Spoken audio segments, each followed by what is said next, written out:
Chapter 1 Lind of Bayakan. Lind, who had adapted to the pain in his back, walked out of the house where he had been lying for more than a month with the crutches made by Bane 2 days ago. Although it would take at least half a month for his injuries to be fully healed, it no longer hinders his normal walking. However, his top priority now is to get familiar with the people and things in Bai village as soon as possible, so as not to expose his flaws and let others see any problems. After all, he didn't inherit many memories. Apart from knowing that his name was Lind, and that he was a hunter, the rest were fragmented memories that didn't provide much useful information. He didn't even know why he was so seriously injured. While walking in Bai village, he quickly realized from the surrounding houses that the place he was in was very backward, probably somewhere in the ancient West. Although he had made some guesses based on Father Bane's clothes and some of the furnishings in his house, he still felt a little lucky. Bear hunter. After Lind walked for some distance on the only street in the village, he finally met the person from the first village. However, when this person saw Lind, he couldn't help but say a nickname, and at the same time revealed he felt very obvious fear. And then hurriedly walked past Lind with his head lowered, as if Lind was some kind of savage beast. Although Lind was curious about why this man had such a strange reaction and why he called himself a bear hunter, he did not reach out to hold this man and ask, because now he wanted to speak as little as possible, do as little as possible, and listen as much as possible. See, this way he can avoid revealing that he and Lind are completely different people. As he walked further down the street, he encountered more and more people, some calling him by his name, others calling him Bear Hunter, and each with a look of awe or fear on their faces. The difference in expressions is just the intensity of the emotions corresponding to the expressions. Although the village was not very big, Lind, who was feeling unwell, still walked for a long time before arriving at the tavern at the entrance of the village. Through this month and a half, he already knew that Father Bane had opened a tavern in the village. Although the village was a completely unfamiliar place to him, he still found the tavern accurately. After all, this tavern is the only one in the village. The injury hasn't healed yet, why did you come out? When he walked to the door of the tavern, Father Bane, who had already heard the noise outside, came out and said with concern the moment he saw Lind. Father Bane has a thick brown beard and hair with obvious features. He is fat and looks like a large wine barrel. His left foot is gone and has been replaced by a wooden stick. 3 fingers are missing from his right hand. It should have been chopped off with a sharp weapon. Lind smiled and explained, I have been lying down for more than a month. Come out and walk around to recover faster. For Lind, Father Bane can definitely be regarded as his benefactor, because during the more than a month when he was injured and lying in bed unable to move, it was Father Bane and only Father Bane who took care of him. Because of this, he almost regarded Father Bane as the father of this body. After hearing his explanation, Father Bane didn't say anything. He reached out and patted his arm, and then motioned for him to sit in the tavern. Hey, Bear Hunter. The moment he walked into the tavern, the people in the tavern unanimously raised their wine glasses and shouted towards Lind. Although their shouts were also filled with awe, but they were much more enthusiastic and less fearful than the people in the village he had seen before. Lind knew nothing about these people and didn't know how to respond so as not to reveal his flaws, so he just nodded towards them. These people did not show any dissatisfaction with Linda's reaction. Instead, they thought it was normal. This also made Lind realize that his body must have been a withdrawn person before. He walked to a table by the window and sat down. Father Bane brought a glass of wine and placed it in front of him, and then went about his own business. Lind picked up the wine glass and took a sip. The sour and vinegary wine in the glass was a bit unpleasant to drink, but he still resisted the urge to spit it out and swallowed it without showing any inappropriate emotions on his face. The atmosphere in the tavern did not change because Lind joined, but the topics they talked about seemed to gradually become skewed, and there were more contents related to Lind. Perhaps because of the presence of the parties involved, the voices of their conversations were much lower. It is difficult for ordinary people to hear clearly the content of these people's conversations in such a noisy environment. But Lind was different. After more than a month of integration, although his body did not become stronger as a result, his other senses became more sensitive than ordinary people. It took him a long time to adapt to this, and now it comes in handy. By collecting information from the conversations between these people in the tavern, Lind quickly understood where he was now and what had happened to him. Although he had tried his best to restrain his emotions, there was still some surprise on his face expression. During the period of recuperation, he had guessed where he would be reborn countless times, but he had thought about countless ancient Western countries, but he never imagined that he would be reborn in the Ice and Ice world written by George R. Martin. In The World of Fire. Although he has not read the novel written by that author, he has watched the TV series adapted from the novel. After all, The World of Ice and Fire was so famous that it was difficult for people to not pay attention to it at the time. He even got involved because of a certain. I have visited many Game of Thrones forums and looked through the discussion posts regarding the questions brought about by these plots. Even though he watches these things with the mentality of an ordinary viewer, the TV series and forum posts provide him with a lot of useful information. For example, the Usurpers' War that most people in the tavern were talking about that ended last year was probably the war that saw Robert Baratheon ascend the throne. This also made him realize that the time he was currently at was in before the start of the TV series. This is definitely not good news for him, because now he will not be able to use all the information provided by TV series and discussion posts. And according to his understanding, the system in Westeros is very rigid, and it is difficult for ordinary people to stand out. Bloodline and inheritance are the cornerstones of the world's powerful people, and the body he is reborn in is just an ordinary person. What's even worse is that he is now in the Reach. The nobles of the Reach have always been known for their antiquity. The family heritage of any lord here can be thousands of years old. As the guardian of the South, the Tyrell family is not even ranked among the top 3 in terms of family heritage. This shows that these people in the Reach the antiquity of nobility. Such an ancient family inheritance naturally represents the conservatism of the system. Bloodline is the only criterion for weighing a person's status here. Even if there are a few exceptions, this conservative tower cannot be shaken. An ordinary person who wants to get ahead here has only 2 choices. One is to go to Aldtown Academy and become a bachelor, and the other is to stand out in a tournament held by various lords in the Reach and be taken over by a knight. Be a knight's squire, or directly gain the favor of a knight and be canonized as a knight, just like the former captain of the Kingsguard, Sir Duncan the Tall. In addition, Lind also learned that the village he was in now was called White Village. It was located on the edge of the Red Lake Forest in the River Bend. It belonged to the territory of the Klein family and was not very far from the Red Lake city of the Klein family. The reason why this place is called White Village is because after the houses were built here, the locals used to plaster the walls with a nearby white plaster, so the whole village is white. This village is the direct territory of the Klein family and belongs to Red Lake City. Most of the people in the village are hunters, but they are different from those hunters who specialize in hunting. The hunters in Bai Village mainly work for Red Lake City or other rivers. Chu Shou, a noble man from the Bay Area, serves as a guide. Although the Red Lake Forest around the Red Lake is not the largest forest in the Reach, it is home to the largest number of deer, bears and other animal groups in the entire Reach. Therefore, every time in autumn, Klein the family will invite nobles from the Reach to come here to hunt and exchange feelings. The hunters in White Village are a hunting village, specially established by the Klein family for the annual autumn hunting event. Also, Lind also knew why he was so seriously injured and lay in bed for more than a month. Why do people in the village call themselves bear hunters and are so in awe of them? Speaking of which, the matter is also related to the Usurpers' War that ended last year. As the guardian of the Southern Territory, the Tyrell family took the wrong side in the war.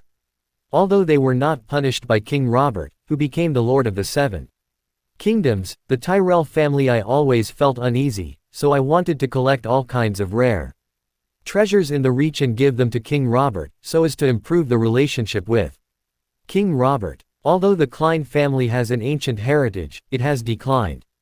It is very difficult to maintain the rule of Red Lake City.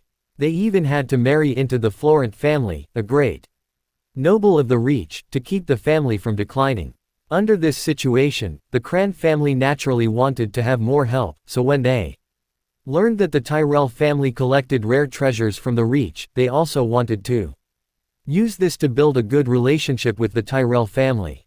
It's just that the Klein family has declined, and most of the precious treasures inherited from the family have been sold off in the past. The remaining ones have obvious family characteristics and must not be sold, otherwise they will become the Reach, the laughing stock of the nobles, so they can only collect valuable treasures from other sources. Fortunately, their territory has the richest animal resources in the Reach, including some extremely precious animals, so they targeted and offered huge bounties. The father of Linda's body was the best hunter in Bai village. He took a fancy to the reward offered by the Klein family, so after obtaining the permission of the Klein family manager, he entered the Red Lake Forest to hunt mountain bears. The mountain bears in the Red Lake Forest are different from ordinary bears. They are twice the size of ordinary bears and several times stronger. They also have a layer of brown-red hair that is comparable to armor, which makes them it is a nearly invincible existence in the Red Lake Forest. In the past, more than a group of knights who tried to show off their bravery by hunting mountain bears died in the attacks of mountain bears. You must know that knights do not exist alone. There are many knights and attendants beside them, guards and mercenary warriors. So when Linda's father entered the Red Lake Forest, no one thought that Linda's father could successfully hunt mountain bears.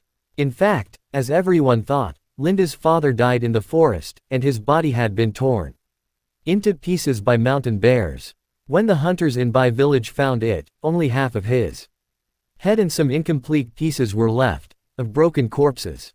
After collecting his father's body, the former owner of Linda's body did not give up hunting mountain bears. Instead, he planned to fulfill his father's last wish and avenge his father. In the next year, he continued to enter the forest, looking for traces of mountain bears, and spent a lot of money to make hunting traps that were lethal enough. He finally completed the preparations more than a month ago, and then took the traps into the Red Lake Forest. In this revenge hunt, Linda's predecessor both succeeded and failed. Success meant that he did hunt a mountain bear alone, but failure meant that the mountain bear did not kill him. His father's mountain bear, and he was seriously injured by the mountain bear's counterattack. There was almost no intact skin on his back, and his spine was almost broken by the bear's paw. If Father Bane, his father's life and death friend, hadn't taken the risk to take him into the forest, find his whereabouts, carry him back from the forest, and take care of him for more than a month, he might have died in the forest, and this is also the origin of his nickname as Bear Hunter. In addition to being physically injured, a mountain bear he hunted did not bring him any benefit, but instead caused him trouble. Because he entered the Red Lake Forest to hunt without the permission of the Klein family.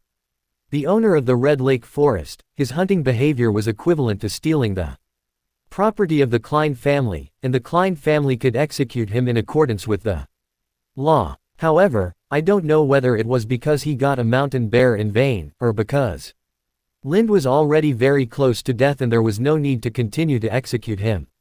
Therefore, the head of the Klein family said that he would no longer pursue his private hunting behavior, and even 5 golden dragons were left behind as a reward for hunting mountain bears. Compared with the 500 gold dragons offered by Klein a year ago, these 5 gold dragons were really pitiful. But in the eyes of ordinary people, 5 gold dragons are already considered a huge sum of money, and holding this huge sum of money the man was a bedridden wounded person who could die at any time, so the people in the village came up with the idea of these 5 golden dragons.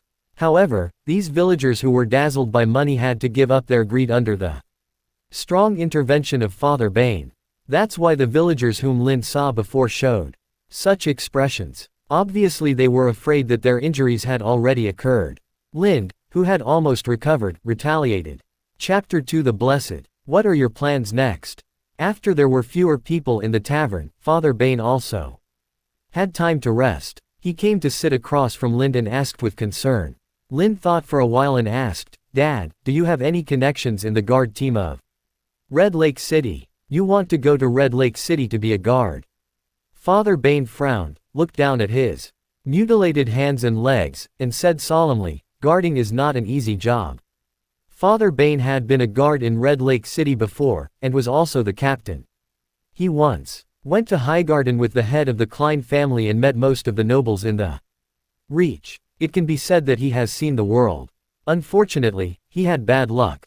During an operation organized by the Klein family to suppress bandits in the Red Lake Forest, he was ambushed and seriously injured.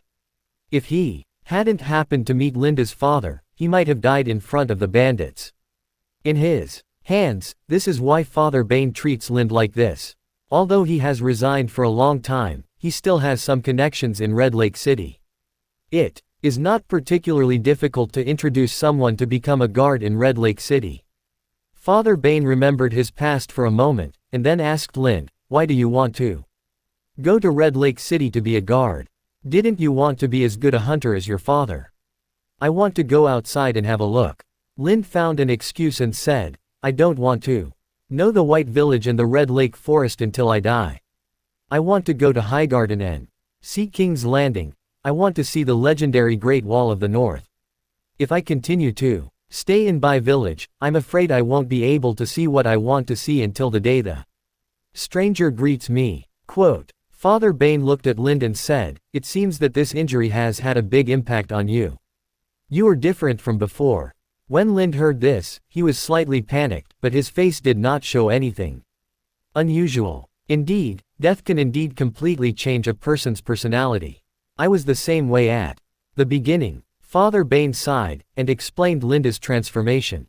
Then he said, extremely seriously, do you think?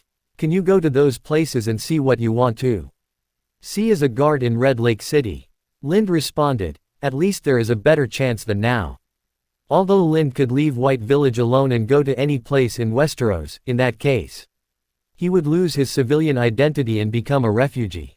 Once he becomes a refugee, it will be difficult to turn over. In the end, they will either completely rot in a corner of a certain city, or they will become bandits. The worst thing is that they will be caught by some nobles and sent to mine, or they will be secretly sold as slaves to the other side of the narrow sea. It is already difficult enough to climb up as an ordinary civilian. After becoming a refugee, the difficulty will increase exponentially. Even if Lind has talent and golden fingers, he is not absolutely sure to obtain the power he wants as a refugee, and status. Therefore, becoming a guard of Red Lake City, getting in close contact with the nobles of this world, and looking for opportunities is the best way he can think of now. Father Bain stared at Lind for a while, and then said slowly, the person who is now the captain of the Red Lake City Guard is Smiling Will. He used to be my subordinate, and he has a pretty good relationship with me.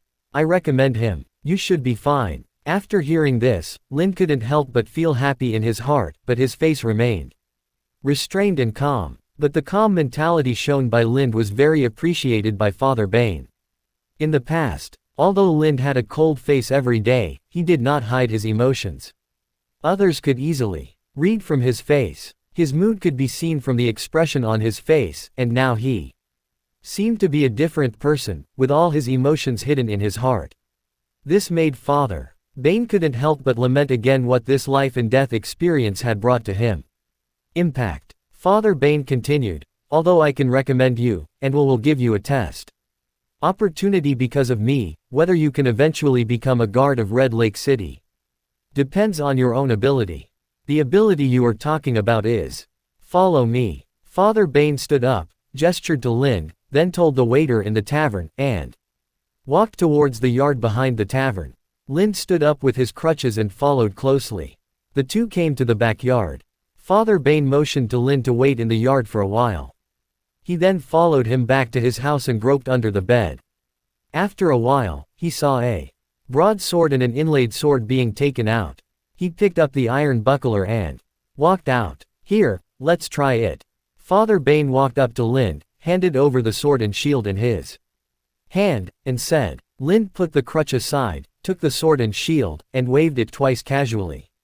When he wanted to use the broadsword in his hand according to the sword skills in his memory, a strong feeling of discomfort came over him, making him feel uncomfortable. What was originally a simple movement became extremely clumsy and rough. Father Bane was not surprised when he saw Lind's clumsy movements of swinging the sword. In his eyes, this was what a person who had never touched a long sword should be like. However, Lind was obviously dissatisfied with his current performance. He waved twice, and then stopped. He turned to Father Bane and asked, "Father, can you give me another sword?" Father Bane was stunned when he heard this. He thought that Lind felt that his clumsy movements were because the weapon was not in his hand, so he wanted to try another weapon. So he didn't say anything more, returned to the house, and took out a weapon. A knight's sword. This knight's sword has been well maintained like the broadsword, and there is no rust on the surface. Judging from the emblem on the handle of the knight's sword that has been polished off, this knight's sword should be the trophy of Bane's father back then, but judging from the craftsmanship of this knight's sword, the person who mastered this knight's sword was at best a knight's attendant or a hired knight, not a well-known big shot. Lind did not put down the broadsword in his hand, but instead put down the shield he was holding in his other hand, then took the knight's sword and turned himself into a dual-wielding state. Seeing Lind holding a knight's sword and a broadsword at the same time, Father Bane couldn't help but be stunned. Although there were indeed some knights who dual-wielded weapons among the knights in Westeros, those knights were all in Qingxi. Each and every one of the great people whose names are mentioned has the ability to compare with 1 to 10. Those famous knights dual-wielding weapons can double their combat power, but ordinary people dual-wielding weapons will only seek death. Just when Bane wanted to correct Lind's cognitive error and tell him that the more weapons in his hands, the better, Lind leaned down slightly, and then his body, which needed crutches to walk normally, moved on both sides.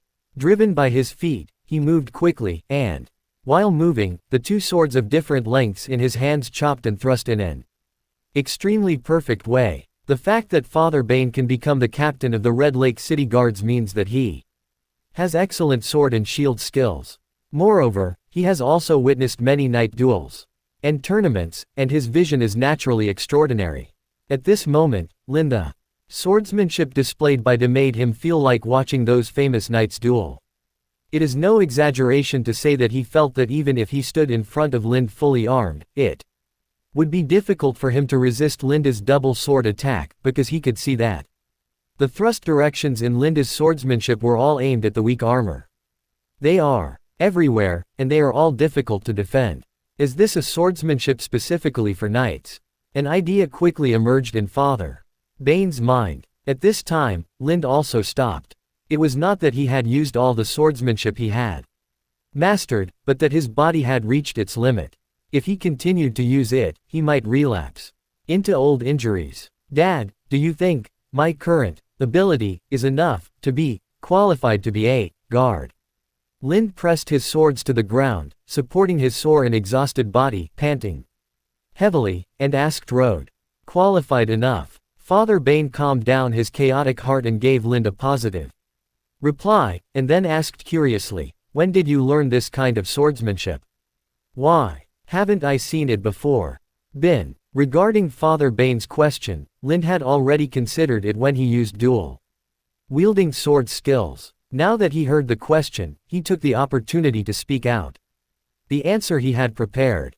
I saw him making a prayer gesture on his chest, and then said to Bane's father with an extremely pious expression, "When I was injured and unconscious, I met my warrior master. He was impressed by the bravery of hunting mountain bears in revenge. Bless me, and give me the fighting skills of a large number of warriors, so that I can master these fighting skills like a real warrior." As he said, he pretended to be sorry and said, "It's a pity that my body is really weak. It's too bad. I can only master this kind of dual-wielding swordsmanship. The other combat skills are still sealed in my mind. I need to wait for my body to recover and grow to a certain level before I can reacquire it."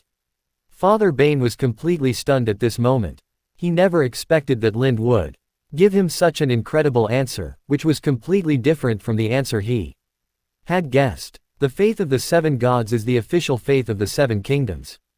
The Reach is also dominated by the faith of the 7 gods, but Father Bane is not a devout believer of the 7 gods. He has seen how the corrupt clergy of the Church of the 7 gods do evil things in the name of God. He has also seen how those nobles get the support of the Church and how they go to great lengths to create the so-called miracles of the 7 gods.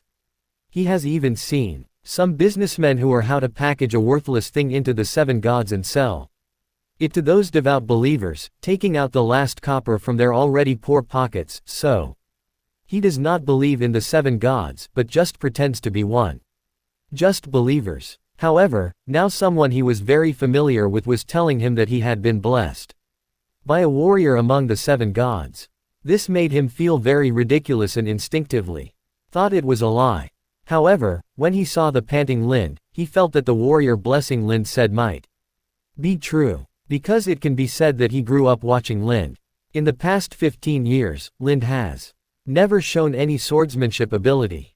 He is just a common hunter in Bai village. The swordsmanship skills that Lind showed just now are not to mention 10. A 5-year-old boy, even an adult knight, may not be able to possess it.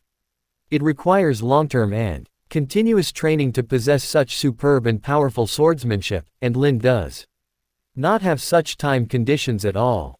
After denying that Lind obtained such an advanced dual-wielding sword through normal means, the only thing that can explain this situation is Linda's explanation just now, which is that the blessing of a warrior, one of the 7 gods, can make a man who knew nothing about swordsmanship became a warrior who mastered superb swordsmanship. And the reason for the warrior's blessing is completely reasonable. After all, in countless legends in the past, there has never been a 15-year-old boy who hunted a giant bear as big as a hill alone. His experience of revenge for his father was enough to be praised by those bards. It was written into poetry and praised. In fact, some bards who passed by Bai village did record Linda's story, intending to compile it into poetry and pass it on. Are you telling the truth? Father Bane asked Lind very seriously.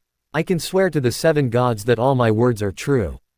Lind put his hands on his chest and swore like a devout believer.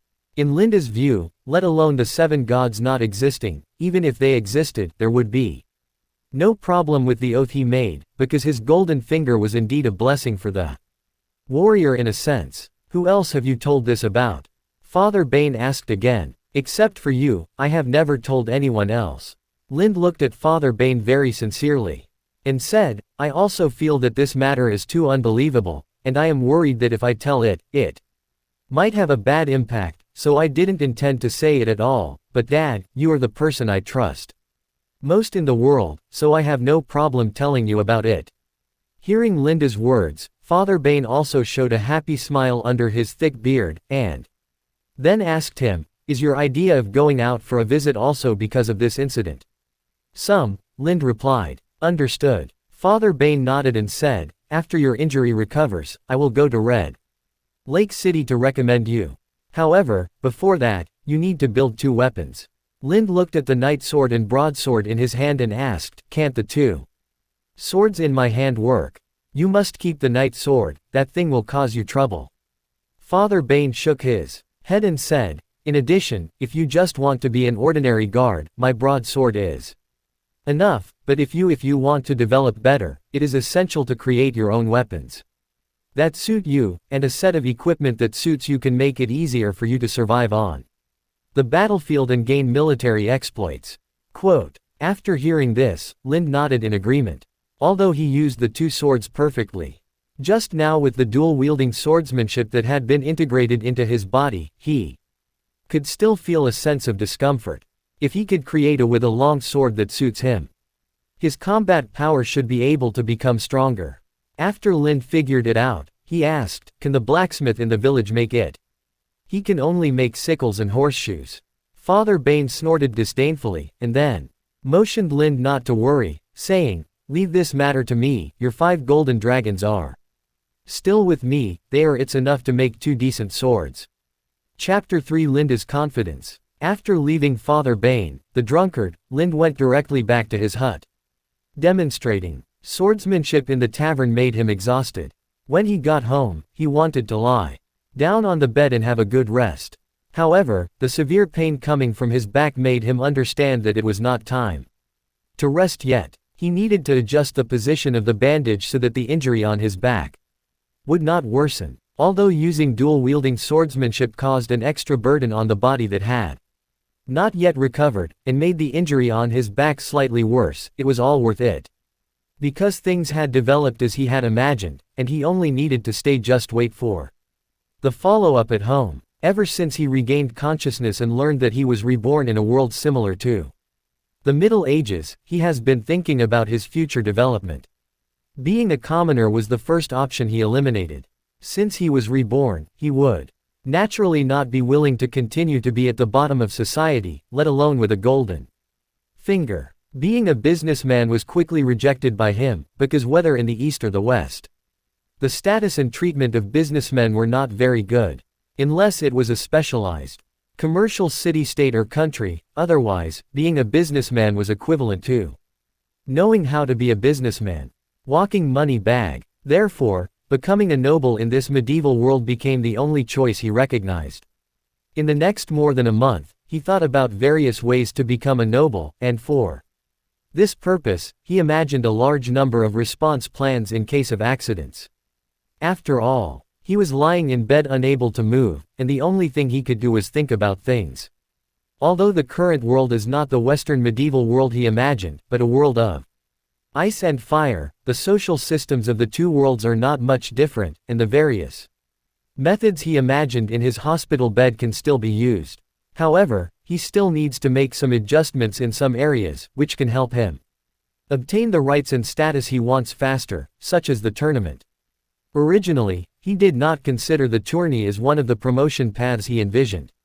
Because as far as he knew, only nobles could participate in the tourney in the Middle Ages, while civilians like those described in novels wore armor and participated in the tourney incognito, and after winning, they received the plot of fame and fortune as basically impossible. Those are just the novelist's imagination, because every nobleman participating in the tournament needs to go through strict identity checks, and there is no possibility for civilians to participate. But the tourneys in the 7 kingdoms are different. In addition to the core jousting competition of knights, the tourneys here also include team battles and archery competitions. The latter 2 are allowed for civilians to participate. If you win in these 2 competitions, you can still get honors and money. Although this is far from comparable to the honors obtained by knight jousting, it is still a good opportunity to become famous. As long as you are famous, you are likely to be favored by the great nobles. After joining the ranks of the great nobles and gaining certain military exploits, you will have the opportunity to be awarded the status of a knight. Even if you do not join the ranks of the great nobles, you can still become a certain person by virtue of your reputation. The attendants of these knights also have the opportunity to obtain the status of knights. Knights are at the bottom of the aristocratic system of the 7 kingdoms. Although becoming a knight is not yet considered a noble, it is a stepping stone to becoming a noble. Of course, Lind also thought of other ways to become a noble, such as gaining the appreciation of certain nobles with his knowledge, becoming a subordinate of the nobles, such as a staff or supervisor, gradually gaining the trust of the nobles, and being knighted by them. However, such a knighthood is very unstable, with almost no room for advancement, and there is no possibility of becoming a lord. Just like Littlefinger, he is the representative of this kind of nobles. He spent all kinds of efforts, but in the end he still did not become the lord he wanted to be. Even though he had the identity of the Lord of the Valley, none of the nobles at the valley regarded him as a lord. Looking at it, even at the moment he was killed, no aristocrat stood up to speak for him. Which shows how fragile this kind of palace aristocratic status is. Now he is not worried about becoming a guard of Red Lake City, because with the participation of Father Bane, this matter should be very simple. Even if he does not have the dual-wielding sword skills given by Golden Finger, he can still become a guard of Red Lake City. After becoming a guard, how to gain enough achievements, how to be appreciated by others to become a knight's attendant, and then become a knight is the most difficult stage. You must know that this stage is like a complete rebirth for ordinary civilians, and to accomplish this kind of change, it is not possible to achieve it only with great strength. The best example is the mercenary Braun. As skilled as he was just a mercenary for a long time. It was not until he met Tyrion that he obtained the status of a knight by chance. Therefore, ordinary people want to become a knight. Strength is not the most important. The most important thing is to find someone who can provide you with promotion opportunities, and in Linda's heart, the Klein family obviously does not have such conditions. When Lind was browsing the forums related to A Song of Ice and Fire in his previous life, he saw an article analyzing the size of the Lords of the Reach. In this article, he also analyzed the Crane family, which was mentioned in the original book and in the TV series. There is no transparent family in Lidu with special content. The analysis content is not very much. To sum up, there are only two words, that is, dependence. In this state of dependence, the Klein family needs to look at the face of the Florent family, the object of their attachment, for a long time. If they want to pass, it is basically impossible for the Klein family to gain power and status. But this does not mean that the Klein family is useless. In fact, there is another place in the Klein family that Lind can use, and that is Fertimo Klein, a branch of the Klein family. What is his current situation? Lind doesn't know how, but what is certain is that he will definitely become the guard coach of Highgarden. If he can connect with this line, he can use it to get involved with the Tyrell family, and in this way he can become a knight. There are much more opportunities. While thinking about things, Lind did not stop moving his hands. He casually picked up two wooden sticks that were about the same thickness and length as half a sword from the side of the bed, and then placed a ball of cloth tied next to the pillow. Throw it into the air. Then use your wrists, arms and arms to swing quickly, perform dual-wielding sword skills. And hit the fallen cloth ball so that it keeps bouncing in the air without falling to the ground. Since Lind could sit up from the bed and move his hands half a month ago, he has been using this method to train and become familiar with the dual-wielding sword skills he received from Goldfinger. Although Goldfinger has instilled in him a lot of combat experience and skills, this does not mean that he has mastered it. He still needs a lot of practice to fully master it. The golden finger he got after his rebirth gave him the confidence to make his way in this world. Although his golden finger was not as powerful as some novels, it was enough for him. He has two main golden fingers, or to be more precise, one is the golden finger and the other is the talent that comes with rebirth.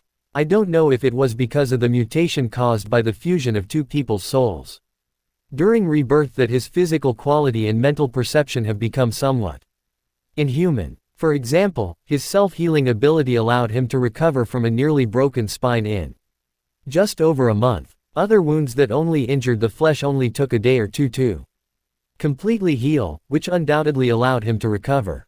It will be easier to survive future wars. However, this kind of self-healing is not without its flaws. The biggest flaw is that it requires a lot of food and supplements to support the body's consumption during self-healing. Most of the expenses he spent on recuperating for the past month and a half were spent on this. It also conforms to the law of conservation of energy.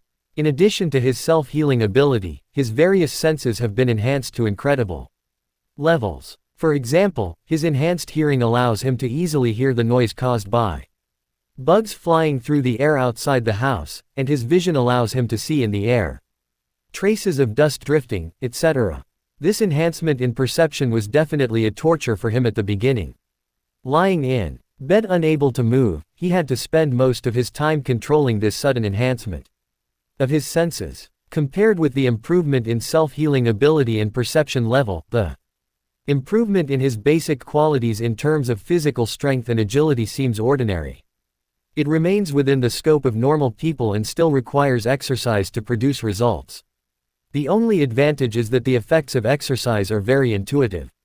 This kind of intuition is literally intuitive, because when he is exercising, he can see an energy bar representing his physical fitness slowly increasing.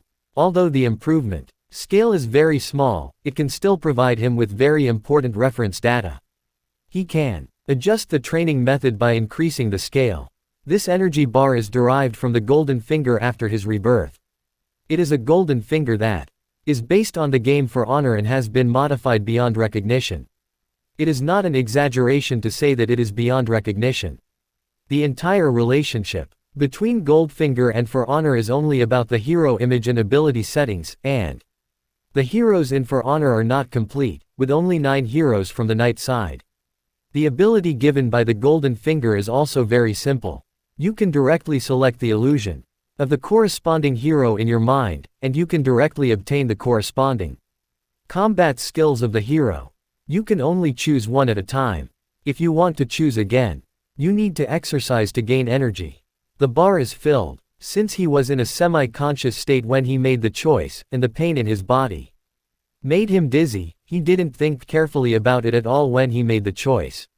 He just used the golden finger as a life-saving straw, thinking that after choosing the hero illusion, it can instantly restore the body to normal, just like upgrading and restoring blood in the game. But as a result, not only did his body fail to recover, but a large amount of knowledge was poured into his brain, which made him feel groggy during the few days when he made the choice, as if he had been drugged.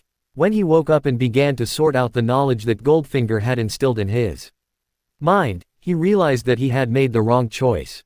Under normal circumstances, Lind would definitely choose one of the 2 heroes, the Watcher or the Warmonger, because these 2 heroes are the heroes most like knights.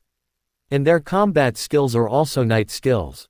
But in the end, he chose Peace Walker, a hero whose fighting style is more like a dual-wielding assassin. He also tried to only accept combat skills and not implement his dual-wielding settings. He used a single sword to play Peace Walker in battle. Fighting skills, and the result is that this will make him feel strong discomfort, and the fighting skills become very jerky, as if he has never mastered this skill. This also made Lind realize that while his golden finger was functioning, it also had certain limitations. Although he is not very satisfied with Peace Walker's dual-wielding swordsmanship, it is enough for his current situation. All he needs to do is to strengthen his basic physical fitness after his body fully recovers, so that he has enough physical strength to use swordsmanship, instead of just using it for less than a minute like before. I was exhausted and panting. In the next half-month, Lind tried his best to become familiar with the dual-wielding sword skills of the Peace Walker every day. When he had time, he would walk around the village, and then go to Father Bain's tavern to find a remote corner to sit. Next, collect as much information as possible by listening to the conversations of the guests in the tavern. Although Bai Village is not a big village or town, its geographical location is very special. It is right at the junction of Ancient Oak City, Red Lake City and Golden Tree City. Caravans and travelers from the 3 cities need to pass through Bai Village if they want to go to other cities. So there is no shortage of guests in Baeken's tavern, and all kinds of news can be heard here. For example, the most discussed topic recently is that King Robert is preparing to hold a huge tourney in King's Landing to celebrate the birth of his first child Joffrey, because this is the first tourney held by the Baratheon dynasty. The significance of the tournament is also extraordinary, and its scale must be beyond imagination. Knights from the 7 kingdoms will gather in King's Landing. However, compared to what happened in the distant King's Landing, the people in the tavern were more concerned about things around them, such as the problem of bandits. Although the Usurper War has ended for almost a year, the negative effects of the war have not ended. The supporters of the Long family have not been completely eliminated. A large number of them hid in the mountains and forests after the defeat, and there the savage tribes mingled together and came out to plunder from time to time. As the second richest river in the 7 kingdoms, the Reach not only has large areas of farmland, but also a large number of forests. These forests are convenient for hiding, and the Red Lake Forest is one of them. Half a month ago, a group of bandits claiming to be the remnants of the Long family wandered into the Red Lake forest and established a stronghold to rob caravans that took shortcuts through the forest. 4 or 5 caravans had already encountered them. These robbers killed and injured hundreds of people, including a descendant of the Luowan family in Jinshu City who died in the hands of the robbers.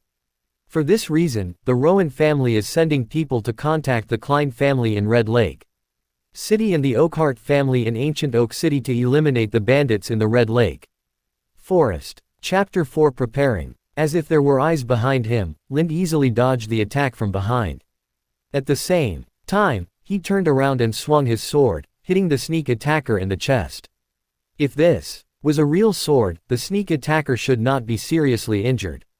But now the sneak attacker can still continue to attack him, and there are 2 people nearby who are cooperating to besiege Lind. Ordinary people would definitely be in a hurry when faced with this kind of siege, but Lind seemed very relaxed. His steps were as light as a deer in the forest, and his body was as comfortable as a butterfly in the flowers.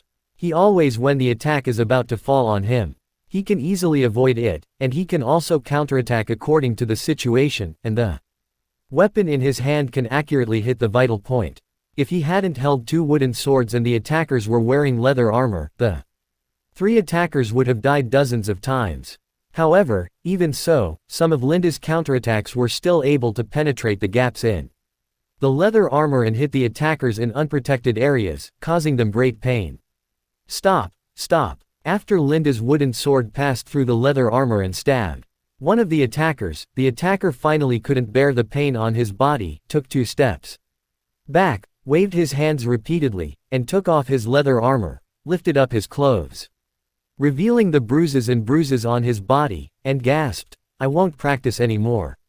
If I continue to practice, the sparring fee that Dad gave me may not be enough to heal my injuries." Seeing someone stop, the other 2 sparring partners who had also endured it to the limit put down their wooden swords and shields, indicating that they didn't want to do it anymore. As the person involved, Lind gasped for air, punched the ground with his wooden sword, and looked apologetically at the 3 sparring partners carefully selected by Father Bane.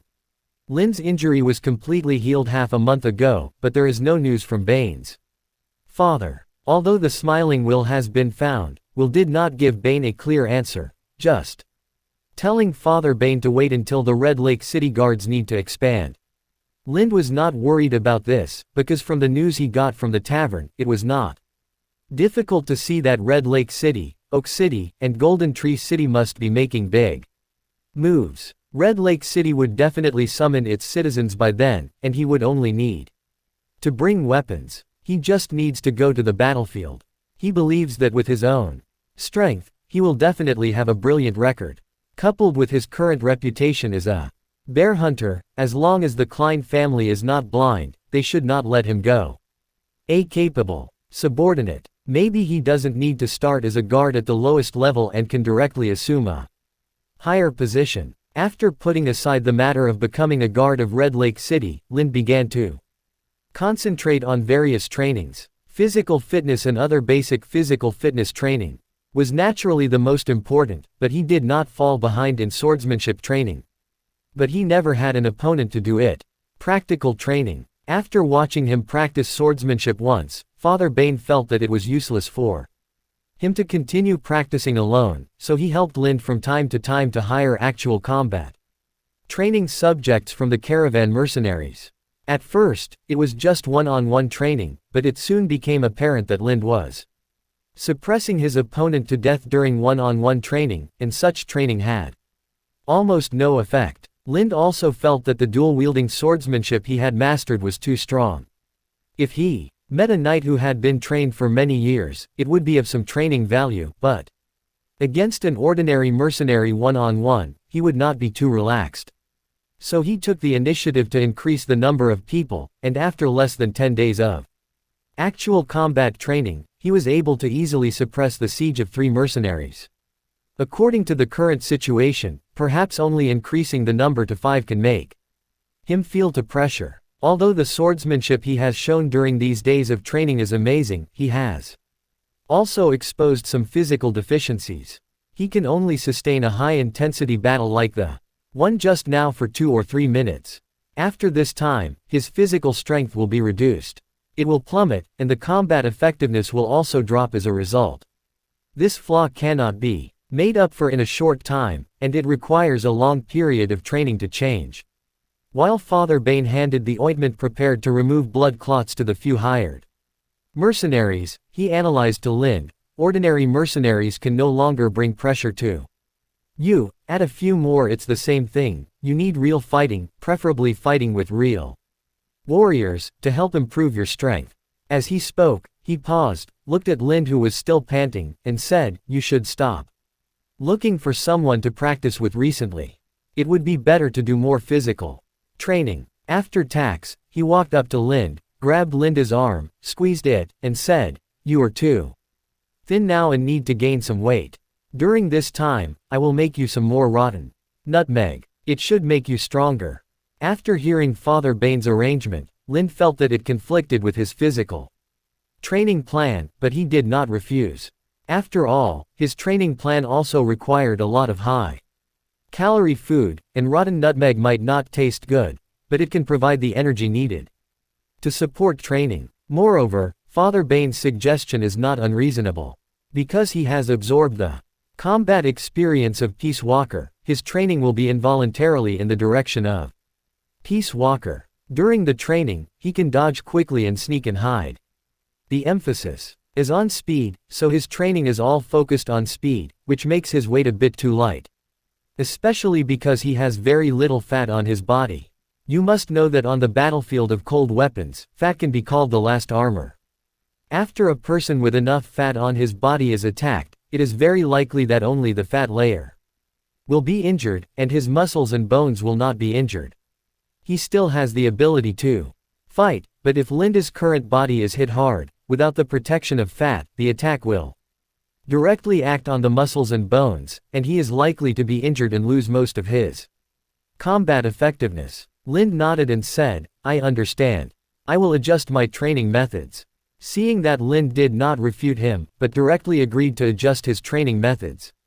Bane's father was also a little surprised, because in the past Linda's character was very stubborn, and once he decided on something, he would never change it, even if it was he would also use various words to refute the suggestions he made, just like this adventurous bear hunt. "What's wrong? Is there any problem?" Lind noticed something strange in Father Bane's expression, and realized that he might have done something different from before, so he asked, pretending to be casual. "No, it's fine." Father Bane smiled and indicated that Lind was fine. Although Lind had become a little different, this change was good in his opinion. Almost half a month has passed. During this half-month, Lind has been training to gain weight. I don't know whether it is because of the large amount of training or the effect of the golden finger. In short, his height and weight are here. There has been a significant improvement over time. Originally, he was the same height as most hunters in Bai Village, only about 1.7 meters, but now he has grown to about 1.9 meters. This height is already outstanding in Bai Village. He even has to lower his head when entering Bane's tavern. Only then could he get in, and as his weight increased, his body became larger and larger.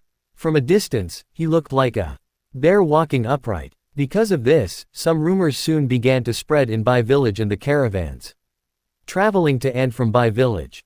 Most of these rumors said that the reason why Lind had such a big change in a short period of time was because he committed suicide. When he killed the mountain bear, he also devoured the mountain bear's essence, thus giving him the shape and body of a mountain bear. Such rumors made people fear Lind even more. Some Baekan people who had a bad relationship with Lind before would involuntarily stay away after seeing Lind, let alone look up at Lind. The behavior of the people from Bai Village also made Lind feel more and more uncomfortable staying in Bai Village. In fact, he didn't have much resentment or hatred towards the people from Bai Village who tried to take away everything from him when he was dying. On the one hand, this was because he is not the real Lind, and has no feelings for the people and things in Bai Village. On the other hand, he does not think there is anything wrong with the people in Bai Village doing this. In such a poor environment, he uses all available resources. It's human nature, he would do the same thing if he encountered it. Because of this, he had already considered improving relations with the Baekan people during the period of his recovery, so that he could take advantage of the Baekan people's population advantage in the future. There is no doubt that if you want to develop your own power in such a backward world, the Shang party is definitely the most important population resource. What's more, most of the people in Bai village are archers, and they all know a little swordsmanship and a little training. In no time, you can become a good warrior. Lind considered that if he could get some positions in the army under a certain noble in the future and recruit people from Bai village, he would be able to quickly form his own power. But now, the fear and worry of the Bai village people towards him caused his plan to be shattered before it could be launched. He could clearly feel that even if he took the initiative to improve relations with the Bai village people and explained that he did not hate them, I'm afraid that the Bai village people would not either.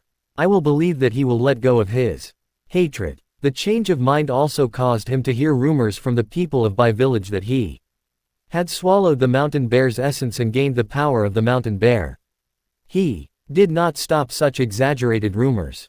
Instead, he would take the initiative to show some abilities that he had not had in the past in front of the people of Bai village, and even more so. To further deepen the authenticity of this rumor, the people of Baekan took the initiative to become a mouthpiece to promote their legendary experiences, and the rumors created by the people of Baekan soon began to work. After completing his daily training as usual, Lind was ready to go to Father Bain's tavern to eat the weight-gaining food specially prepared for him, but when he reached the door, he was blocked by someone. "You are the bear hunter. You are much taller than I thought." "Very good, very good." A nobleman in luxurious clothes looked up and down at Lind with arrogant eyes, and nodded, as if he was looking at someone. "Items are the same." Lind looked at this young nobleman who deliberately wore a beard to make himself look older. His eyes quickly shifted from the golden crane badge brand on the saddle of the fine horse at the door of the tavern to the 6 soldiers following the nobleman.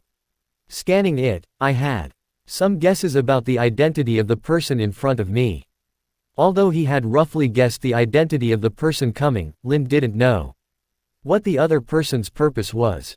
He could only vaguely feel that there was some hostility in the other person's sight. Even though he felt hostility, Lind did not show any abnormal emotions. Instead, he took 2 steps back like a normal person who encountered provocation. At the same time, he put his hand on the small hand axe at his waist and moved towards the nobleman asked warily, "Who are you? I don't know you." Seeing Linda's extremely rude reaction, the nobleman frowned slightly, but soon returned to his previous arrogant expression, and was about to signal the soldiers beside him to introduce his identity to Lind. "You brat, what do you want to do?" At this time, Father Bain suddenly rushed out of the tavern and wanted to give Lind a hard slap on the back of his head, but due to his height, he could only slap him hard. He touched Lind's back, and when he closed his hand, he squeezed Lind's arm without leaving any trace, as if to imply something, and then bowed to the young noble and said, "Lord Crow, don't blame him. Since he recovered from his injury, he has become particularly sensitive to everything around him, just like a frightened little rabbit. He didn't mean to target you, sir. If you don't believe me, ask other people in the village." Little rabbit. This little rabbit is not small. Old Bain, you don't need to explain, I know exactly what he is, a brave bear hunter. The young noble glared at Bain's father and told him to shut up, then looked at Lind and said, "I am Sir Crow Klein of Red Lake City. I heard the legend about you in the tavern and was very curious about you, so let's see what a bear hunter looks like. Although you are worse than I expected, you are still pretty good." Lind didn't speak, just looked at the other person calmly. When Sir Crow saw that Lind didn't give him any response, he felt as if he was insulted, and his face became more and more gloomy, but then he seemed to have thought of something and sneered on his face, and looked at Lind with eyes that seemed to be looking at one of the 4 people. He said, "However, I still don't believe the rumors, so." As he spoke, he turned and winked at a soldier beside him, then took a few steps back and said, Since you can hunt mountain bears, it shouldn't be difficult to defeat this follower of mine with your bare hands, right? Sir. Father Bain's face changed suddenly when he heard this, and he quickly wanted to intercede for Lind. He had rich combat experience and knew very well the difference between those with weapons and those without weapons, not to mention that the other party was not only he had weapons and wore a leather armor. No matter how amazing Linda's dual-wielding swordsmanship was, he didn't think Lind could defeat this heavily armed soldier under such disparate conditions. Old Bain, I know you have gone to Sewell, and want to help the bear hunter join the guard. I am now testing whether he is qualified to join the guard. Sir Crow stopped Bain's plea, directly revealed what Bain did in Red Lake City some time ago, and then acted as if he had just thought of something, and said, "Oh, by the way, I forgot just now, let me tell you one thing. Smiling Will has been dismissed from the post of captain of the Red Lake City guard because of corruption and has been locked up in the dungeon. He will be executed with other prisoners in 2 days. The current captain of the Red Lake City Guard is me, Chloe." Sir Crane. After hearing the other party's remarks, how could Father Bain not know that he seemed to have been inadvertently involved in the power struggle of the Klein family? Sir Crow in front of him was here to teach him a lesson. Seeing that things could not be changed, Father Bain could only turn around and patted Linda's shoulder apologetically, then leaned into Linda's ear and said, "You must use your full strength and don't hold back." Chapter 5 Double Sword Dancer. Father Bain will be in trouble this time. Corruption. Smiling Will, that guy can be corrupt. I remember that guy as a guy who regards honor as his life. What do you know? Corruption is just an excuse. He was actually involved in the internal fighting of the Klein family. Following the wrong person. No, he's with the right person, but he doesn't know that he's not as important in that person's heart as he thought. What's the meaning? Idiot, he is being used as a pawn in the deal. Among the people who came out of the tavern to watch the excitement, there were many businessmen traveling from various cities. These people were far better informed than the average person, and their quiet conversations revealed the recent power changes in Red Lake City. Lind already has some mutated hearing, and can easily hear the content of these people's conversations, thereby understanding the reasons for the current situation, and then judging what to do. In fact, without Father Bain's orders, Lind had already planned to take action with all his strength, because he needed Sir Crow Klein in front of him to make a name for himself in the aristocratic circle of Red Lake City.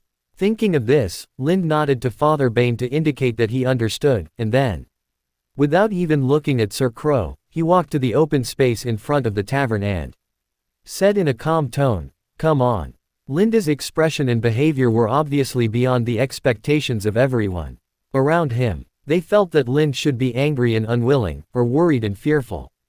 After all, as an innocent person who was involved in the internal fight of the Klein family, was inexplicably targeted, and even forced to engage in an extremely unfair duel, he should have some strong emotional fluctuations no matter how he looked at it. But Lind behaved unusually calmly, facing a heavily armed opponent as if he were an ordinary person, not taking the opponent seriously at all. This made everyone think of all the rumors about Lind during this period. At this moment, the expression on the face of the soldier selected by Sir Crow also became solemn, because Lind, who looked calm, brought extremely strong pressure to him. This pressure was like facing something. It was like a terrifying existence, which made him think of the rumors about Lind devouring the spirit of the mountain bear. However, at this moment, just like Lind in front of him, he had no way out and could only bite the bullet. So, when Sir Crow showed a hint of impatience on his face, he took a deep breath, tightened the hand holding the sword, and rushed towards Lind without any warning. While swinging the sword to slash diagonally according to his own habit, slashed at Linda's shoulder and neck. Looking at the sword that was attacking, Lind did not panic at all. He took a step forward, as if taking a walk, and tilted his body slightly, easily avoiding the sword that was slashing at him. Then he saw he rushed forward suddenly and bumped into the soldier. The soldier was knocked to the ground by Lind without any resistance. Before he could react, he saw a foot stepping on his neck. After a burst of severe pain, he completely lost consciousness. At this moment, everyone around was quiet. They didn't understand what happened just now. They just saw Lind taking 2 steps, and the soldier fell down. Then Lind stepped on and broke the soldier's neck. The end this battle. Sir Crow saw that his men were killed by Lind, and it was difficult to maintain the calm expression on his face. He only saw a gloomy face, and motioned to another soldier beside him to let him go. He took over from his predecessor and continued to fight against Lind. The soldier also had a grimace on his face. He knew very well that his strength was about the same as that of his companion. Since his companion was solved so easily by the other party, it was absolutely impossible for him to defeat him. But he had no way to escape now, and could only bite the bullet. Rushed forward. As a result, just like the soldier before, Lind got rid of the soldier with the same ease as cutting off a piece of grass on the roadside. Discussions suddenly came from the surroundings. It was obvious that Lind's combat power was a little too strong. Although there were some mercenaries in the surrounding caravans who could deal with such soldiers, they could never do it like this.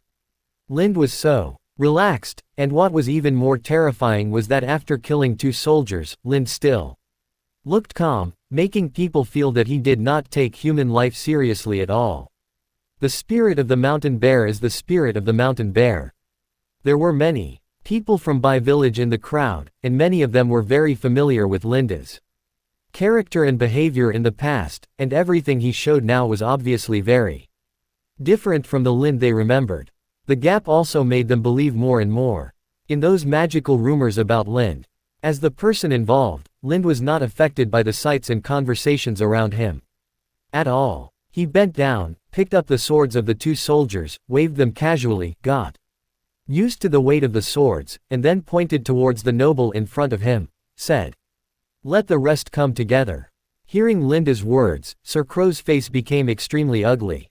He felt that he was humiliated. When he saw Linda's strength, he originally wanted to recruit Lind to his subordinates, but now he just wants to solve it.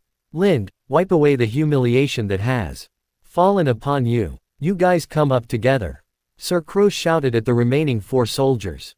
Although the person who proposed to come together was Lind, Sir Crow's actions still aroused disdain from the people around him. Some hidden but still audible boos came from the crowd, which made Sir Crow feel sad. I was extremely embarrassed, and felt more and more disgust and annoyance towards Lind in my heart. After hearing Sir Crow's instructions, the 4 soldiers did not immediately step forward. Instead, they looked at each other and each took off the wooden shields they carried behind their backs. Then the 4 of them cooperated with each other to form the most common shield wall formation, advancing towards Lind. Seeing 4 soldiers actually using this kind of fighting stance against one person, the people around him felt even more disdainful. All the boos they had been hiding let out, and the open space was suddenly filled with all kinds of boos and insults. As a result, even the people in Baekhan village who didn't have a good relationship with Linda complained about Linda. However, Lind did not show any panic at all after seeing the military formation composed of 4 people. He was still very calm, no different from before. However, unlike the passive counterattack just now, this time he chose to take the initiative. He rushed towards the gap between the shields of the 2 shield-holding soldiers in the middle, seemingly trying to destroy the opponent's formation through collision. This method is also the most common method used by knights to fight against multi-person defense formations. However, this method has a premise, that is, the knight wears heavy armor, which can strengthen the collision force and can also defend against surrounding attacks, allowing even if the collision fails, he will not be injured. But now Lind was only wearing a thin short shirt. It seemed that Linda's collision was leading to death. The 2 soldiers facing Linda's collision thought the same way. They pressed their arms against their shields in an attempt to resist Linda's collision. Even if they didn't stop Lind, they still wanted to slow down Linda's momentum and let both sides the soldiers can cooperate with the siege of Lind. The other 2 soldiers seemed to have guessed the thoughts of their companions, and they also cooperated tacitly. They raised their swords and prepared to slash at the position slightly in front of the shield. However, something happened that shocked everyone. Lind rushed in front of the 4 people, and when he was about to hit the shield, his momentum disappeared abnormally. And then he moved on his feet like a superb dancer. With the steps of a waltz, the whole person whirled around in front of the 4-person shield wall, and circled behind the 4 people before they could react. While Linda's body was spinning, the 2 swords in his hands did not wait. Instead, as his body rotated, he slashed at the backs of the 4 targets' necks with precision. The gyration force brought about by the rotation of the body, coupled with Lind's own arm strength, made the 4 soldiers' necks unable to withstand this attack at all. 3 heads were cut off directly, and were carried away by the remaining power on the sword. Go out, and the remaining head is still connected with a layer of flesh, hanging down at the wound. Blood spurted out from the wound on his neck like a fountain, spilling around and staining Lind's clothes red. The previous booze directed at Sir Crow and the 4 soldiers disappeared instantly, and the surroundings became silent. Everyone looked at Lind in stunned silence, and could only hear the sizzling sound of blood. Bear Hunter. Bear Hunter. Ellipsis. I don't know who was the first to shout Linda's nickname. The silence was broken instantly. Cheers with various accents came one after another. Even the people in Bai village cheered excitedly, as if they were the ones fighting just now. Although the battle just now was very short, only a few seconds, and it almost ended in the blink of an eye, but for the people around them, this was definitely the most exciting battle they had ever seen, and it seemed that they had not seen it in their memories. No one has ever been able to defeat 4 opponents so quickly and magnificently. Don't come here. At this moment, Sir Crow no longer cared about the noble appearance. The moment Lind, who was covered in blood, looked towards him, he backed away in panic, and then said nothing, panicking. He untied the reins from the horse bolt, mounted the horse, rushed out of the crowd, and disappeared at the end of the road outside the village. Although the people around him were disdainful that Sir Crow ignored the corpses of his men and ran away, they did not say anything more. After all, no matter how bad he was still a member of the Klein family, and he was also a member with a title. No matter how much the Klein family declines, they are still the masters of Red Lake City. They are not something civilians like them can mess with. A few words of ridicule is their limit. It's gone, it's all gone. Father Bane was not happy because of Linda's performance. His face was still extremely serious. After shouting a few words loudly to everyone, he turned around and ordered his men in the tavern, said, "Find the guy with the slanted eyes, clean up the bodies, and remove the weapons and leather armor from their bodies and keep them. The Klein family should send someone to take them away." After saying that, he signaled Lind to hand over the weapon to the people in the tavern, and then led Lind towards the backyard of the tavern. Although Lind has left and Father Bane also motioned for everyone to disperse, the people watching the excitement have not yet come out of their excitement. Some of the bold caravan mercenaries even got close to the corpses. Standing next to him, he checked the wound and imitated Linda's swordsmanship just now to see if he had the ability to perform it. However, more people are talking about whether the Klein family will blame Lind for this incident, and even send people to arrest and execute him.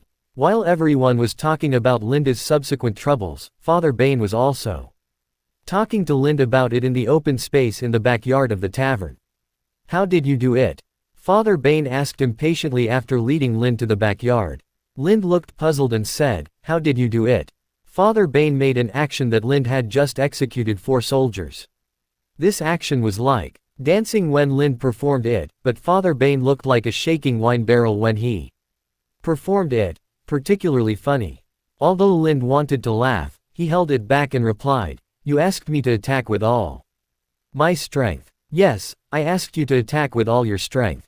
Father Bane nodded and said with a wry smile, "But I never thought that your attack with all your strength would be so powerful and so ruthless. Although the guards of the Klein family are in the river bend, you are not ranked among the Lord Guards of the land, but after all, you are also a regular army member of Red Lake City. I didn't expect you to kill 6 of them in one go. It seems that I underestimated your ability before. If I had known your actual combat power was so Chang, I won't go to that guy. Will just go to Lord Fortimo directly, and things won't be like this. Lind asked. Dad, what happened in Red Lake City? Why did a noble suddenly come to trouble me today? Father Bain sighed and said apologetically, oh, you were implicated by me. I didn't expect that the internal fighting in the Klein family would happen again. It happened that I went to find way after that. With that said, he told Lind what he learned. It turns out that the Klein family split into two factions in the past because of the issue of sides. On the one hand, they believe that since the Tyrell family is the Duke of Highgarden, the Supreme Commander of the Reach, and the Guardian of the South, the Crane family will naturally side with the Tyrell family. But the other faction believes that the relationship between the Tyrell family and the Klein family is far away, and there is no record of marriage between their ancestors. Standing on the side of the Tyrell family will not bring them any benefits. On the contrary, the Florent family and the Klein family in Brightwater City have a very good relationship, and they have also had many marriages. They are blood compatible with each other. The two families also interact a lot economically and politically. Moreover, the strength of the Florent family not much worse than the Tyrell family, standing together with the Florent family is more conducive to the development of the Klein family. However, before the schism within the family became serious, it came to an abrupt end. Because of the sudden reconciliation between the Florentine family and the Tyrell family. However, the split of the Klein family has not been eliminated. On the contrary, it has become more and more intense, and it was not until recently that it fully exploded. The result of this outbreak was both expected and surprising. The members of the Crane family who were on the side of the Tyrell family were completely defeated. The family power has been completely lost to the members who were on the side of the Florent family. Got it, and the Sir Crow just now is from this group. Chapter 6 The Effects of Reputation.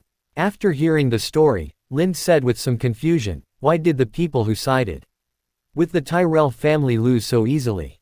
Didn't you say that they have been in a stalemate for the past few decades? Logically speaking, the strength should be about the same. It's all because of the Usurpers' War. Father Bain sighed and said, the Tyrell family supported the Long family and sent troops to participate in the war.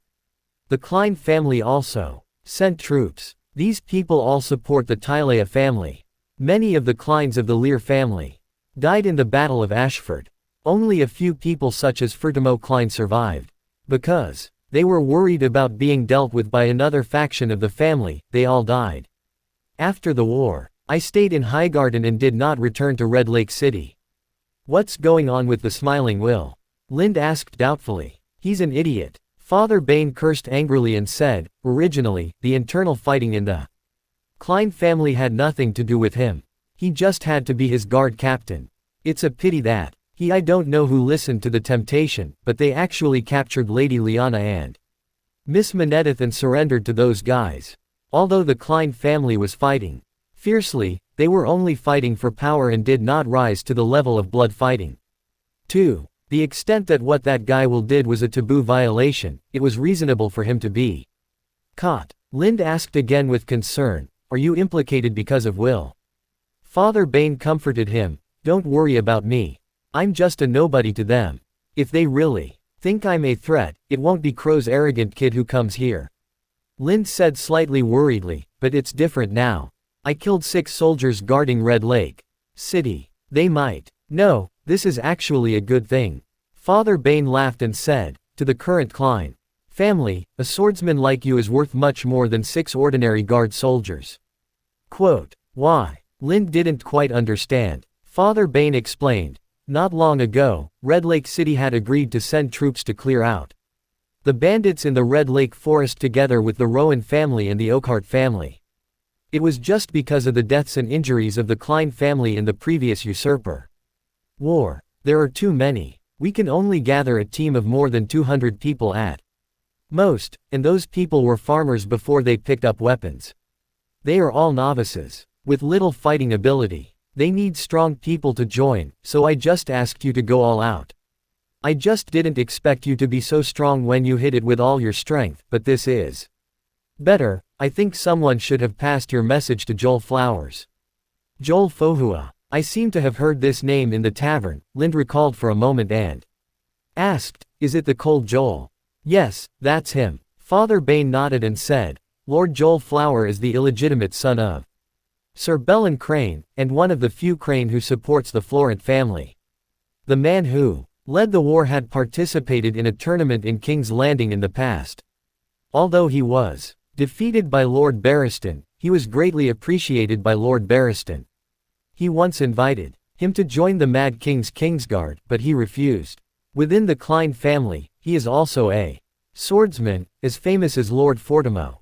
He also greatly appreciates people with superb swordsmanship. This time he served as the swordsman of the 200 people in the Klein family. Commander, you have shown superb swordsmanship now, he will definitely send someone to recruit you.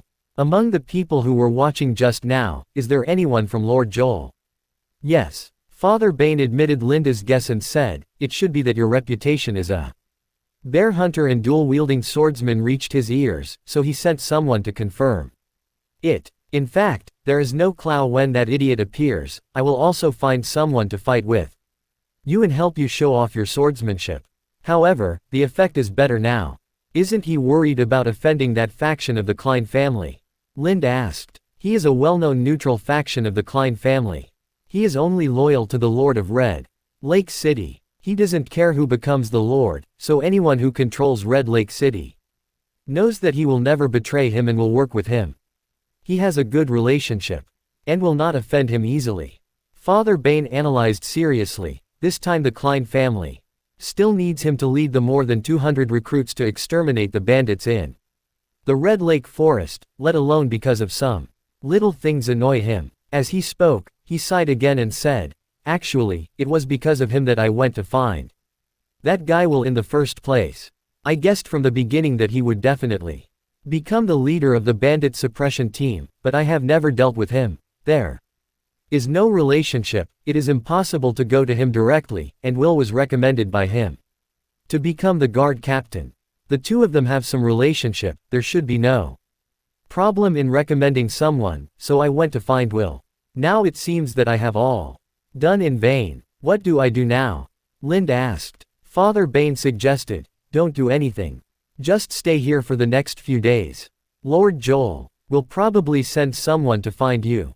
Lind nodded, agreed to Father Bain's proposal, and then asked, Father, has my sword been forged? It's been built. I originally planned to give it to you when you come over, but things happened so suddenly that I forgot to take it out. Fortunately, your bare hands are as good as your swordsmanship. Father Bain motioned for Lind to follow him, and the two of them entered the house in the backyard one after another. Then Father Bain entered the hut inside alone, and soon walked out again, only with two more long swords in his hands. Sword. Father Bain handed the sword in his hand to Lind and said, the half-hand sword I made, according to your request, has widened the width and thickness of the sword body. It looks more like an extended broadsword, which is true. It fits its name as a hybrid sword. After Lind took over the two broad-bladed half-hand swords, he pulled them out of the scabbard, then turned his wrist and arm and tried to swing them. In terms of weight, it was a little heavier than he expected, but it didn't have much impact on him. After that, he tested the sharpness of the weapon and the toughness of the material. The result was much better than the Red Lake City Guard long sword he used just now, but it was still much worse than the weapons held by the peace envoy in his memory, in terms of quality. In general, it can only be regarded as a slightly better weapon. However, considering that these two broad-bladed half-hand swords only cost 5 gold dragons, and I feel that they are well worth the money, I think that Father Bain must also have some favors. Afterwards, Lind stayed in the backyard of Father Bain's tavern for 2 days to familiarize himself with the two newly acquired weapons. Although the combat experience of Peacemaker's dual-wielding weapons is more suitable for the configuration of one long and one short, that is only in the game. In reality, on the battlefield, going to the battlefield with a dagger is simply asking for death, so what he has to do now is to slightly modify the Peacemaker's combat experience and integrate it into his own combat experience. During this period, Lind did not lack opponents who could cooperate with him to familiarize himself with the battle.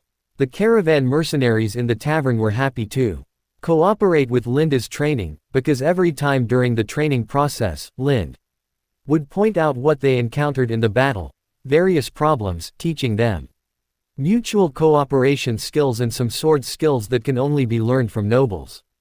Lind's approach invisibly gained him more respect among these mercenaries. As the caravan where the mercenaries were leaving left, various legends about Lind would spread, gradually accumulating Lind's reputation among the mercenaries. The reputation of the Reach. Crocline's revenge did not appear, but on the third day, Red Lake City sent a team of 12 people to Bai Village to bring back the bodies of the 6 soldiers and their equipment. During this process, no conflict occurred. On the contrary, the captain of the team met with Lind and had a fight with him.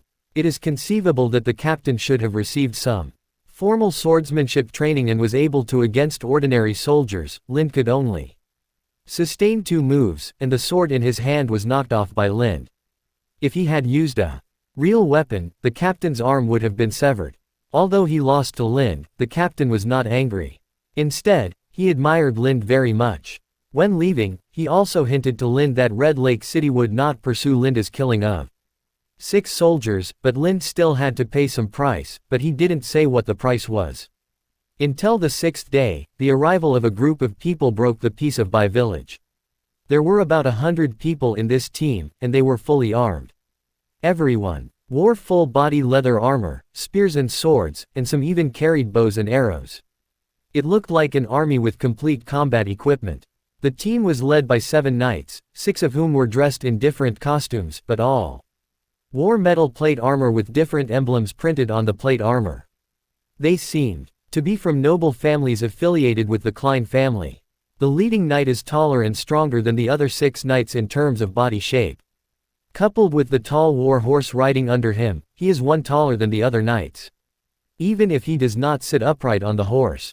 First of all, this also gave him a strong sense of oppression that other knights did not have.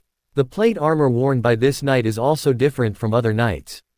Judging from the style of the plate armor, it should have ancient heritage, because it also has the green hand emblem of the Gardiner family on it. Different from the ancient plate armor, the knight's helmet looks very trendy. It is shaped like a turkey rooster unique to the Red Lake Forest. This is an extremely aggressive animal. Even if it encounters a very dangerous beast, it will protect its territory. He fights with the cubs without fear. Perhaps the knight uses this helmet to express his character. The team stopped in front of Father Bain's tavern. At this time, Father Bain and Lind had heard the sound and walked out, and many people gathered around to watch the fun. After Father Bain saw the leading knight clearly, he immediately stepped forward and saluted the knight. Lord Joel. Joel Fohua tightened the reins in his hands, controlled the horse under his seat, looked down at Bain's father, and said, Lance Bain, I still remember your demeanor when you led the team to penetrate the enemy's formation. Like people like you should be on the battlefield, not in this country tavern. Not everyone has such ambitions as adults, Father Bain said with a smile. Compared to dying on the battlefield with no one to clean up the body, I prefer to get drunk and sleep to death on my bed at home. After hearing what Father Bain said, the knights behind Joel Fohua all showed disdain. On the contrary, Joel Fohua did not show any unusual expressions. He only saw his eyes shifted to Lind, looking up and down. After sizing up Lind, he said, Are you the bear hunter? Yes, sir. Lind nodded slightly. From the moment Joel Fohua appeared just now, Lind was weighing his own strength against that of his opponent. Although he has defeated many opponents these days and eliminated 6 Red Lake City guards in an extremely gorgeous way, these people do not represent the real strength of warriors in this world. Most of them are just some who have taken up arms. Among the farmers, a few may have learned some swordsmanship, but not many, and they belong to the bottom of the world's combat power. On the contrary, the Joel Buddha in front of him is the representative of the real high-level combat power in this world. Being a swordsman master who can be appreciated by the fearless Barristan itself represents his strength. Not to mention other places, just in the river bend, there are not many people who can defeat him one-on-one. This also made Lind couldn't help but have the urge to challenge the opponent and understand his true strength, but he knew very well that now was definitely not a good time to challenge Joel, so he suppressed it. However, although he resisted the urge to challenge, Joel still keenly felt a hint of fighting spirit emanating from him, and asked very directly, "Do you want to challenge me?"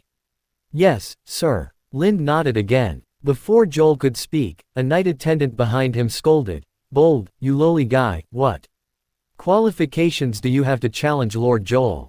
Despicable." Joel turned around and looked at the humiliated attendant behind him, and asked him, "Is it lower than an illegitimate child?" The knight attendant was stunned for a moment, and seemed to realize that he had stimulated Joel's pain point, and quickly explained, "My lord, I am not talking about you." Joel looked at the other person and said in a deep voice, "Forget it, I know you didn't mean it, but one thing you have to remember is that since you have become my attendant, you should not have any noble or low thoughts in this world. The only thing that allows you to survive and help you make achievements is the sword in your hand, not the blood on your body and the identity represented by the blood." Quote, "I understand, sir." The knight attendant lowered his head slightly and said. Joel shook his head slightly. He did not think that he, a noble knight attendant, understood the meaning of his words, but he did not think of a further explanation. Instead, he turned to look at Lind and said, "I have already after helping you solve the trouble in Red Lake City, you must join my army next. After you have accumulated enough merits on the battlefield, I will recommend you to become a knight squire for Lord Fortimo." Quote, "At your command, sir." Lind responded directly without any thought. Chapter 7 A Surprising Vision. Stronghold is located on the east side of the Red Lake Forest. It used to be the territory of the Osgry family. However, with the decline of the Osgry family and the death of the last Osgry family heir, it has been controlled by the Rowan family. However, this place is a bit far away from the Golden Tree City of the Luowan family, so it was entrusted to the Weber family of Lenghau Castle to take care of it. However, the Weber family preferred to run their own Cold Howl Castle and did not care about Fort Firmness at all. Over time, the place became deserted and only a few refugees lived here. Although Fort Firm is abandoned, this does not mean that Fort Firm is worthless. In fact, for those smugglers, Fort Firm is located in a very good location, because Fort Firm is located at the end of the Western Mountains. A secret mountain trail leads past the border patrol in the reach to Corn City in the west. Only experienced smugglers know this secret passage, and in order to ensure that this secret passage is not discovered and remains unimpeded, they even sent people disguised as refugees to occupy Fort Firm. However, the smugglers disguised as refugees in Fort Firm are now all hung on wooden stakes in the castle. An army of 300 people has now filled the castle, which is not particularly large, to the brim. It is not difficult to see from the equipment on the body that this army of 300 people is composed of a regular army of 100 people and a miscellaneous army of 200 people. The equipment of the regular army is relatively neat, and everyone wears leather armor and carries various types of weapons, and they have a dedicated logistics team to provide them with food and drink. The miscellaneous soldiers wore a variety of clothes, some thickened their clothes to increase their defense, and some simply strung wooden boards together as armor, and the weapons in their hands were also various. Most of them were spears made of wooden poles, and a few were pitchforks and sickles. Except for a few captains, almost no one was seen wearing a sword. Obviously, they should all be ordinary farmers recruited temporarily. Although this army deliberately put away its flags, it can still be distinguished from the obvious badges on some of the knights that they should all come from the Klein family of Red Lake City. At this time, some people walked out from the only well-preserved hall in the castle. These people were all knights, wearing exquisite plate armor. Most of them held their heads high when walking, looking like a knight fighting cocks. Among this group of people, there are two figures that are particularly eye-catching. One is the tallest among these people. He is guarded by the people around him in the middle. It Seems that he should be the leader of this team, while the other person is following these people. Behind him, he is the only one not wearing armor, and he is second only to the tallest person in height, but these are secondary. What really attracts people's attention is his face, which stretches from his forehead, through his eyebrow arch, to his cheeks. There were 3 scars from the beast's claws. These 3 scars made the originally handsome man look a little cruel.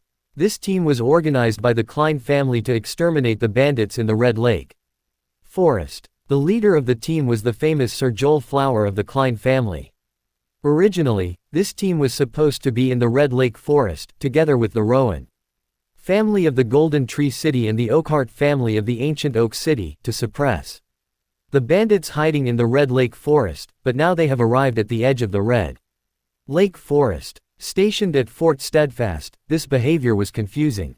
Not only were outsiders confused, but even the night attendants around Joel Fohua were confused. It was just that when the team moved, their trust in Joel made them not ask any questions, but after they settled here, it was over. After 2 days, someone among them finally couldn't help their confusion and asked, "Sir, how long are we going to stay here?" A night attendant asked with concern. "Shouldn't we be annihilating the remnants of the Long family in the Red Lake Forest now?" Hearing the knight's attendant's words, Lind, who was following the crowd, looked at the knight's attendant with a deep look. It was obvious that the knight's attendant had an ulterior motive in calling the bandits who fled here in the Red Lake Forest the remnants of the Long family. After all, compared to encircling and suppressing bandits, encircling and suppressing the remnants of the dragon family are more likely to attract the attention and favor of the new king Robert Baratheon, and the corresponding achievements during the encirclement and suppression process are also more eye-catching. The little thoughts of the knight's attendants naturally did not escape Joel's eyes, but he didn't have any opinions on it.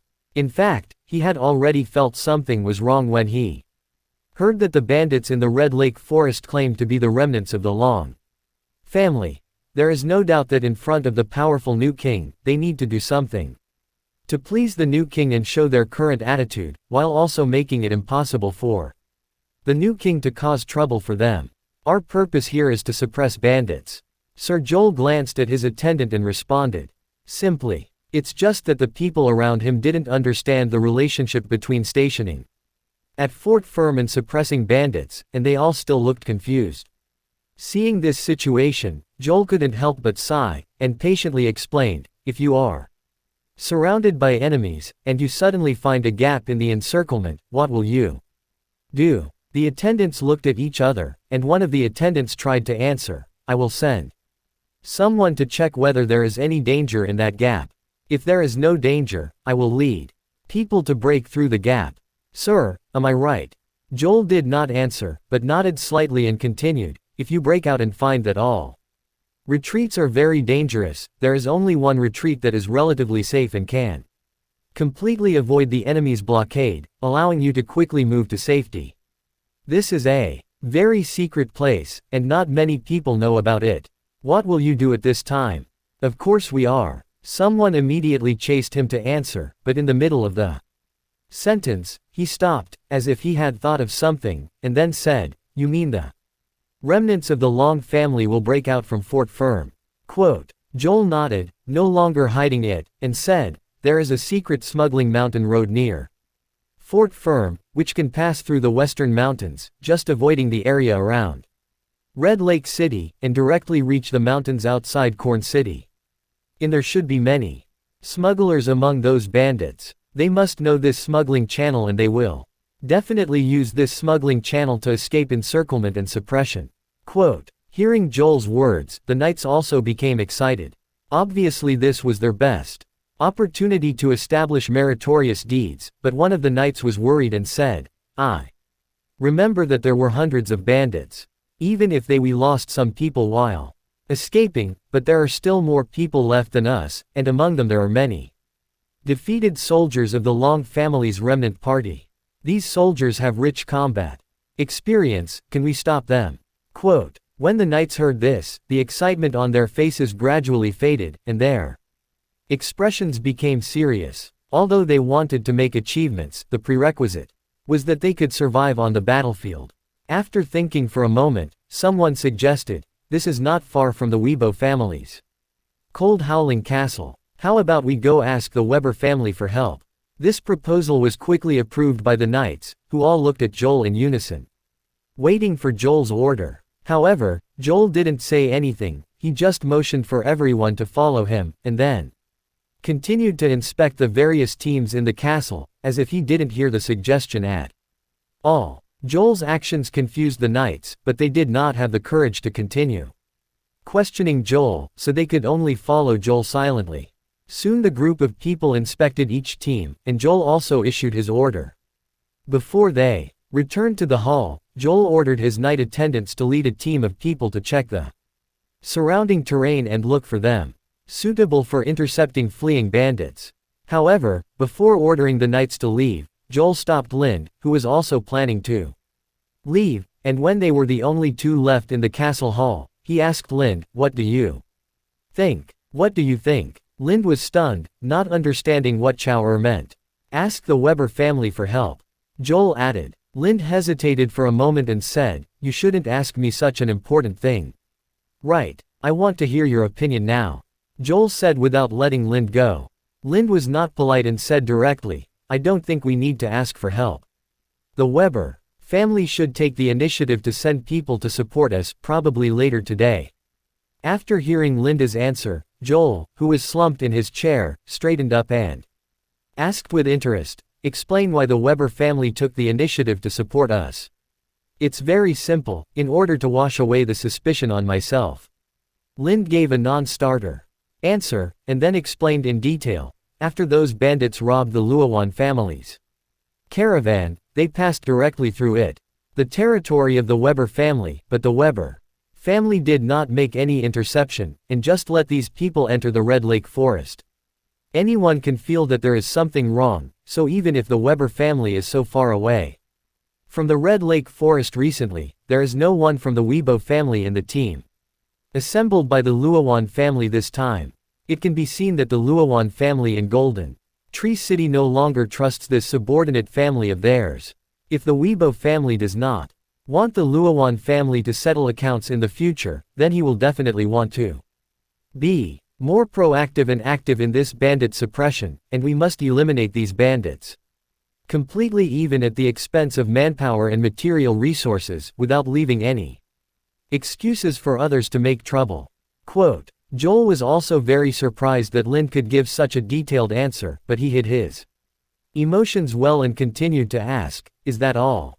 Lind was silent for a moment and continued, "The reason why you are stationed in Fort Firm is not only because it is the only way out for those bandits, but also because you want to create an illusion for the Weber family and make them think that you are the Rowan family assigned to monitor them. They will work harder to help us eliminate the bandits."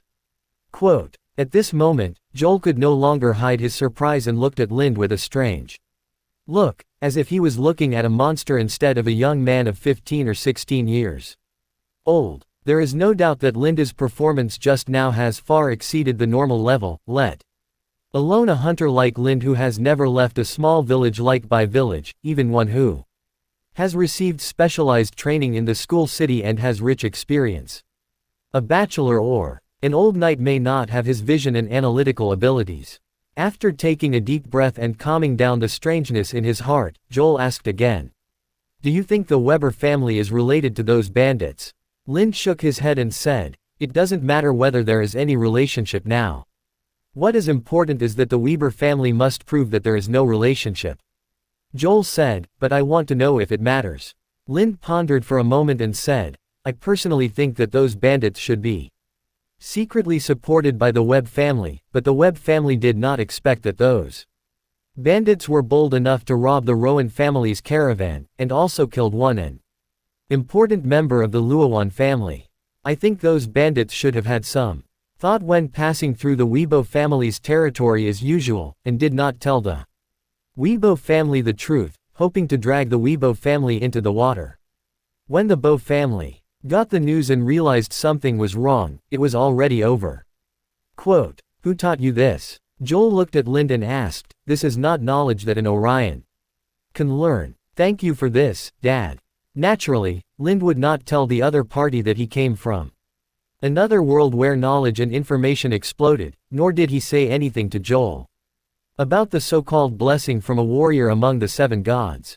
Such words directly spoke to Joel. People like Joel Fohua said that not only would it not have any effect, but it would cause unnecessary suspicion in the other party, so he directly attributed all this to Father Bane. This was also what he and Father Bane had agreed upon. Joel seemed to believe Linda's words and said, "It seems that he really values you. Not only did he help you find a good swordsmanship teacher, but he also hired a scholar to teach you. It seems that he put his unfulfilled wish back then. It's all on you." "Wish?" Lind asked curiously. "Sir, can you tell me about Father Bane?" "Didn't he tell you?" Joel asked. Lind shook his head. "Actually, I don't know very well. I just heard some rumors." Joel leaned on the chair, thought about it, and said, "Back then, Bane and I both participated in the Mad Kingsguard's siege of the Kingsguard Brotherhood. In that battle, I was with Lord Barristan, and had no contact with him. However, on the battlefield, I saw him leading his spear team to directly penetrate the defense line of the Kingswood Brotherhood and force the Kingswood. The Brotherhood had to retreat, which eventually led to the collapse of the entire front. Although in the eyes of others, the famous knights were the protagonists in that battle, and they were the force that influenced the battle. In my opinion, the real influence of that battle was on them. The one who had the key influence was actually old Bane's spear team. Dad actually has such a brilliant record." Lind was also a little surprised. Because of their relationship during this period, although in his eyes Bane's father is not very ordinary, he should still be far from a legend. But now it seems I did underestimate Father Bane's past. I thought that just participating in the battle to encircle and suppress the Kingswood Brotherhood was already a legendary experience, let alone making achievements in the battle. Chapter 8 Small Conflict. What happened next? What happened next? Lind asked curiously. Joel thought for a moment and said, "I heard that after the war, he retired from the guards. After receiving a reward from his family." "Retired?" Lind felt a little baffled, as if a book suddenly ended with a sentence when it reached a key plot point. Other than retiring, what use can he have if he continues to stay? Joel sighed slightly, seeming to feel sorry for Father Bane, and said, "He was already very old at the time, and he also suffered a serious injury. Even if he recovers from his injury, he may not be able to hold a spear or sword. Originally, his meritorious service was enough to be knighted. Unfortunately, his background is too ordinary, and all possibilities for advancement are blocked. There is no use staying in the guard." Lind frowned and said, "Can't commoners become nobles?" "Of course not." Joel shook his head and said, "But it is 100 times more difficult for commoners to become nobles than for descendants of nobles to become nobles. It requires both luck and strength, and they also need to know how to maneuver. Old Bane should be that kind of person. Those who are unlucky and don't know how to maneuver." Listening to Joel's words, Lind couldn't help but think of 2 characters in his mind. These 2 characters seemed to be in line with Joel's conditions, and they had both reached the pinnacle of power. One is Janos Slint, the son of a butcher, who through various means became the commander of the King's Landing City Guards, and later became the Duke of Harrenhal. This can be regarded as an inspirational example. The other one is the mercenary Bronn. In the series, he actually relied on his relationship with Tyrion to rise through the ranks, and eventually became the Warden of the Southend. The Duke of Highgarden, one of the final winners, he can definitely be regarded as people who were favored by the god of luck. When he watched the series at the time, he didn't think there was anything unusual, but now that he has come to this world of ice and fire, and after understanding the power system of Westeros, he feels that the series makes Bronn the Warden of the South and the Duke of Highgarden. It's just nonsense. Harrenhal has been completely in decline. After Janos was made Duke of Harrenhal, he did not dare to go to Harrenhal to take office. However, there are still a large number of nobles and lords with long-standing inheritance in the Reach. It can even be said that they have strong troops. How could they let a lowly mercenary become the leader of the Reach? Not to mention such an appointment being officially promulgated, even if it is discussed, it will probably cause riots in the Reach, and eventually war will most likely break out again. Therefore, based on common sense analysis, it can be determined that Braun's appointment in the series is absolutely it's because someone is mentally ill that they write like this. However, regardless of the brain-twitching content in the episode, Braun is still a very inspiring case, and it is also a case that Lind can use to imitate and learn from. Just when Lind was thinking about the two examples of people who successfully transformed from commoners to nobles, Joel did not notice that he was distracted. Instead, he looked at him and continued, "Although Old Bane is a lot worse, you were beaten by him. He has been trained well. I don't know how lucky he is, but in terms of strength and training, you are much better than him. Thank you for your compliment." Lind could feel that Joel must have seen his original plan, but he didn't seem to be disgusted, and he didn't have any ill intentions towards him. So he didn't hide it, it was very direct. Admitted what he thought of himself.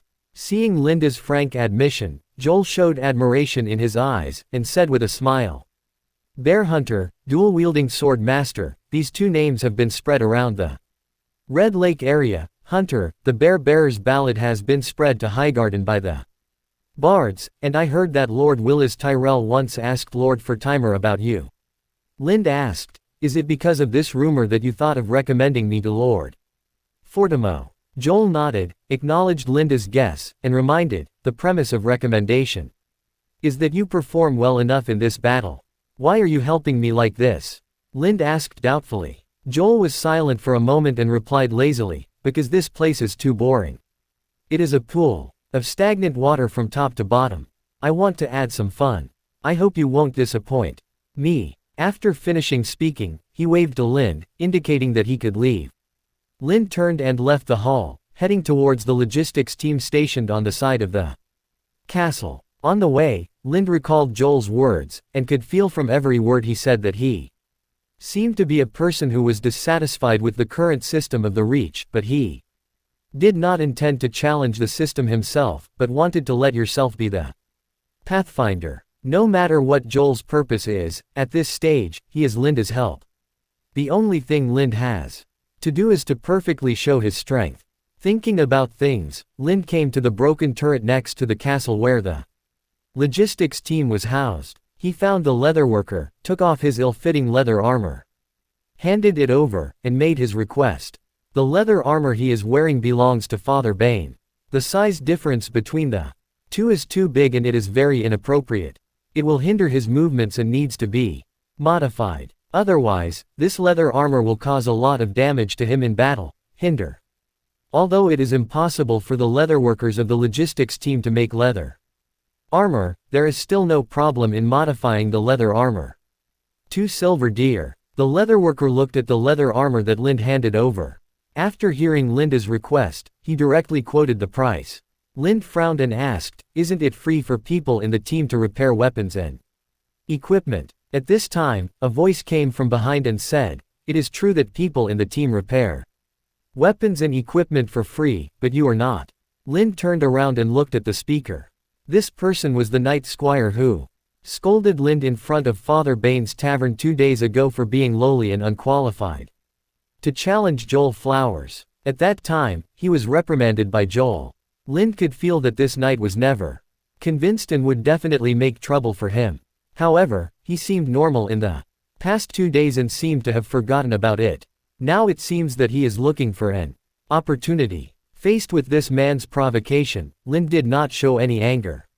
He just looked at the other person, then took out 2 silver deer, placed them on the cobbler's table, and said to the cobbler, "Here are 2 silver deer. Silver deer, I need you to change my leather armor tonight. If you fail to meet my requirements, I will not only take back the 2 silver deer, I will also chop off one of your hands as punishment." Quote. The cobbler was completely stunned. He didn't expect that he just followed the knight's attendant's instructions to embarrass Lind, but now he became the target of the other party's venting of dissatisfaction. He could feel that Lind was not just talking casually, but that he really planned to cut off one of his hands if he didn't complete what he told him. Moreover, he also believed that Lind was capable of doing so, even if he didn't know that Lind was his identity. But just from the fact that Lind has been following Joel these days, we can guess that the other person's identity is unusual. Thinking of this, the cobbler looked at the knight's attendant in panic, as if asking the knight's attendant for help. The knight attendant did not expect that Lind would react like this, and immediately stepped forward to stand in front of Lind, shouting, "Damn guy, what do you want to do? Do you want to use lynching in the army?" However, Lind did not look at the other person at all, and always looked at the leatherworker, saying, "If I were you, I would immediately improve the leather armor as required. After all, you don't have much time left. Or do you think he can I help you solve the problem?" He pointed to the knight attendant and said, "Indeed, I won't do anything if he is here, but can you guarantee that he will be here all the time? Will he go back to rest? Will he stay by your side when you sleep? As long as he leaves your side, I will take action immediately. So do you still feel that you are safe?" Quote. Hearing Linda's words, the leatherworker was completely frightened. He didn't dare to look at the knight's attendant again. He picked up Linda's leather armor and started to modify the leather armor according to Linda's requirements with a few apprentices. Lind then turned to look at the knight's attendant, whose face was red with anger, and said, "You shouldn't involve irrelevant people, and you can't provide protection to that person. Besides, are you still a baby? Guys, using such a childish trick is not only disgusting but also makes you look stupid. Bastard." The knight squire had encountered someone like Lind before and was so angry that he didn't know what to say. "By the way, I don't know your name yet." Lind suddenly seemed to have thought of something and looked at the knight attendant, but soon he waved his hand again and said, "Forget it, I don't need to know your name. You are nothing to me anyway." After saying that, he walked towards the outside of the castle.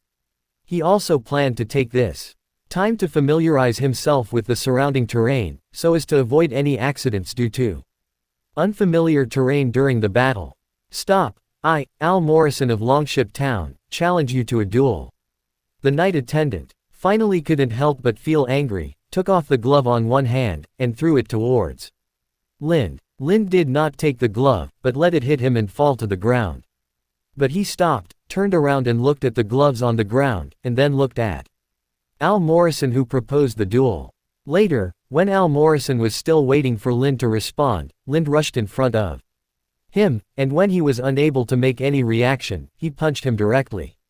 A suffocating pain came from his chin, and he fainted instantly and fell to the ground. Everything happened too suddenly. Not only did Lind's attack appear suddenly, but he also moved very fast. The knight attendants and others who were watching the excitement just saw a blurry shadow, and then Al Morrison was knocked down by Linda's punch. Lind turned around and looked at the other knight attendants, and said solemnly, "You guys, carry this idiot back. I won't promise to use only my fists next time." After saying that, he continued walking towards the outside of the castle. "Wait, stop." At this time, someone among the knight attendants shouted to Lind. Lind stopped when he heard the sound, turned to look at the knights and attendants, put his hands on the swords at his waist, and said in a deep voice, "What? Do you also want to throw your gloves at me?" At this moment, several knight attendants said nothing, including the knight attendant named Zhu Lind, because at this moment, Lind was no longer the lucky country hunter in their eyes. When Lind would the moment they put their hands on the hilt of the sword, they all felt an invisible pressure. This kind of pressure they had only felt on Joel Fohua. Their bodies also tensed up instinctively because of this pressure. Don't dare to relax at all. Seeing that the knight attendants did not respond, Lind ignored them and removed his hand from the hilt of his sword, continuing to walk towards the outside of the castle. This time, he did not wait until he walked out of the broken gate of the castle. People call him. Again, the moment Linda's figure disappeared from the city gate, the tense bodies of these knight attendants relaxed, and they all let out a long sigh of relief. Then, they looked at each other with a wry smile, and then immediately ordered their men to carry their beaten companions back to their rooms. although they repeatedly ordered not to spread what had just happened, especially to Joel's ears. What they didn't know was that while they were still carrying their companions back to the room, the small conflict between them and Lind happened. A detailed report has been given to Joel. After hearing this, Joel just smiled and said nothing. Although there are not many memories preserved from his predecessor, most of these memories are related to hunters. This allows Lind to quickly become familiar with the forest even if he has no experience in jungle survival in his previous life. With his walking skills, he was also very lucky to discover the smuggling passage hidden in the mountain. After understanding the topography around the smuggling channel and choosing a few suitable ambush locations, Lind walked back and returned to Fort Firm before dark. However, Fort Firm at this moment was obviously much more lively than when he left at noon. There was already a temporary camp under the hill where Fort Firm was located. After a rough calculation of the number of people in the camp, it was there were about 600 or 700 people, and these 600 or 700 people were all equipped with very good weapons. Their spears had iron spearheads. Many of them even wore hand axes and short swords. There were also a dozen knights in the camp. Walk back and forth inside. In addition, there is a flag hanging high in the temporary camp. The flag is embroidered with the unique black spider emblem of the Weber family. Although it is in a dark forest, the spider pattern is still very eye-catching. Seeing it from a distance makes people wonder. An eerie feeling of horror. Obviously, Linda's previous speculation in front of Joel had come true. The Weber family, who had a secret in their hearts, couldn't wait to send out the most people they could to assist Joel in annihilating the bandits or the remnants of the Long family in the Red Lake forest. It is not difficult to see from their numbers and equipment that the Weibo family must completely eliminate that group of bandits and not give others, especially the Rowan family, any excuse to cause trouble for them. Chapter 9 Interception. Not long ago, when support from the Webb family arrived, Joel received a letter from the Rowan family and learned that the coalition forces of the Rowan family and the Oakhart family had defeated the bandits in the Red Lake Forest. The bandits were now like Joe as I guessed. They were moving towards Fort Steadfast, and it seemed that they wanted to take a private road to hide in the mountains on the outskirts of Corn City. I don't know if it was intentional by the Rowan and Oakhart families. The bandits were merely defeated, and there were not many casualties. Their main combat power is still preserved. This will undoubtedly bring great consequences to Joel's army. There was huge pressure, so the letter Crow also stated that Joel should focus on interception, drag these bandits near Fort Firm, and then surround them when they arrive. It's just that the Rowan family obviously didn't expect that the Weber family would bring all the family's troops to support Joel in order to clear away the suspicion on themselves. This gave Joel enough troops to deploy, and also changed Joel's initial plan. Thinking of this, he no longer ambushed in the forest, but chose a small valley that the bandits must pass through to retreat as a battlefield to eliminate these bandits in a frontal battle. You lead 10 people, station at Sheephorn Cliff, and make a signal bonfire. If there are bandits passing here, light the bonfire, and then try to block them until we support them. In the meeting hall of Fort Firm, Joel pointed at a picture an obvious ram's horn mark on. The simple map gave instructions to Lind. When Linda heard this, he frowned. When he was exploring the terrain, he passed by Yangjiao Cliff. It can be said that it is the only way to take the private road. Only by passing through Yangjiao Cliff can you reach the cliff plank road in the middle of the cliff. Although Sheephorn Cliff is a suitable location for ambush and interception, it is located at the rear of the battlefield. As long as there are no accidents on the battlefield ahead, almost no bandits will be able to escape there. The absence of bandits means that he cannot establish any merit, which naturally dissatisfied him. However, on this occasion, he could not object to Joel's decision. He could only make a small suggestion and said, I have surveyed the terrain there. It is not particularly difficult to defend. There is no need to assign people to it. Not to mention those people, are not very strong themselves and have not cooperated with me. If I encounter an enemy, they will become a burden for me. I can defend there alone. Quote, Hearing Linda's words, everyone around him was stunned. Including the knights of the Weber family, everyone's eyes fell on Lind, and their faces were full of surprise. They had only heard that they disliked the few men under him. In this situation, it was the first time I heard such a request to reject my subordinates. Those knight attendants of Joel just thought that Lind was an arrogant and crazy guy, but the knights of the Weber family were very curious about Lind's origins. In fact, when Lind was called by Joel to hold a pre-war military meeting, the Weber family was already curious about Lind. After all, in the entire meeting hall, there were either knights, or knights attendants. Only Lind. It is difficult for a person dressed as a commoner not to arouse doubts in everyone. Facing Linda's suggestion, Joel didn't show any unusual expression. He just looked at Lind coldly and said in a deep voice, "Why do you think you can stop the fleeing bandits by yourself?" Lind replied calmly, "I am a hunter and know how to lay traps. I think the fleeing bandits should not be more difficult to deal with than the mountain bears." Joel stared at Lind for a moment, without saying anything else, nodded and agreed to Linda's suggestion. Now that he knew his mission, Lind felt that there was no need to stay in the meeting hall any longer and was about to turn around and leave. At this time, Al Morrison, who had been knocked unconscious by his punch before, suddenly stood up and said, "Master Joel, although I believe in this hunter's ability, after all, he is only one person. If there are bandits coming from if he escaped from the place he was defending, then we would not be able to completely encircle and suppress the remnants of the Long family. If other people knew about this, they would think that we deliberately sent someone to defend such an important place in order to put the remnants of the Long family away. Let's go, this may cause us a lot of trouble." Jorda glanced at his servant, with a smile on his lips, and then turned to Lind and said, "If someone escapes from the place you are defending, then you will be wanted as an associate of the bandits. You are still here. Are you planning to defend Sheephorn Cliff alone?" Everyone thought that Lind would change his mind, but Lind still looked indifferent. Smiled at Joel, nodded, and walked out of the meeting hall without saying anything. "Stop, you haven't." Al Morrison didn't understand what Lind meant and wanted to stop him. "Enough. This matter has been decided.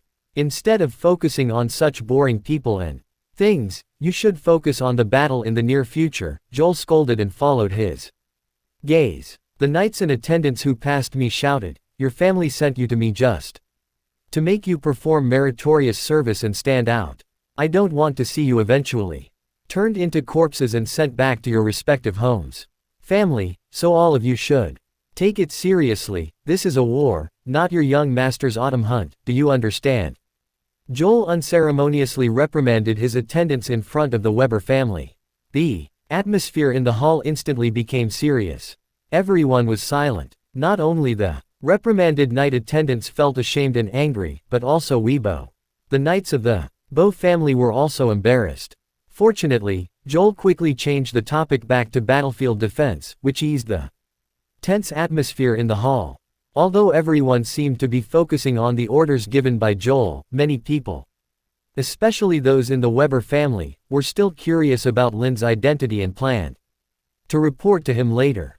Joel's attendant asked. At this time, Lind had arrived at the cobbler's workshop of the logistics team. The cobbler, who had followed the knight's attendant's orders to make things difficult for him, saw Linda's arrival. He quickly stood up from his stool and placed the already used piece on the shelf next to him. The modified leather armor was brought over. "This set of leather armor has been modified according to your instructions. Give it a try, and see if there is anything that needs improvement." The leatherworker bent down and said respectfully with a much better attitude than before. Lind took the leather armor and looked at it, and found that in addition to improving the size of the leather armor according to his own requirements, he also added some thin iron sheets to the leather armor to increase its defense. Lind put it on and tried it on. "I found that these thin iron sheets did not interfere with my movements. If I fastened the upper and lower belts, the edges of the thin iron sheets would cover each other, reducing the gaps and increasing the defense in disguise." "Not bad, very good." Lind nodded with satisfaction, took out 2 more silver deer and threw them into the cobbler's hands. "This is a good job, I'll reward you." The cobbler quickly took the silver deer and wiped the sweat from his forehead. Lind asked again, "I need some ropes, do you have them here?" The cobbler asked, "Sir, how thick of a rope do you want?" Lind gestured about the thickness and length. The cobbler immediately turned around and took out a few bundles of hemp rope used to bind the prisoners and asked, "Will these be okay?" "Okay, very good." Lind took the hemp rope, pulled it, nodded with satisfaction, and took out another silver deer and handed it over. The cobbler quickly shook his head and said, "No, no. These are normal consumption, and you don't need to pay." Lind did not force it. After putting the silver deer back in his pocket, he put the rope on his shoulders and walked out of the castle quickly. After leaving the castle, Lind hurried towards the Sheephorn Cliff. From the information revealed by Joel at the meeting just now, it is not difficult to tell that the bandits who escaped from the Red Lake Forest should arrive around tomorrow morning at the earliest. Getting to the vicinity of Fort Firm means that there is only one night to set up a trap for him. The road at night was not easy to walk. Even though Lind had inherited the hunter experience and abilities from his predecessor, his walking speed was still much slower than during the day. It took him nearly twice as long to reach Sheephorn Cliff. After arriving here, he did not take a rest and began to set up various traps in the area around Yangjiao Cliff. Fortunately, when he was surveying here during the day, he had considered the situation of bandits passing by and marked the suitable places for traps in advance. And while walking around, he also collected materials for setting up traps, so that he did not need to do extra things, he only needed to arrange them as planned during the day. Because he was working alone, he worked until midnight before setting up all the traps. In the process, he also killed a lone wild wolf that wanted to sneak up on him. However, some minor accidents occurred while handling the wild wolf carcasses. The smell of blood on the wolf carcasses attracted some carnivores. Fortunately, he threw the carcasses far enough away so that these carnivores did not destroy the forest trap. The fact that Linda's predecessor was able to hunt a mountain bear with a trap means that his trap is extremely powerful. When setting up the trap here, he also added the jungle trap method used by some armies that he saw on TV in his previous life. Not only does it make these traps much more powerful, it also makes them difficult to guard against. Although it would be a bit shameful to use traps to deal with enemies rather than killing them on a frontal battlefield, for Lind now, getting meritorious service is the most important thing. As for his reputation, he no need to think about it for now. Because the bear hunter and the master of double swords have brought him enough fame. And even the reputation has exceeded the range that his current position can bear. Excessive fame will inevitably cause some unnecessary troubles, so the behavior of Al Morrison causing trouble for him this time should be caused by his reputation. Therefore, now he needs to do something to suppress his overexpanded reputation, and using traps to kill enemies is the method that can be used now. However, the premise of all this is that bandits who have escaped from the battlefield will use this smuggling channel. Lind could not predict this, and obviously Joel should not know about it either. Joel placed Lind in the rear, probably to give his knights and attendants an explanation. After all, his knights and attendants were knocked unconscious in front of everyone. Without an explanation, these 6 would more or less be let go. The family behind the knight's squire had objections. Over the past few days, Lind finally saw clearly that the 6 people were not so much Joel's knight attendants, but rather were temporarily placed with Joel by some noble families in order to take advantage of this encirclement and suppression of the so-called dragon family remnant party, and established meritorious deeds. Under normal circumstances, knights and knight squires are one-on-one. In some special circumstances, there will be 2 or 3 knight squires. For example, the fearless Barristan once had 3 knight squires at the same time, but like Joel having 6 knights squires was almost unheard of.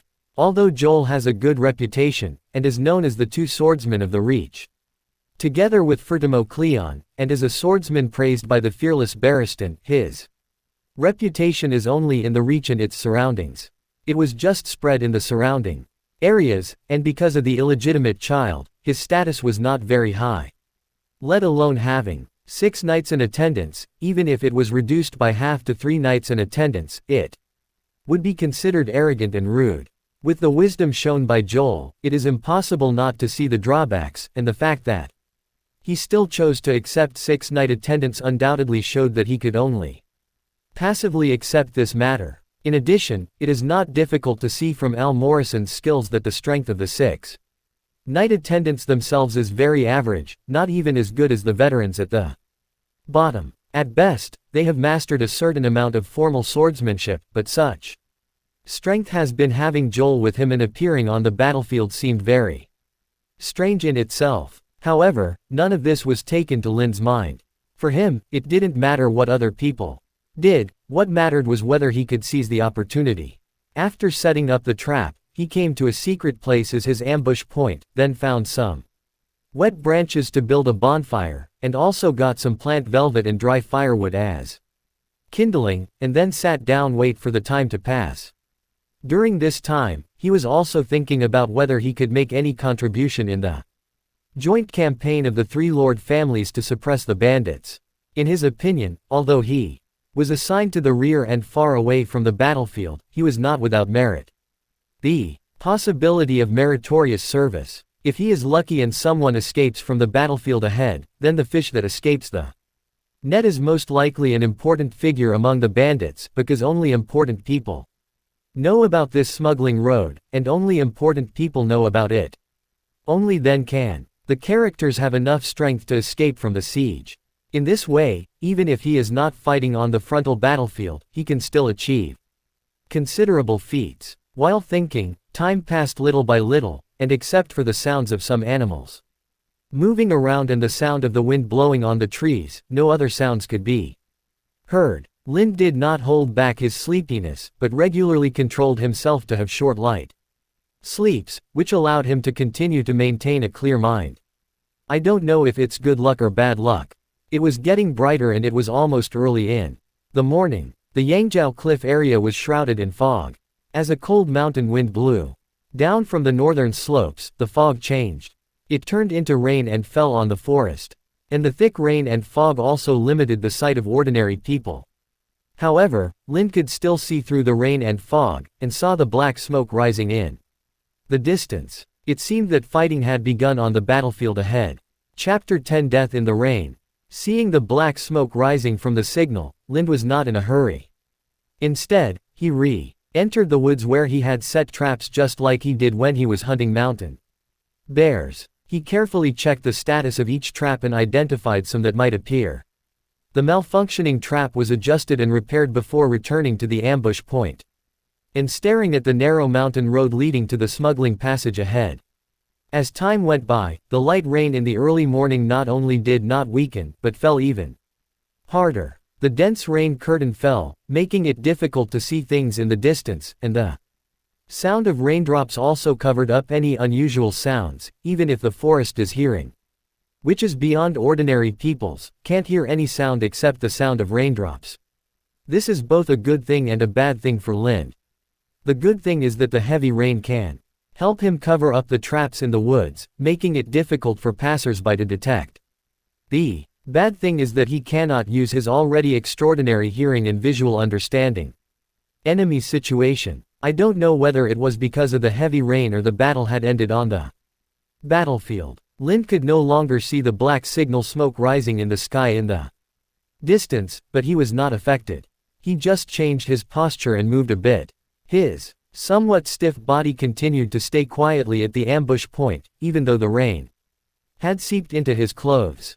About half an hour passed. Lin seemed to hear something in the rain. He turned his head slightly and looked towards the woods where he had set up the trap. He also raised his ears and listened attentively. Kind of sound. He didn't know whether it was his illusion or whether his extraordinary hearing was blessed by some kind of power in this state of concentration. He felt that the originally mixed sound of heavy rain suddenly sounded like a library being tidied up. Each different sound is separated with a separate entry, and he can clearly identify the details of each sound. However, this extraordinary state only lasted for a few seconds and quickly returned to normal. However, these few seconds were enough for Lin to understand the situation in the woods ahead. There are 23 people in total, 13 were injured, 7 were seriously injured, and 6 more were caught in the trap and should be hopeless. Lin drew out the weapon from his waist and passed through the moment just now. Hearing the voice, he analyzed the information contained in it and murmured in his heart, "There are 2 people wearing plate armor. They may be real knights. They are a bit difficult to deal with." After a while, Lin saw some vague figures appearing from one end of the mountain road. As the figures approached, he gradually saw the people clearly. However, because of the rain curtain, he could barely distinguish the number of people. The condition of their equipment. As he analyzed from the voices he heard before, there were 2 warriors or knights wearing plate armor in this team. Their status should be high. They walked in the middle and were protected by these people. The others, the clothes were ordinary, only a few people wore leather armor, the others wore ordinary clothes, and the weapons in their hands were all spears, and only a few people wore long swords. However, what was slightly different from his previous analysis was that the number of people in the team in front of him was different from his previous inference. There were a few missing, but he soon figured it out. The few missing should have been hit again. The trap in the forest has been folded in the woods. After the group of people emerged from the woods, they did not stop. Instead, they analyzed the surrounding environment and found the mountain road leading to the smuggling passage hidden in the weeds. Then they walked up the mountain road and quickly headed towards walk in the direction of the smuggling channel. Perhaps they were only thinking about escaping to a safe place as soon as possible at this moment, or perhaps the experience of escaping, encountering battles, and escaping again. All night had made them extremely exhausted physically and mentally. They did not consider at all whether the traps on the way there were it was prepared for them, and they didn't think about whether there would be an ambush on the way. They just lowered their heads and kept moving forward. Soon they had arrived at the foot of the hill where Lind was ambushing. Because of the cover of grass and trees and the cover of heavy rain, they did not notice that there was a person ambushing not far away. Lind did not intend to let these people pass, then follow them and attack them one by one from behind, because judging from the current state of this group of people, they were extremely tired and did not have much fighting power left. Address them completely head on. So, when the 2 warriors wearing plate armor who were guarding the middle came to the front of Lind, who had already accumulated strength for a long time, kicked hard. And his whole body was like a sharp arrow leaving the string. He rushed out and in the blink of an eye he was in front of the 2 plate-armored warriors. Lind was too fast, and blocked by the heavy rain, the 2 plate-armored warriors did not notice the danger at all. When they noticed something abnormal, they just saw the reflection of the 2 sword blades, and followed the helmets, and as soon as the throat area where the plate armor connected was cold, a sense of weakness spread throughout the body. Coupled with the fatigue of the body itself, they immediately collapsed to the ground. And their bodies twitched unconsciously. After successfully dealing with the 2 plate-armored warriors, the other bandits around him had not yet realized what had happened. However, Linda's attack did not stop. He spun his body half a circle with extremely exaggerated movements, moved his arms, and headed towards several other bandits with long swords slashed at him. The rotating blade landed on the gap in the bandit's leather armor with great precision.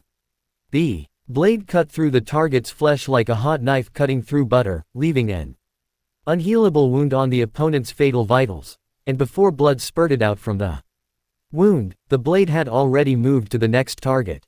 As Lind fully absorbed the Peacemaker's combat experience, he gradually understood that the Peacemaker's fighting method can be summed up in just 4 words: weak point attack.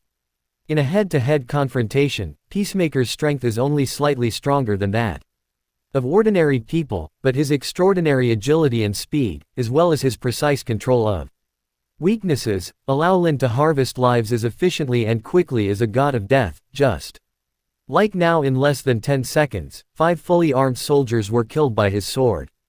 Enemy attack. The bandits behind saw their leaders falling down in front, and a strange figure appeared where they fell. They immediately realized what happened and instinctively let out a horrified roar. It not only reminds those in front of me, but also emboldened myself. However, their shouts did not affect Lind. At this moment, Lind was like a cold-killing machine. According to the planned sequence, he clashed with the group of bandits holding spears behind him, holding half a sword in his hand.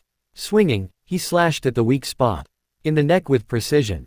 Every time he swung the sword, someone fell down.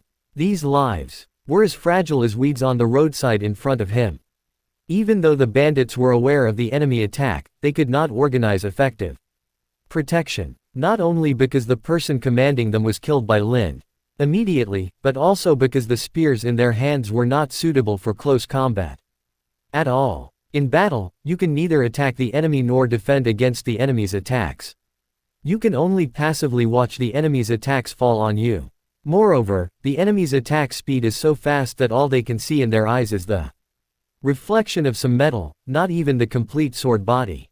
Not to mention that their bodies are already exhausted, even when they are full of energy.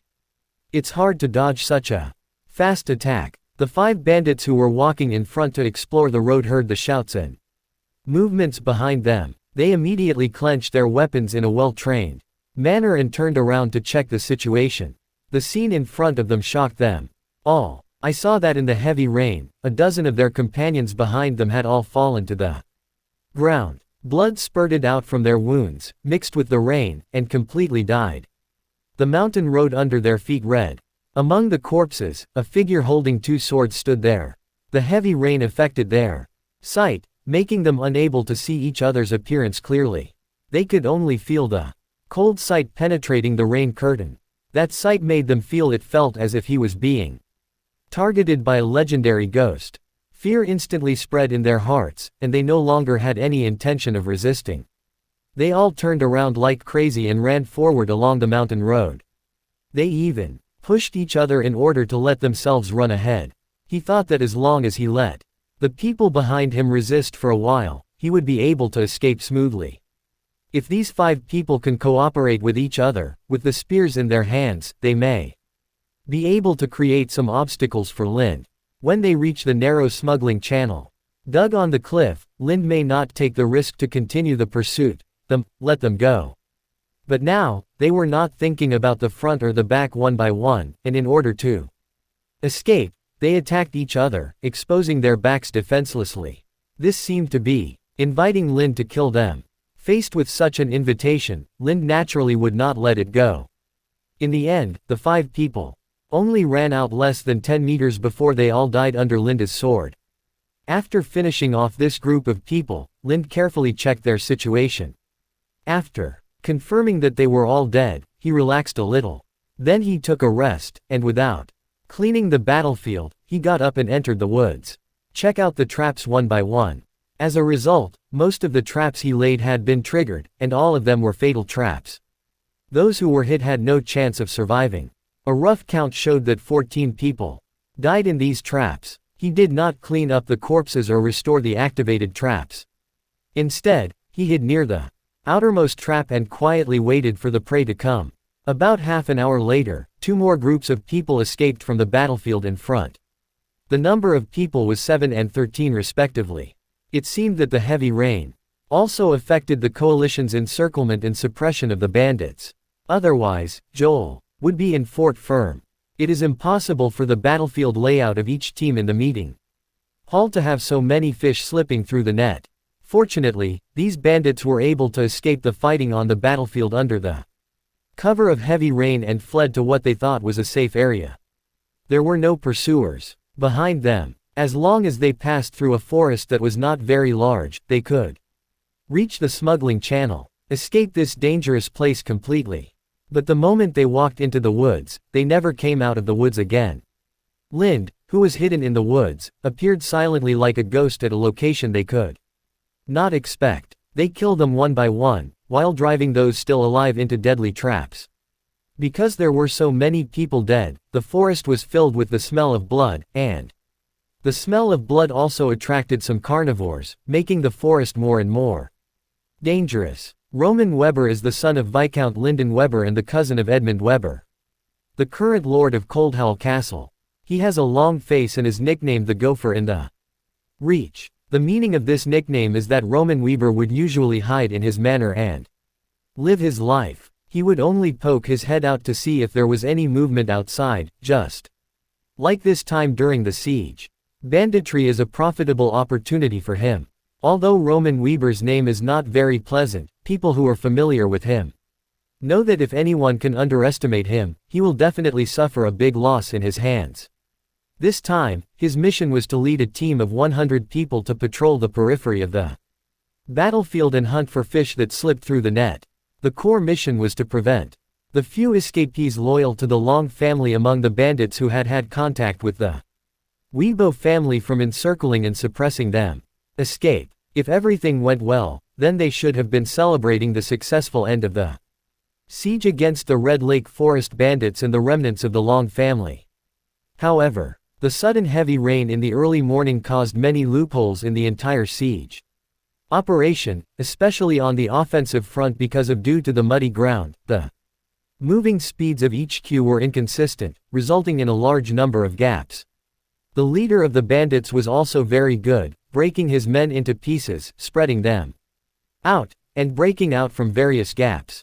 Although most of these people failed to break through successfully and died on the battlefield, there were still some people who were lucky enough to escape from the encirclement. Roman was supposed to clean up all the fish that slipped through the net, but because of the heavy rain, his movement speed was also affected.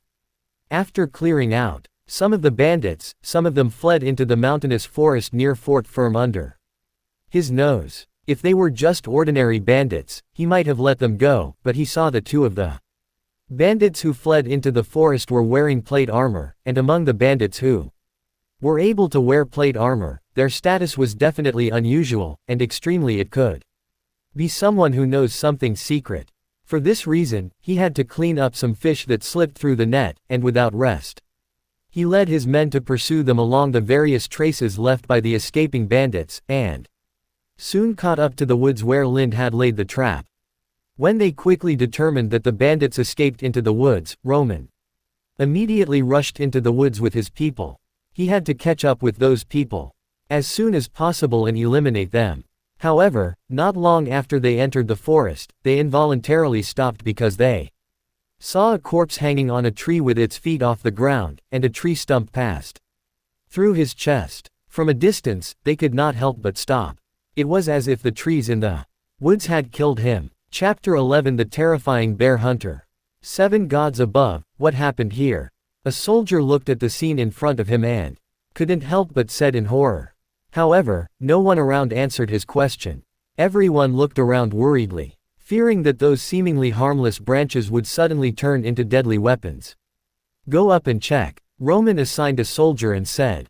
The assigned soldier was extremely reluctant, but he still had to step out of the crowd, and carefully approached the body. After a quick inspection, he turned around and said loudly, "It's a trap, sir. He should have been killed by some kind of trap." Some kind of trap. Roman saw that there was no danger, so he led the people over, looked at the situation, and said with a puzzled face, "What kind of trap is so powerful that it can pierce a person and hang him in a tree? Superior." This question left the surrounding soldiers speechless for a moment, because the traps they saw were the same as Romans. They were traps for hunting rabbits, and this was the first time they had seen such a powerful trap. Seeing that he couldn't get an answer, Roman didn't say anything else. He could feel that these traps should be used to deal with the bandits, which meant that the people who set the traps were on the same side as him, but he still didn't dare to take it lightly. He has a cautious character. This made him give the order, "Everyone, be careful and keep moving forward." After saying that, he turned to the soldiers around him and said, "What are you doing standing still? Take out your shields and block them from me." After hearing the order, the soldiers hurriedly took out their shields, held them up to their chests, and surrounded Roman for protection. The other soldiers assigned to Cold Howell Fort could only guard the perimeter and explore the way forward. As they went deeper into the forest, they saw more and more corpses. Some of them died in traps like the previous corpse, and many died in weapon attacks, and among the team the veterans could also see that the bandits who died in weapon attacks were all killed with one blow without exception, and they did not know where the attack came from until the moment of death. This suddenly made everyone's emotions become tense. Everyone invariably fantasized about an invisible and intangible evil spirit. The scary stories they heard when they were children even echoed in their ears, and the hand holding the weapon also shaking slightly because of nervousness. In this terrifying atmosphere, the pace of everyone also accelerated a lot. The woods were not very big. Soon they had reached the edge of the woods. The people walking at the front could already see through the gaps in the trees, and saw the relatively empty flat environment outside. However, just as the soldier walking in front wanted to speed up and leave this dangerous place, a short sword flew out from nowhere, passed straight in front of him, and was inserted straight into the side. On the tree trunk. Enemy attack! Enemy attack! The startled soldiers immediately stopped, shouted loudly, and quickly retreated to the team behind them, holding the spear tightly in their hands and shouting loudly said, "Someone just attacked me, someone just attacked me." "Shut up, I saw it." Roman, who was following behind, couldn't stand the soldier shouting. At the same time, the soldier's panic shouting also caused a commotion in the team. He immediately shouted loudly to stop the soldier from continuing to shout, and ordered, "Be careful. Be on guard, keep your spear facing away, raise your shield, don't panic, we have more people than they do, and our weapons are better than them." When Roman shouted loudly to stabilize the mood of the team, he did not wait for the enemy to attack. Instead, a warrior holding two swords and wearing leather armor walked out of the dense woods not far ahead. He slowly walked to the dagger nailed to the tree, pulled out the dagger and stuffed it into the scabbard on his waist. Then, the man turned around and looked at the extremely nervous 100-man team in front of him, looked at the spider flag carried on the shoulders of the flag guard, and said to Roman, who was dressed completely differently from everyone around him, "This weebo. Sir, you are late. I have already eliminated these people, but I haven't had time to clean up the trophies on them. If you don't mind, can you help me clean them up? After all, there are too many people and I am alone. I can't clean it up. Of course it's not for nothing, I can share half of the loot with you." Only then did Roman clearly see what the soldier in front of him who loudly asked him to help clean up the trophies looked like, and at the same time, he quickly remembered who he was. "Bear Hunter, you are the Bear Hunter Lind from Bai Village." Roman couldn't help being surprised and confirmed towards Lind. Upon hearing this, Lind bowed slightly to Roman and said, "I'm honored that you have heard of me." After receiving the response, Roman recalled the information he had learned about Lind before. Joel's arrangement for Lind alone last night, as well as Lind's out-of-place appearance in the meeting hall, also attracted the attention of the Weber family, so after the meeting, they sent someone to inquire about information related to Lind, and the person responsible for inquiring happened to be Roman. At this time, they realized that the civilian soldier wearing two swords in the meeting hall was actually the bear hunter mentioned by the bard in the tavern. At that time, people in the Webb family didn't care much about Lind after they knew his identity. After all, in their eyes, Lind was just a 15-year-old child. They just admired Linda's feat of avenging his father and hunting bears alone. As for the bear hunting experience in the story, they felt that the bard was just exaggerating for the sake of storytelling. In their opinion, Lind was finally able to hunt the mountain bear, probably thanks to the hunters supported by Bai Village, who also hunted Linda. Saved from a mountain bear attack. Roman Weeby also had the same view, because he was a person who had actually seen a mountain bear, and had also seen how a crazy mountain bear destroyed a hunting team of 100 people, so he was almost likely to have no chance of Lind at that time. Possible solo mountain bear hunting. However, now Roman has begun to believe the story told by the bard. He recalled the bandits he saw who died tragically in traps before, and thought of those who died without knowing where the attacks came from. These were all Linda's. Made by humans, it is not impossible for a warrior of this strength to hunt a mountain bear.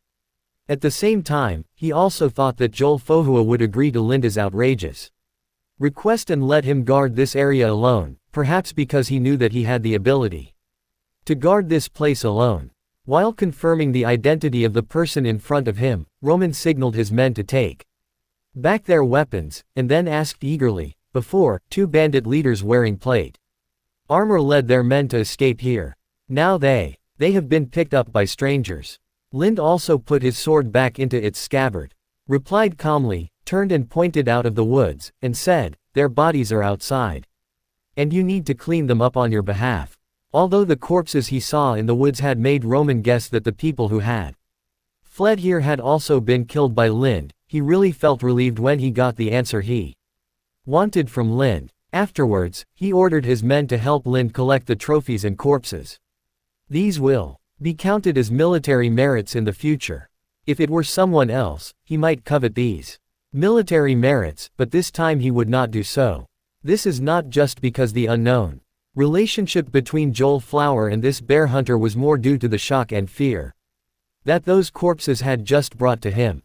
Although he now has an absolute advantage in numbers, he doesn't know why, but he has a feeling that if he falls out with the bear hunters, he will end up staying in the woods forever.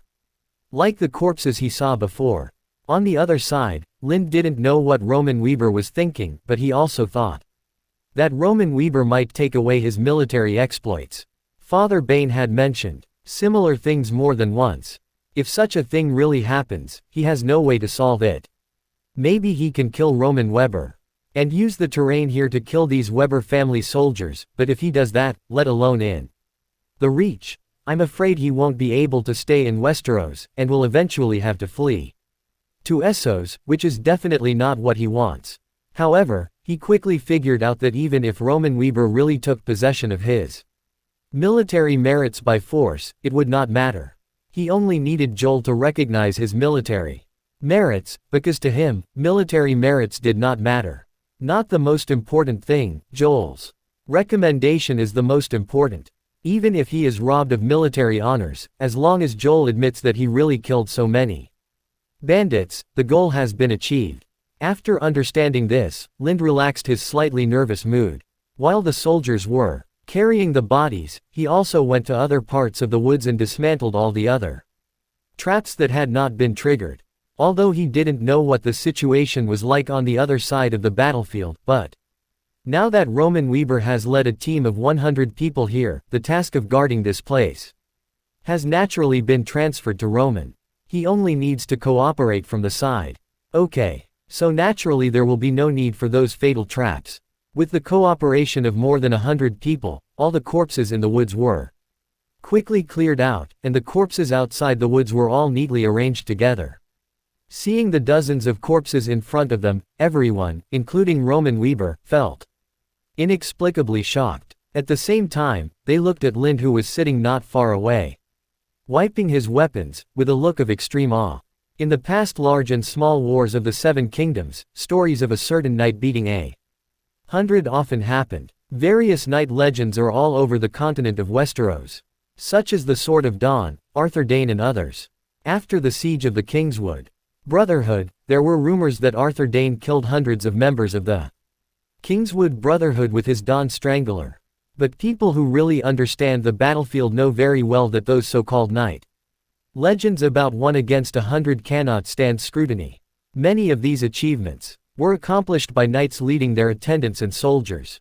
Just because the reputation of the knights is big enough, they will be all the gains were gathered on the knight alone. However, what they saw now was a living example. One person solved dozens of bandits. Even if it was done with the help of hunting traps, it was still amazing, and it seemed that the fighting process was very easy, because they didn't see any injuries on Lind's body. Looking at Lind, who still looked calm after the battle, Roman Weber suddenly had a strange feeling that the son of Orion in front of him, who was of low origin, would definitely become a big shot in the future. It was this feeling that made him decide to make friends with Lind and place a bet in advance on Linda's success in the future. After making a decision, Roman walked towards Lind.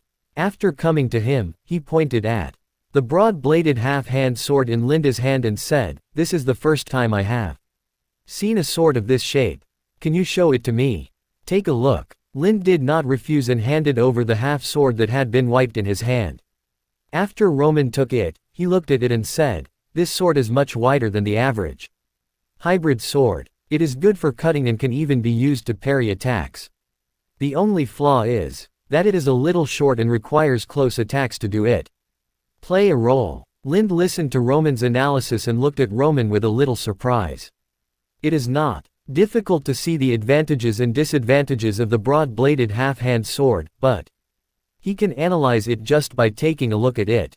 This shows Roman's forging of weapons.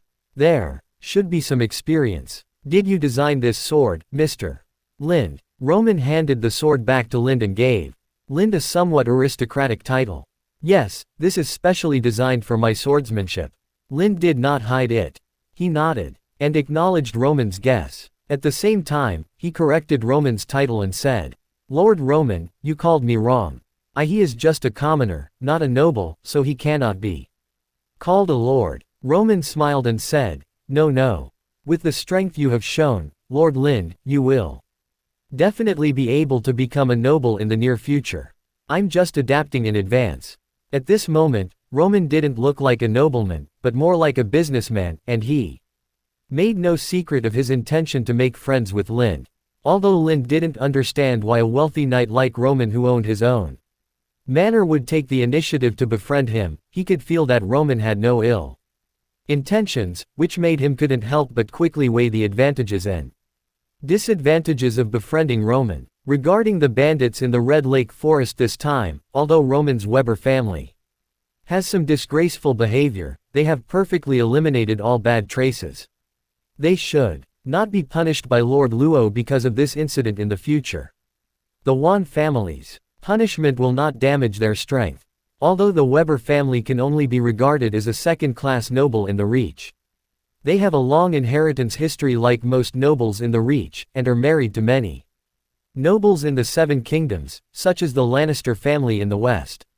There is a relationship by marriage. Tywin Lannister, the current Warden of the West and Duke of Castle Rock, has the blood of the Weber family, because Tywin's grandmother came from the Weber family. It is precisely because the Weber family has such a profound foundation that even if the Weber family did something wrong this time, the Rowan family, as its lord, did not directly point out the Weber family's mistakes, but instead allowed the Weber family to participate in this bandit suppression operation yourself and erase the traces of those wrongdoings. So no matter what Roman's purpose was in taking the initiative to befriend him, Lind felt that it was a good thing for him.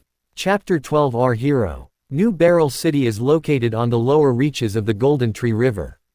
It is a closed city of the Forsaway family, a great nobleman in the Reach. Because it is close to the Rose Avenue and the Golden Tree River, it is also a gathering place for merchants. Almost all goods are shipped to Golden Tree City, Red Lake City, and Ancient Oak. The city's goods will be collected and distributed here instead of taking the High Court line. The reason why merchants would make this choice is because the High Court has a heavy tax. Transporting goods to the High Court requires an additional heavy tax. Merchants naturally know how to make trade-offs if they want to make profits. Later, the Tyrell family of Highgarden significantly reduced the taxes on caravan transit and cancelled some unreasonable taxes, hoping to draw this group of merchants from New Beryl City. But merchants have become accustomed to gathering and distributing in New Beryl City. In addition, the lords of Red Lake City, Cold Howling Castle, Ancient Oak City and other cities have also built some roads for the convenience of business. Although these roads are very simple and cannot be like Rose Avenue, the roads are comparable, but the merchants who come and go are already used to it, so High Court only attracts a small number of merchants, and the vast majority of merchants still choose to stay in New Beryl City. However, there seem to be a lot of merchants gathered in New Beryl City in recent days. Not only the caravans that have unloaded their goods have not left, but even some merchants from High Court have also gone to New Beryl City. They all seem to be waiting for something. Some well-informed people soon got some information.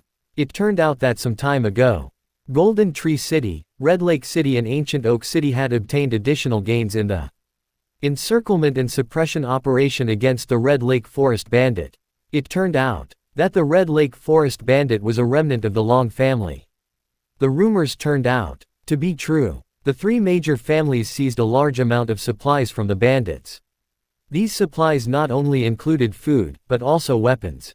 There were also a large number of valuables that could be exchanged for money at any time. Among them, some of the dead of the Mad King were found. Important supplies that were lost previously. Therefore, some people speculate that the Mad King may have anticipated the fall of the Long family before his death, so he gave some supplies to people who were loyal to the Long family to take away, and the bandits in the Red Lake Forest were one of them. Although there are a lot of materials seized this time, the money is very small. The three major families do not need so many materials. What they need is money that can be used at any time. The other thing is that these materials are also marked with the Long family's mark. He was also worried that if he kept these supplies, Robert Baratheon would regard him as a remnant of the Dragon family and find excuses to deal with them. Therefore, they need to sell this batch of supplies as soon as possible and replace them with golden dragons and silver deer. There are only two places near them that can quickly dispose of this batch of supplies. One is New Barrel City and the other is High Court. However, now all the energy of the Tyrell family of Highgarden is on repairing the relationship with Robert Baratheon, and they have no energy to deal with these business matters, and the patriarch of the Green Apple Fossaway family, however, Count Tuckers Fossaway, the Lord of New Barrel City, was very active in this matter. He even took the initiative to contact the three major families and offered good conditions, such as giving up taxes, etc., so that the three major families could transfer these batches. The supplies were placed in New Barrel City. Some people wondered if Tucker Fossaway would gain nothing by doing this, but there were also smart people who saw Earl Tucker's intention of doing this. The transaction tax on that batch of materials was not what Earl Tucker valued. What he values is the caravans that gather in New Barrel City for these materials. These caravans will make New Barrel City prosperous for a long time, and their additional benefits far exceed the tax on the materials. However, for the ordinary people of New Barrel City and the lower-level guards of the caravan, the profit plans of those high-ranking nobles are too far away. They do not care. The things they care about only emerged in this battle to encircle and suppress the bandits. Legendary stories, such as Joel Flowers who broke the formation and killed the bandit leader alone, Alex Oakhart who led 13 cavalrymen to defeat hundreds of bandits, etc. However, among the legends created by these famous knights, one person's legend stands out so prominently, and this person is also the most legendary of all legends. This person is the legend of Lind, the Bear Hunter. Compared with those high-ranking knights, the Bear Hunter Lind, who is also a commoner, makes the common people feel more involved.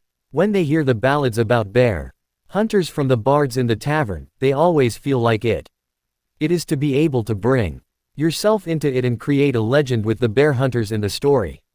Before the encirclement and suppression of the bandits in the Red Lake Forest, the story of the Bear Hunter Lind had been circulated in taverns in various cities in the Reach. However, those who heard it at the time only regarded Lind as a lucky hunter. They only admired his heroic, loyal and filial character in avenging his father and hunting mountain bears, but no one considered the bear hunter to be a true warrior. However, now after hearing the legendary story of the encirclement and suppression battle, everyone's view of the Bear Hunter Lind has changed greatly. Even this change makes people feel a little incredible, like a person they have known for a long time. An acquaintance suddenly becomes like a stranger you have never met before. He refused the assistance of 10 soldiers and went to guard a key location alone. He killed nearly 100 bandits who had fled from the battlefield. Among the bandits he killed were 2 remnants of the Long family. Such an exaggerated record would make anyone listen. When I arrived, I felt that this was simply a fabricated rumor, but this achievement was recognized by Sir Roman Weber of the Weber family of Coldhowling Castle and Sir Joel Flowers, who ended the Encirclement and Suppression War. The integrity of these two people as it is well known among the nobles of the Reach. As a result, the bear hunters' experiences in this encirclement and suppression battle were compiled into songs by some bards and began to be circulated in the taverns of Red Lake City, Ancient Oak City, and Golden Tree City. They were also liked by the common people. And the bards also made money. Every bowl is full. After seeing that this ballad could make money, other bards also began to take the initiative to spread this ballad, and the reputation of bear hunters once again spread in various cities. In the Reach, and New Barrel City was naturally one of them. After nightfall, the civilians of New Barrel City who had finished their work came to a tavern near the dock to relax. The mercenaries from the caravan also poured into the tavern to spend their commissions and have a drunken life. The resident bard of the tavern. The bear hunter's song was played for the third time today.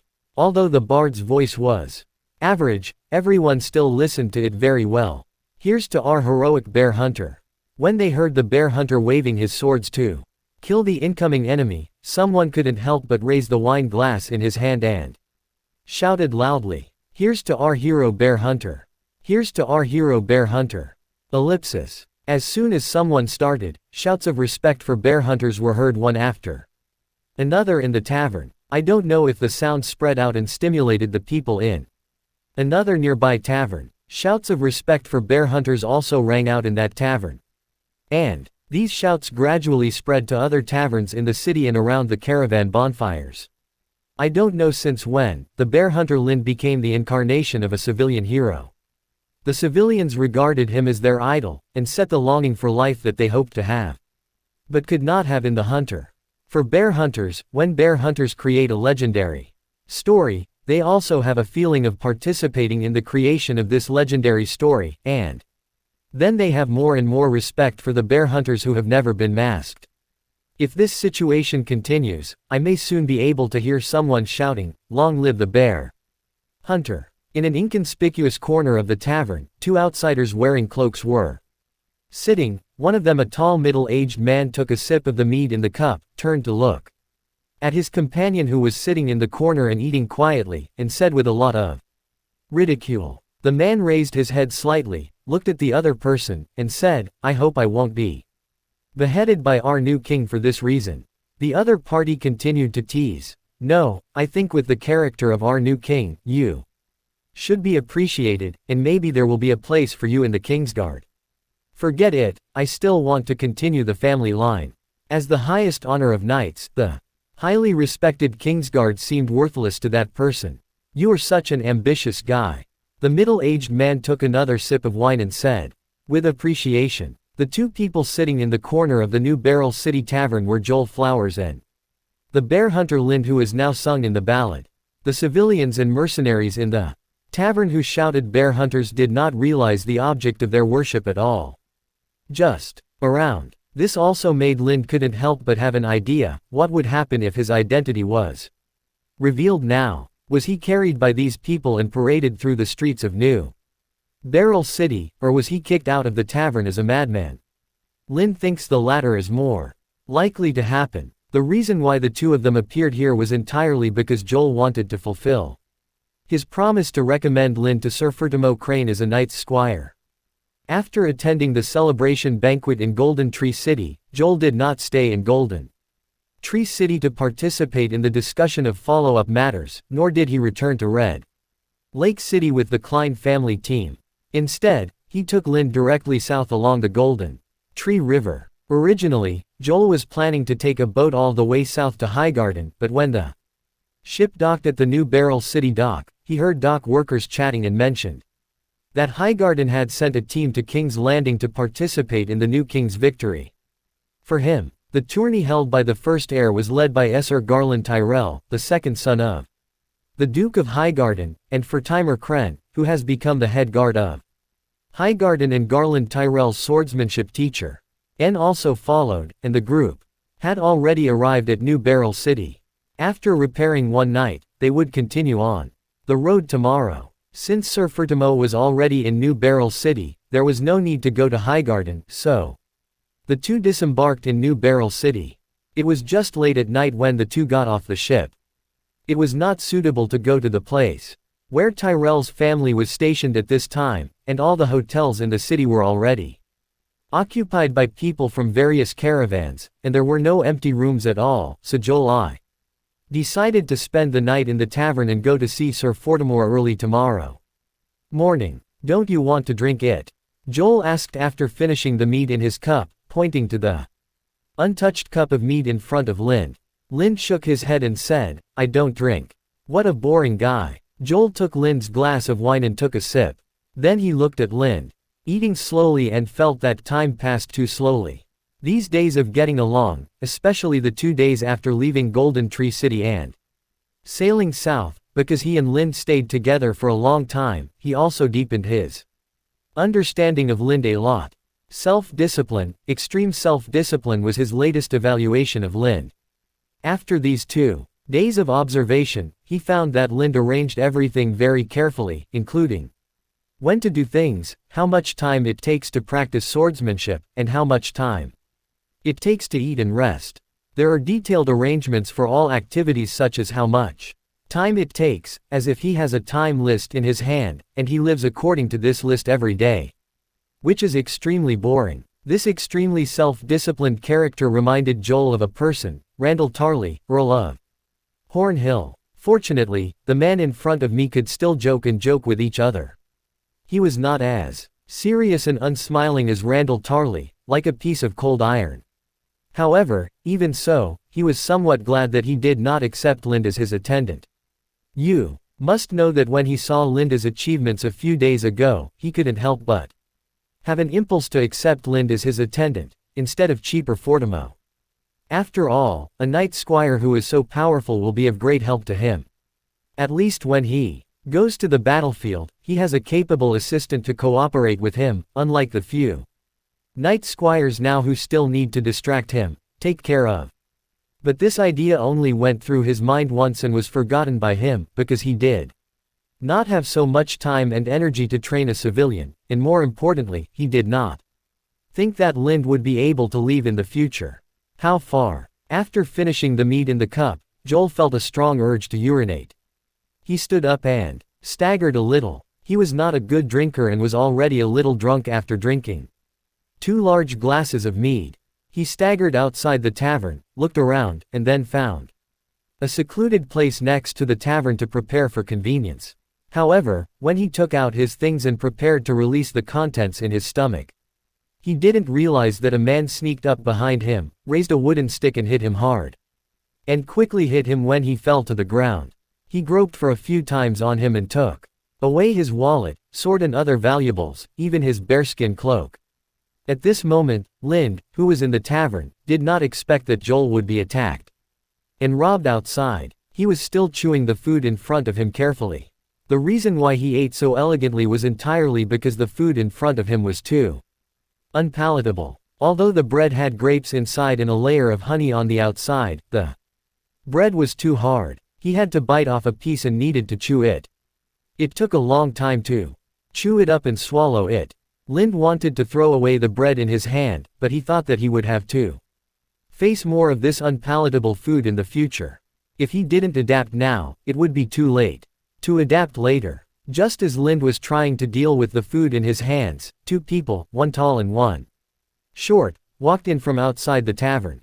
They glanced around the tavern and saw that there was only one person sitting next to Lind, so they walked over and said, without saying hello to Lind, he sat at the other 2 seats on the table in front of Lind. Chapter 13 Chance Encounter. There are already people sitting here. Lind swallowed the chewed food with difficulty and said to the 2 strangers in front of him. The tall middle-aged man among the strangers frowned when he heard Linda's words. He wanted to say something, but was stopped by the short boy. Then the boy smiled and said to Lind, "We are only here.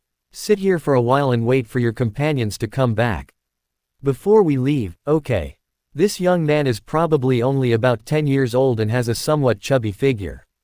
Although his face still has the childishness that a young man should have, his words and deeds appear to be mature. And this kind of mature words and deeds are not his original intention, but more like deliberately imitating someone. In addition, his speaking voice is very pleasant, crisp and loud, just like the singing of an oriole, which seems to contain some kind of spiritual power, giving his voice a strong affinity and persuasiveness. With curiosity, Lind glanced at the young nobleman without saying anything. He could guess that the two people in front of him must be a young nobleman and a night guard who ran out of their residence for a night out. There was no need to conflicts with it due to seating. However, the tall middle-aged man did not relax his vigilance because of this. He sat on the right-hand side of the young nobleman, separated the nobleman from the pub aisle, and protected him on the side of the wall. If any emergency occurred, he could immediately completely protect the young noble. At the same time, he did not relax his control on Lind. The eyes under the hood would always glance over Linda's body inadvertently. Lind was naturally aware of such an obvious surveillance move, and he was also curious about the origins of this night guard, because the other party just sat next to him and looked at him, and he already felt a very strong feeling. A sense of oppression that he had only felt from Joel Fohua before. Although he felt the pressure, Lind did not show any strangeness, nor did he care about the other party's actions. He finished the food in front of him bit by bit at his own pace. His concentration was like that of the two people at the same table. It's not even like anyone else in the tavern exists. Linda's behavior also aroused the interest of the young noble. It was the first time he saw someone able to maintain such a calm and relaxed state under the gaze of his swordsmanship teacher. While looking at Lind curiously, the young noble noticed the two half-hand swords worn by Lind at his waist. A playful smile appeared on his face, and he made a self-righteous guess and said, "You also like the bear hunter very much." Story. Even to imitate him, he wore two swords, just like my little brother. Lind looked down at his swords and asked, "Don't you like bear hunters?" "I don't like it very much. I feel that his story is too exaggerated and untrue. It is more like a lie deliberately fabricated by the bard for the effect of the ballad. I prefer the true story, like Dornay's rebellion against the conqueror Aegon Tanger. Li An's story." The young noble shook his head and expressed his attitude without any secret. At this time, the song of the bear hunter sounded again in the tavern. It seemed that someone asked the bard to sing this song again, and everyone in the tavern also sang along. The original version of the bear hunter's song was not the version sung by bards today, but an adaptation of a country tune from the Reach. It was written by a few bards passing through White Village. In fact, they only modified it. After reading the lyrics, I changed the other lyrics in the same minor key into the story of the bear hunter. Because of this, the original version of the bear hunter's song was not widely sung, and those who heard it only paid attention to the bear hunter story in the song. However, the current version of the bear hunter's song was written by Lind. He adapted the lyrics of the theme song from a game that told the story of the Dragonborn in his previous life and turned it into the current bear hunter's song. As a result, this epic ballad was very popular among the people, and the bards were willing to take the initiative to sing it, which accelerated the spread of Linda's reputation. Although the young nobleman didn't like the story of the bear hunter, he liked the song of the bear hunter very much, so when the song sounded, he couldn't help humming, and the slight shaking of his head showed that he was in a very happy mood at the moment. It wasn't until the bear hunter's song came to an end that he came back to his senses from the song. At this time, he saw Lind looking at him playfully, with a hint of embarrassment on his face, and then couldn't help but explain, I just like this song." "No need to explain," Lind said calmly. The young noble curled his lips childishly, dissatisfied with Linda's attitude. His expression at this time should be his true emotion, and his previous pretending to be an adult was just a disguise. The young noble quickly restrained his childish side and said, "Although I don't like the story of the bear hunter, I admire the bear hunter's talent very much. He was able to write such a beautiful ballad. I heard that he used to be just a hunter. I don't know where he learned this knowledge." Lind couldn't help being stunned when he heard this, because only he and Roman Weber Knew that he had written the Bear Hunter's song, and the communicator was also Roman Weber. However, the young nobleman in front of him actually knew that he had written the ballad. This made Lind curious about the family behind this young nobleman. At this time, he frowned and his eyes suddenly became sharp. This change in mentality was not because of any unexpected actions of the young noble in front of him, but because he suddenly realized that Joel had been away for too long. Something happened, but the change in Linda's expression caused the night guard to misunderstand. The night guard turned slightly and faced Lind. The eyes under the hood were staring at him and his hands moved. When he reaches the hilt of the long sword at his waist, he can draw the sword and attack at any time if he makes any unusual move. If the pressure that the night guard brought to Lind just now was just a wave on the river, then the invisible pressure falling on him now has become a wave under the storm. If he is not careful, he will be destroyed. Lind didn't understand why the night guard suddenly became extremely aggressive, but he was not a person who would sit still and wait for death. When the opponent's hand moved to the hilt of the sword, he also put his hand on the hilt of his own sword, and staring at each other, competing with each other. Although the young nobleman on the side was not the target of both parties, he could still feel the dangerous aura emanating from the two of them. He didn't understand why they suddenly became tense when they were having a good conversation just now, but out of trust in his teacher, he chose to move back slightly, keeping himself away from Lind, and at the same time hiding behind the night. Just when the atmosphere in this small area of the tavern became a little uncomfortable. The tavern door was pushed hard from the outside, and then a tall figure rubbed the back of his head and staggered in, cursing as he walked. This person is none other than Joel Fohua, who was attacked and robbed of valuables just now. On the other side, Lind also saw Joel coming in from outside the tavern, and his tense expression relaxed slightly, but his hand did not move from the hilt of the sword, and he still maintained a confrontation with the knight. Then, Joel walked to their table, without even looking at the young nobles and knight guards. Instead, he shouted at Lind angrily, "Didn't you realize that I was gone for a long time? I just felt it, but I thought that you might have to defecate after urinating, so I didn't pay attention." Lind was not frightened by Joel's anger. He looked up and down at the other party's embarrassed appearance and said, "Were you robbed? Isn't it obvious?" Joel spread his hands and asked angrily. Lind was speechless and said, "Are you a famous swordsman in the Reach?" Joel also showed an embarrassed look on his face, and then said harshly, "Can't a sword master be robbed after being drunk?" Lind did not argue with him and asked, "What should we do now?" "What should I do?" Joel asked. "Every valuable thing you have on you must have been robbed, right?" Lind pointed to the empty wine glasses and dinner plates on the table and said, "What should we use to pay the bill?" Joel was stunned, pointed at Lind and said, "What about you? Can you pay the bill? You got a lot of rewards from this battle, isn't it enough to pay the bill?" Lind said expressionlessly, "All my money was sent to my father, and now I don't have a single copper on me." Joel looked at Lind in shock and said, "You're going south with me without any money?" Lind also looked at Joel and said, "Isn't this because of you? I thought that with you by my side, there should be no shortage of expenses. And when we were in Golden Tree City, didn't you say that you would pay for all the expenses on the road?" Joel remembered that he had indeed said this, and for a moment he didn't know what to say. At this time, Lind suddenly shrugged his nose, as if he smelled something strange, then looked at Joel with a slightly strange expression and said, "Did you pee just now?" At this moment, Joel was extremely embarrassed. He instantly had the urge to draw his sword and chop Lind, and then other insiders. Unfortunately, his sword was also taken away along with his valuable belongings, and in the end he only pointed at Lind and didn't know what to say, but his slightly trembling hands could already show his current mood. "Haha. It's so interesting, so interesting." Just when the atmosphere was extremely awkward, a laugh broke the atmosphere in the area, and the young nobleman was seen laughing without any image, and he looked like an acquaintance.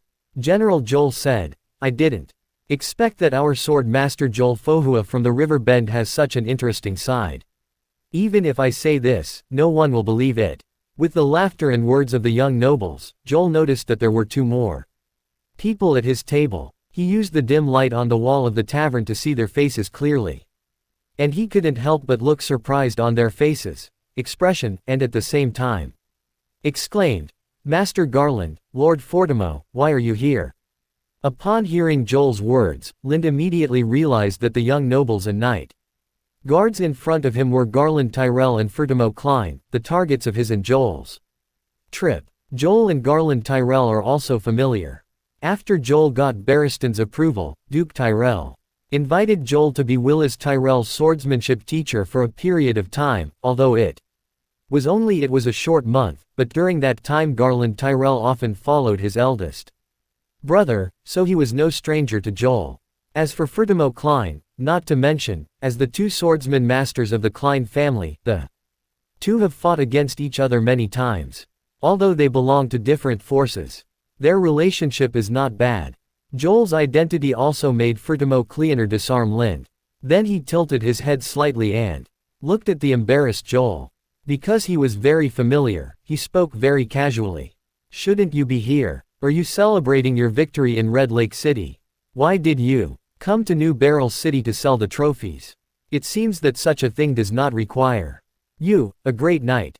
"No, I came to New Barrel City to find you," Joel explained. "Looking for me?" Fortimo looked puzzled, and suddenly thought of something. He looked at Lind and said, "Is it because you saw that my attendant was very good during the sword competition last time? Did you find an attendant specifically to show off to me?" He then said very straightforwardly, "I have to say that your attendant is very good. Although I don't know how good his swordsmanship is, at least in terms of courage and momentum. He is already a true knight."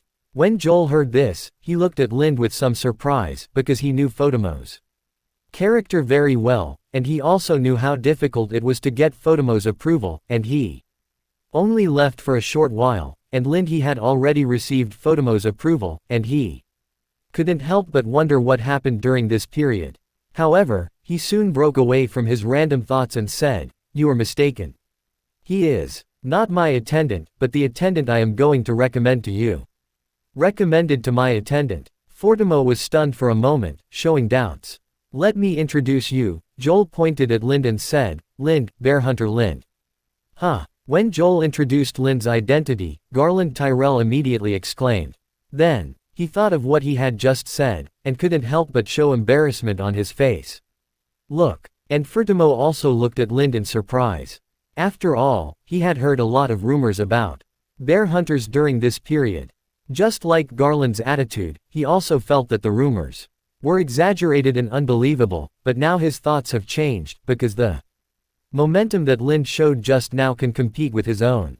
If the opponent's swordsmanship can match this momentum, then Lind may be able to do all the exaggerated deeds in the rumors. Do it. Just as Fortimo was sizing up Lind, Garland Tyrell had already suppressed the embarrassment on his face, and then asked with a hint of curiosity, "Your Excellency Lind, it is said that you have the most gorgeous dual wielders in the Reach. Is swordsmanship real?" "No." Lind shook his head. When Garland Tyrell looked disappointed, he changed the topic, and said with great confidence, "It is the most gorgeous dual-wielding swordsmanship in the entire Westeros continent." Chapter 14 Sword Fighting. Use all your strength and let me see what you call the most gorgeous dual-wielding swordsmanship in Westeros. In a small manor next to the east gate of New Barrel City, Fortimo Klein drew out the long sword from his waist, said to Lind who was standing opposite. Although he had no expression when he spoke and his tone was calm, people who knew him well could still tell that he seemed a little dissatisfied with the bear hunter in front of him. This is mainly related to Fortimo's character. He prefers calm and serious people, like Lord Randall Tarley, while Lind was too flamboyant, whether it was the spread of the bear hunter's song. He didn't like what he said just now about the most gorgeous dual-wielding swordsmanship in Westeros. However, he is a person who distinguishes between public and private affairs, and rarely decides on certain things because of his own preferences. The moment his friend recommended Lind to be his knight attendant, he had already decided to agree to his request. And now it was just his selfishness, wanting to teach this overly arrogant bear Hunter a lesson and let him know that in front of a real knight, his dual-wielding sword skills that he learned from nowhere were nothing. Lind also knew that he said the wrong thing in front of Photomo, but he did not regret it. He would say the same thing next time, because these words were not meant for Photomo, but for him. It was for Garland Tyrell next to me. Although Garland Tyrell behaved very calmly and maturely in the tavern, not like a child who had just entered his teenage years, his calmness and maturity were more like imitation in disguise. Under the disguise of imitation, he still retains the temperament and ideas that a young man should have. For example, he believes that certain legendary figures should have flamboyant personalities, and Linda's pride in his swordsmanship is just in line with his preferences. This can be seen from there. You can get a glimpse of it on the way back to where the Tyrell family team is stationed. On the road, Garland Tyrell changed his calm behavior in the tavern and transformed into a curious baby. He asked Lind many questions, especially the questions on the battlefield in the Bear Hunter's song, and Lind's answers it is not the content described in the Bear Hunter's song, but the truth, such as the actual number of people killed, and the process of killing the enemy by borrowing the hunter's trap, etc. And his truthful narration not only did not disappoint Garland Tyrell, but made him appreciate his honesty even more. This also more or less affected Fortimer's view of him, thinking that even if he is too proud, but he is also an honest person. However, Garland, who has been trained by nobles since childhood and has been under the influence of the Queen of Thorns, has naturally learned some ways to control his subordinates. Slightly suppressing the confidence of his subordinates can help him more easily control those subordinates with arrogant personalities, just like the knights. It was like taming a fierce horse, so after returning to the station, he couldn't wait to ask to see what Lind called the most gorgeous dual-wielding swordsmanship in Westeros. However, after all, Garland is just a child who has just entered the teenage stage. No matter how good the education he receives, it is difficult to remain calm. When he makes his request, his thoughts and intentions are also written down on the face. Lind and the others could easily see through. Lind didn't care about Garland's little thoughts. Even if Garland didn't bring it up, he would think of other ways to have a duel with Fertimo Klein, and if Fertimo wanted to give Lind a lesson learned, killing him was different from his arrogance. He hoped to understand his true strength through the duel with Fertimo. Although he had killed so many enemies before, those enemies were not very strong, and he mostly used other auxiliary conditions to deal with the enemies, which could not be used as a basis for him to estimate his true strength. He had also thought about having a formal swordsmanship contest with Joel, but Joel refused on the grounds that there was no benefit in winning and it would be ugly to lose. Now, another swordsman as famous as Joel offered to compete with him. Competing against himself is exactly what he wants. Even if Fertimo Klein doesn't mention it, he will still fight with all his strength. I saw Lind walking in front of Fertimo, and at the same time he drew out the two broad-bladed half-hand swords from his waist, and assumed the basic sword posture of the peacemaker. His legs were slightly bent, and he lowered his body slightly, staring at Fertimo. The whole person feels like a ferocious beast that is ready to attack at any time. At this moment, Lind brought his whole body and mind into the memory of the Peacemaker's battle. It could almost be said that he completely transformed into the Peacemaker. This also caused his whole temperament to change, the kind that only belonged to the battlefield. The smell of blood and murderous aura emanated from his body. This momentum was so strong that even Garland Tyrell, who was standing at the edge of the courtyard, could clearly feel it, and was frightened by the momentum. He couldn't help but take a step back, and Joe, who was standing next to Garland, was also affected by this momentum. His expression became serious. He spontaneously took a step forward, blocked in front of Garland, and involuntarily put his hand on the hilt of his sword.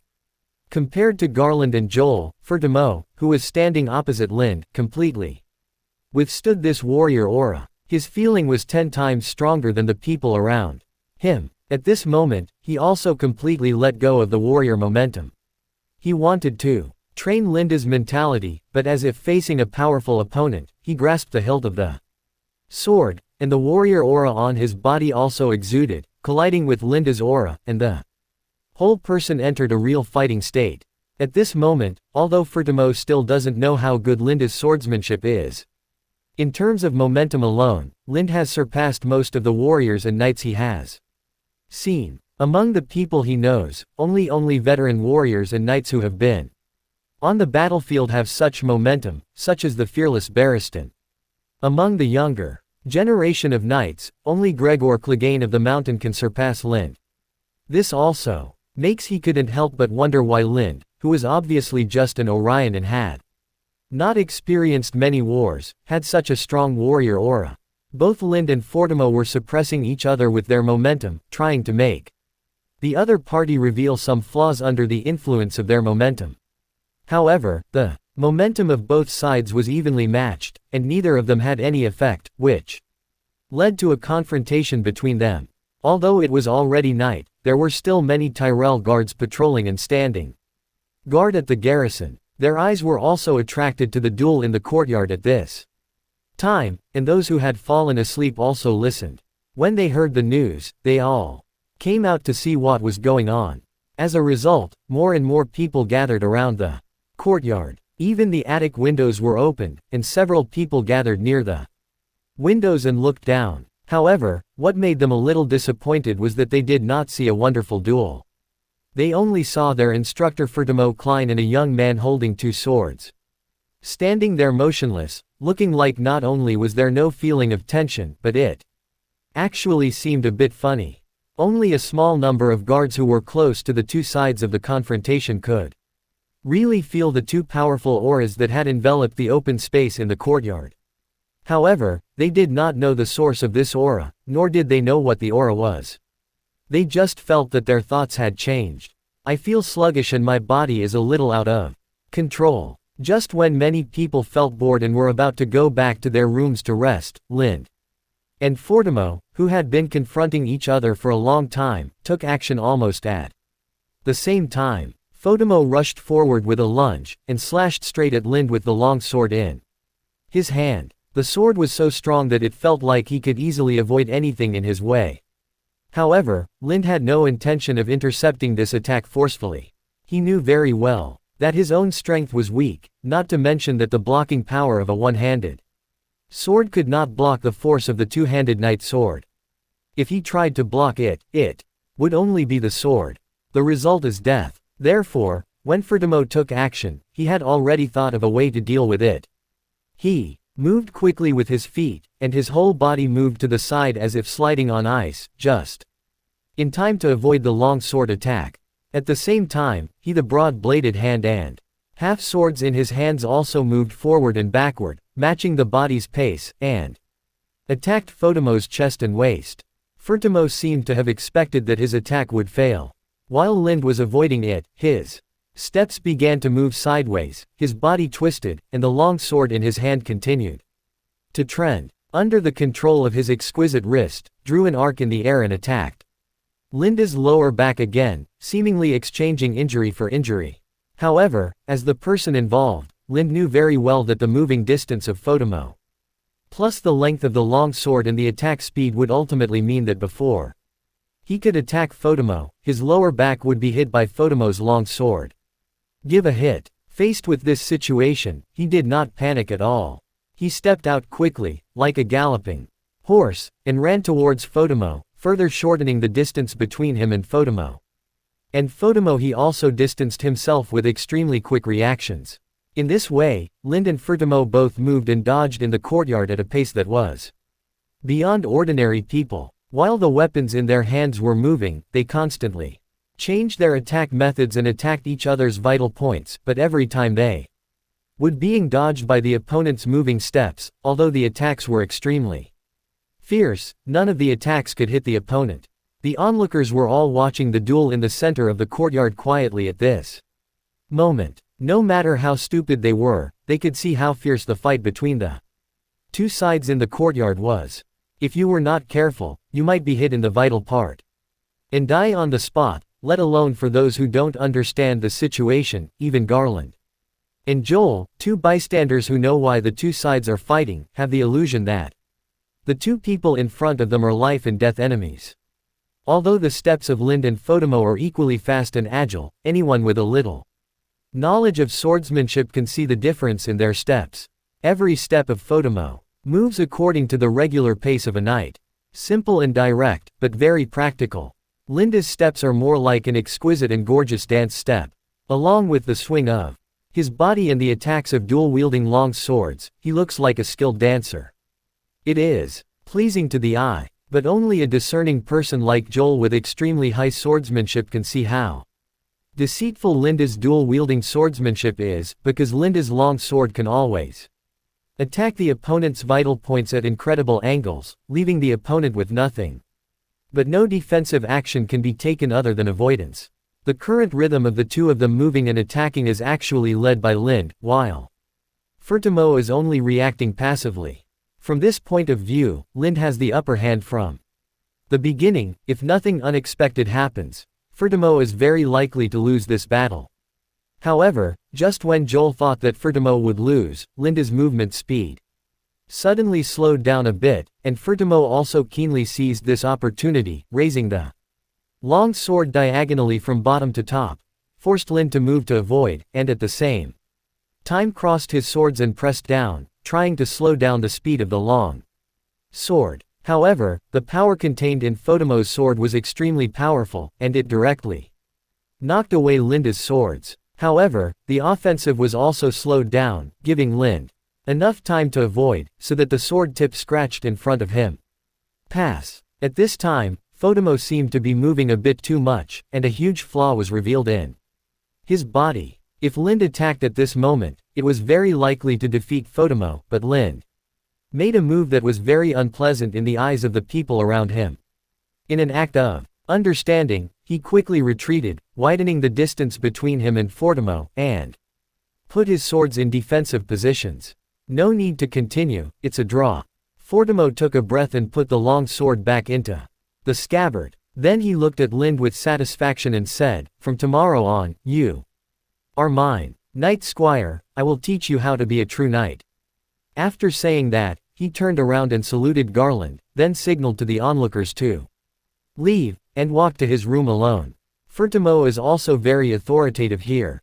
After hearing his order, the onlookers dispersed. But their emotions still have not recovered from the short and exciting competition just now. 30% to 50% the group was discussing in low voices, and what they discussed most was the identity of Lind. After all, a boy who looked only 15 or 16 years old actually possessed swordsmanship comparable to that of a swordsman like Photomo Klein. Which is enough to make anyone curious. Most of them are guessing that Lind is the illegitimate son of a certain big noble, because only the big nobles can hire real swordsman masters to teach illegitimate swordsmanship. Because the real descendants of the big nobles don't need to be very skilled in swordsmanship. Most of them need to learn the relevant knowledge of nobles. However, some people speculate that Lind may be from Starfall City, because Arthur Dane, the Sword of Dawn, is good at dual-wielding swordsmanship. So the people of the Dane family also know how to master dual-wielding swordsmanship. However, this speculation was quickly refuted, because it was completely a rumor that the Dawn sword was proficient in dual-wielding swordsmanship. From the beginning to the end, the Dawn sword was only using the Dawn family's inherited artifact, which required dual-wielding. It is a giant sword that can only be wielded by holding it in hand. Because of this, the rumor has become that the Dawn sword is proficient in dual-wielding swordsmanship. Among the many wrong guesses, some people guessed that Lind was the bear hunter mentioned by the bard. If we want to say that the most famous dual-wielding sword master in the Reach is now, then naturally he must be the bear hunter. In the Bear Hunter's song, Lind has been described as a fierce general who kills people like mowing grass. Because of this, those who guessed the correct answer were not completely sure of their guesses, because in their eyes Lind was too young, and his body shape did not match the mighty form in their minds. Chapter 15. Someone appears unexpectedly. I want to apologize for my doubts. Garland Tyrell walked up to Lind, saluted Lind very carefully, and said, "Your Excellency Lind, your swordsmanship is indeed as exquisite and gorgeous as the rumors. I hope your swordsmanship can play its due role in the Tyrell family in the future." After speaking, Garland ordered the attendants around him to find a room to accommodate Lind and Joel, and to prepare clothes and other items for Lind. Lind was stunned after listening to Garland Tyrell's words, because he could tell that Garland should be preparing to accept him as a direct subordinate of the Tyrell family. Joan recommended him to Fotimo. According to common sense, his identity should be a member of the Klein family, because both Joan, Fotimo, and the Bai village where he was born belonged to Kellyan, the N family, although as an Orion he is a free citizen and not a neighbor of Red Lake City, from all aspects, the moment he became a servant of Fotimo Klein, his identity prefix increased. A clan name named Klein. However, Garland's words now undoubtedly imply that he will take Lind's ownership rights from the Klein family and make him the Lind of the Tyrell family. This is undoubtedly a good thing for Lind, a good thing. Although Fotimo Crane is a famous swordsman in the Reach, the instructor of the Highgarden Guard, and the swordsmanship teacher of the Tyrell family, the Crane family to which he belongs is already experiencing internal strife within the family. The losers now have to live in Highgarden. Their only assets are a manor awarded by the Tyrell family and some properties of the Crane family in Highgarden. Their identity has changed from a lord family to a Tyrell family. He was a court noble, so the most help that Fotimo could bring to Lind was to be canonized as a knight. On the other hand, the Tyrell family was different. Although they took the wrong side in the Usurper War, they did not bring any substantial harm to the Deer family, so after that, Robert Baratheon sat on the Iron Throne. After that, they didn't punish them too much, which can be seen from the fact that the Tyrell family still serves as the guardian of the southern border. In addition, Robert Baratheon's brave character also made him have great respect for the Tyrell family who made him suffer so much in the war, or more accurately, Lord Randall Tarley. Naturally, Iwujiwusha would not have any bad thoughts towards the Tyrell family. What's more, the Tyrell family also continued to use various methods to repair the relationship with the Iron Throne this year. Although the effect was average, it still had a certain effect. From Duke Mace Tyrell's first participation in Joe's from the birth banquet of Free Baratheon to the invitation of Highgarden to participate in the tourney commemorating the birth of the heir to the Baratheon dynasty, etc., it can be seen that the relationship between the Tyrell family and the Iron Throne is getting better. Improvements. With no external pressure, the Tyrell family also had the energy to start cleaning up the internal forces in the Reach, such as the Fossaway family in New Barrel City, the Florentine family in Brightwater City, the Rowan family in Golden Tree City, etc. A noble family that has always prided itself on inheriting ancient traditions, there is absolutely no shortage of opportunities to make contributions in the Tyrell family. Although Lind's mind was filled with thoughts because of Garland's words, the expression on his face did not show any strange emotions. After sheathing the weapon, he followed the attendant and headed towards where they were placed with Joel. Walking to his residence, he needed the muscles of his arms to relieve the muscle soreness caused by the excessive exertion during the battle. Although the battle just took place for only more than a minute, it put a lot of burden on Linda's physical strength. In the end, his movement speed suddenly slowed down, which was precisely because of the lack of physical strength. Although Fotimo just said that the two were tied, but he knew very well that he actually lost. Regarding the problem of physical strength, Lind has long been aware of it, so he began to systematically improve his physical fitness and exercise strength when he was in Bai village. The results were indeed remarkable in a short period of time, but even so now his physical strength cannot support him to complete the task. A high-intensity battle and physical training cannot be completed overnight. This will inevitably become his weakness for a long time to come. Just when Lind was thinking about how to make up for this weakness, the group came to a separate small building in the manor. The attendants placed Lind and Joel in 2 rooms on the second floor of the small building. Then after asking the 2 of them what they needed, they turned around and left. After a while, several maids led the 2 of them to the bathroom downstairs and helped them take a bath. I don't know if Joel was embarrassed because Lind was in the bathtub next to him, or if he Was worried that he had done something wrong that would affect his image in the Tyrell family, so the maids waited on Joel. When he was there, no matter how horny he was, he didn't do anything to those maids. As for Lind, not to mention, he did not ask the maid to serve him at all, but took a bath by himself according to the habit of his previous life. After taking a bath, Joel looked at Lind, who had put on new clothes, and said teasingly, "You should still be a young girl, right? You should give it a try if you have time. Only fine wine and beautiful women are the most real in this world." Quote, "Wine and beauties." Lind rolled his eyes at Joel and said, "You can drink 2 glasses of mead and be knocked unconscious by a street gangster like you, or can you be knocked unconscious by those women like you just now? No reaction at all. You brat." Joel couldn't help but cursed and said nothing more. After returning to the room, the attendants had already placed food and wine on the table. Needless to say, the Tyrell family's food and wine, it was Chinking Island's fine wine, which made Joel couldn't help but pick up the wine and food and came to Linda's room. After all, eating and drinking requires more than 2 people to feel comfortable. Didn't they prepare wine and food for you?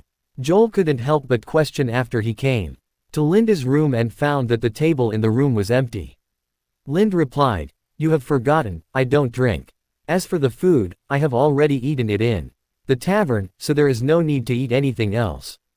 Joel didn't force Lind to drink.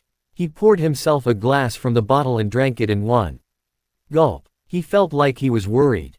After Joel had his second glass of wine, Lind asked, "Are you here just to let me watch you drink?" Joel was silent for a moment and said in a confused manner, "It's really amazing."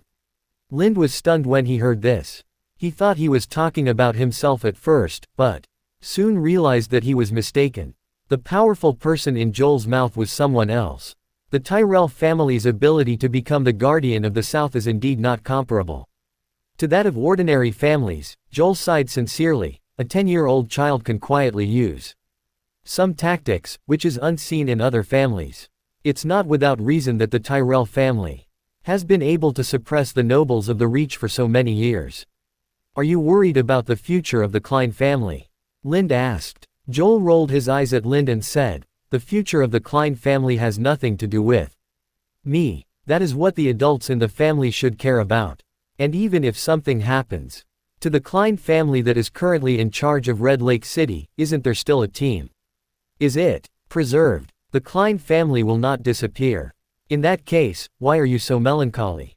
Lind asked with a puzzled look on his face.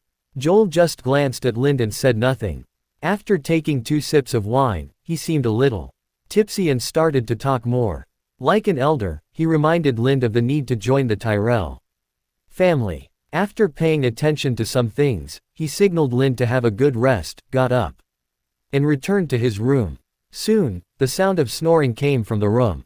Joel's actions made Lind a little confused. He didn't understand why Joel suddenly became so sentimental, and his attitude also became a little different. It was completely different from the state of getting along with him all the way from Golden Tree City. At this time, someone suddenly said at the door, "He regards you as his past attendant. Your personalities and ages are very similar, but there is a slight difference in your swordsmanship." This is how he sent his attendant to Lord Barristan back then, but he made a mistake in front of the Mad King and was tortured to death by the Mad King.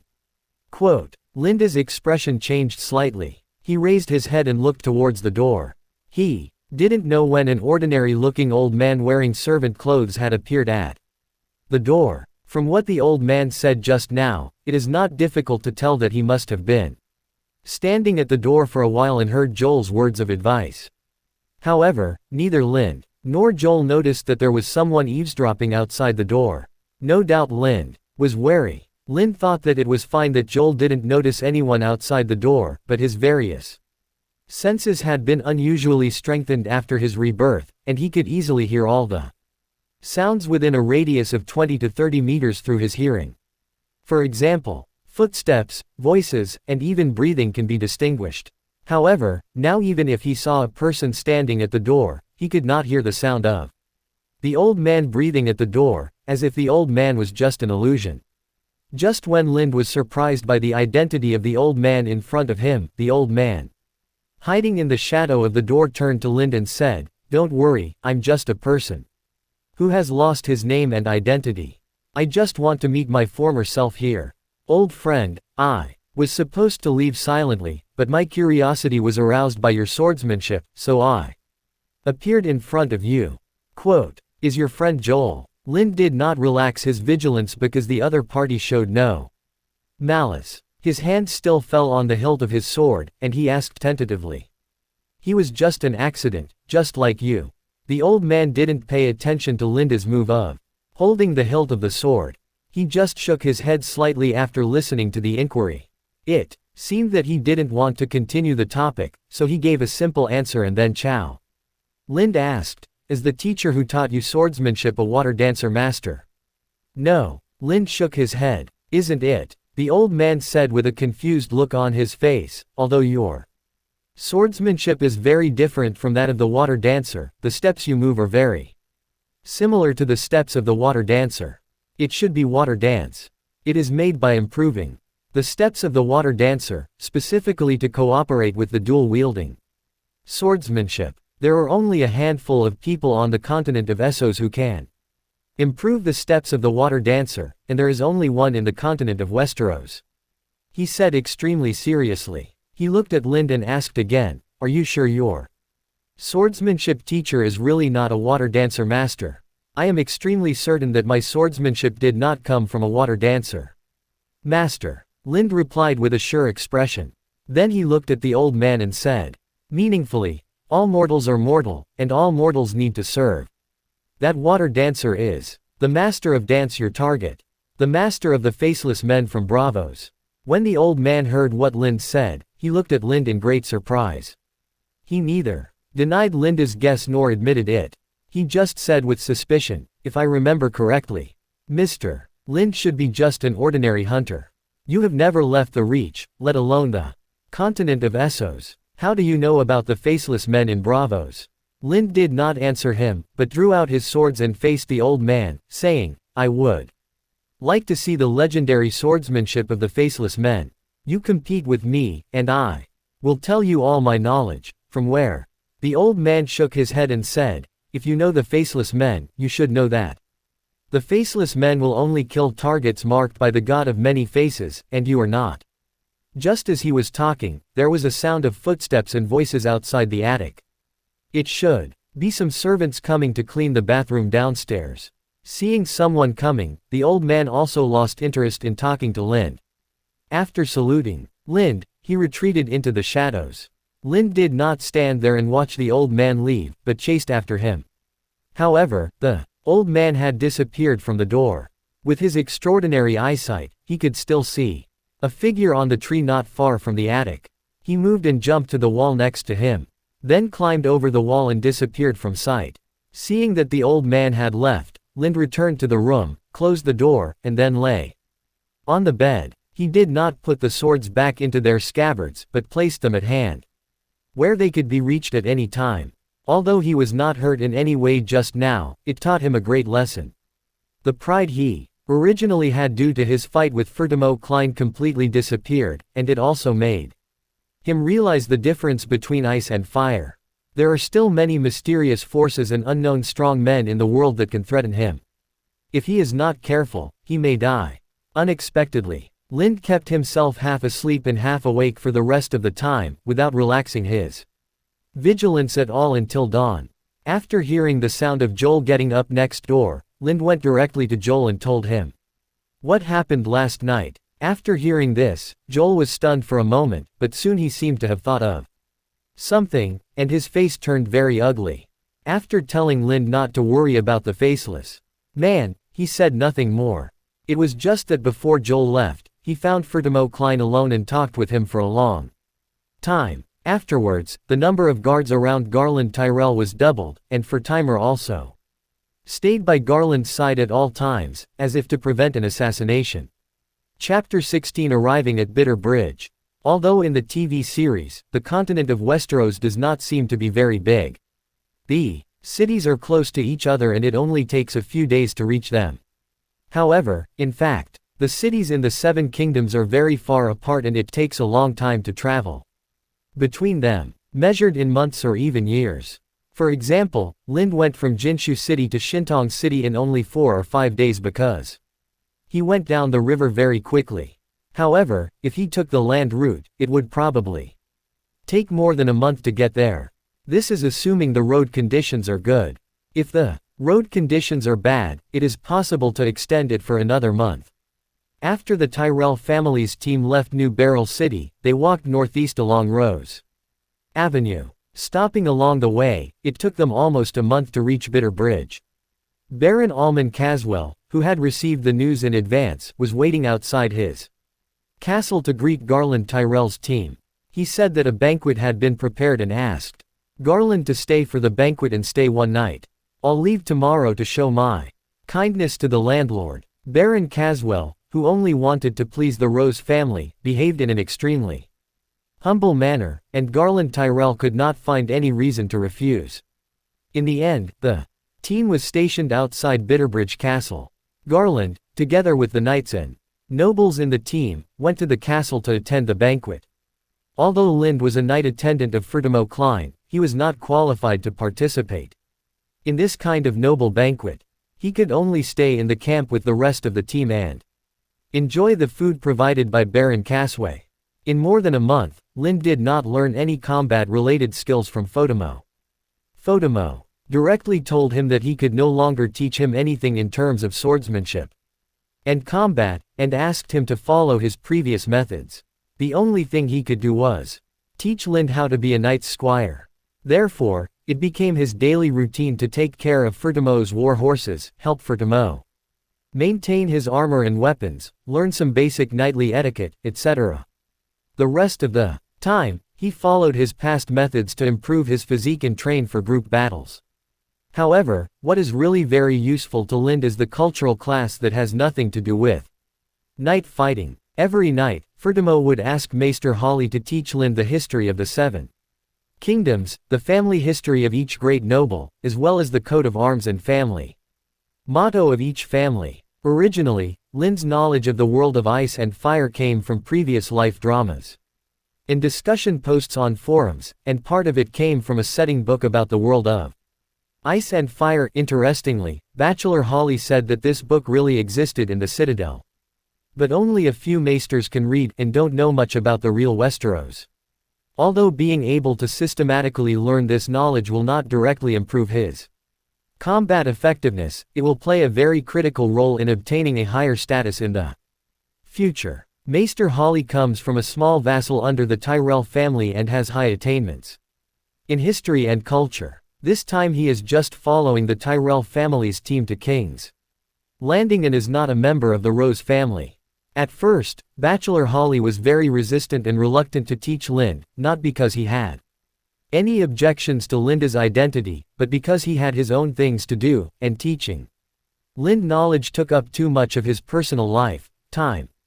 But as time went by, his mentality gradually changed, from passive to active. Sometimes on the road, he would even call Lind to the carriage where he was sitting to teach the unfinished lessons of the previous day. The reason why Bachelor Hawley has undergone such a big change is entirely because he felt the joy of being a teacher for the first time in Lind. The noble family where Bachelor Hawley belongs is located at the junction of the Reach and Dorne, and often conflicts with the Dornish people. Therefore, this family is extremely martial and takes other knowledge very lightly. The children of the family only need to learn some noble etiquette and rivers. Part of the aristocratic history of the Bay is enough, which makes Bachelor Hawley useless in that family. This time, Maester Hawley will go to King's Landing all the way, mainly because a friend of his in the city wrote to tell him that Grand Maester Pycelle intends to compile a history of the Targaryen dynasty, and hopes that the city will send a maester with a red copper necklace to go there. King's Landing Auxiliary. Maester Hawley was well known in the city for his expertise in history, and he fit the requirements of Grand Maester Pycelle very well.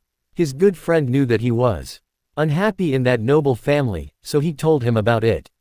On the day that he received the letter, Maester Hawley immediately resigned to the nobles he worked for, and then went on the road alone. Fortunately, he had good luck and met several caravans heading to Highgarden, and he Arrived at Highgarden with the caravans without any danger. Later, he learned in Highgarden that the Tyrell family sent people to King's Landing to participate in the tournament, and he joined the Rose family's team. So when Fortimo came to him and asked him to teach Lind knowledge, he couldn't refuse. Because the swordsmanship competition at the New Beryl City garrison left a very deep impression on Bachelor Holly, coupled with the reputation of the bear hunter and Lind's identity as a hunter, he subconsciously associated Lind with the nobles he taught before. The student drew an equal sign. However, after teaching Lind knowledge for a few days, he found that Lind was completely different from the people he taught before. Lind showed extraordinary enthusiasm for all the knowledge he taught, except for the lessons he planned every day. Lind even asked him about knowledge outside the course, and even later had some academic discussions with him about the content of the course. He sometimes couldn't answer some of the questions raised during the discussion. However, what really shocked Bachelor Holly was the learning ability shown by Lind.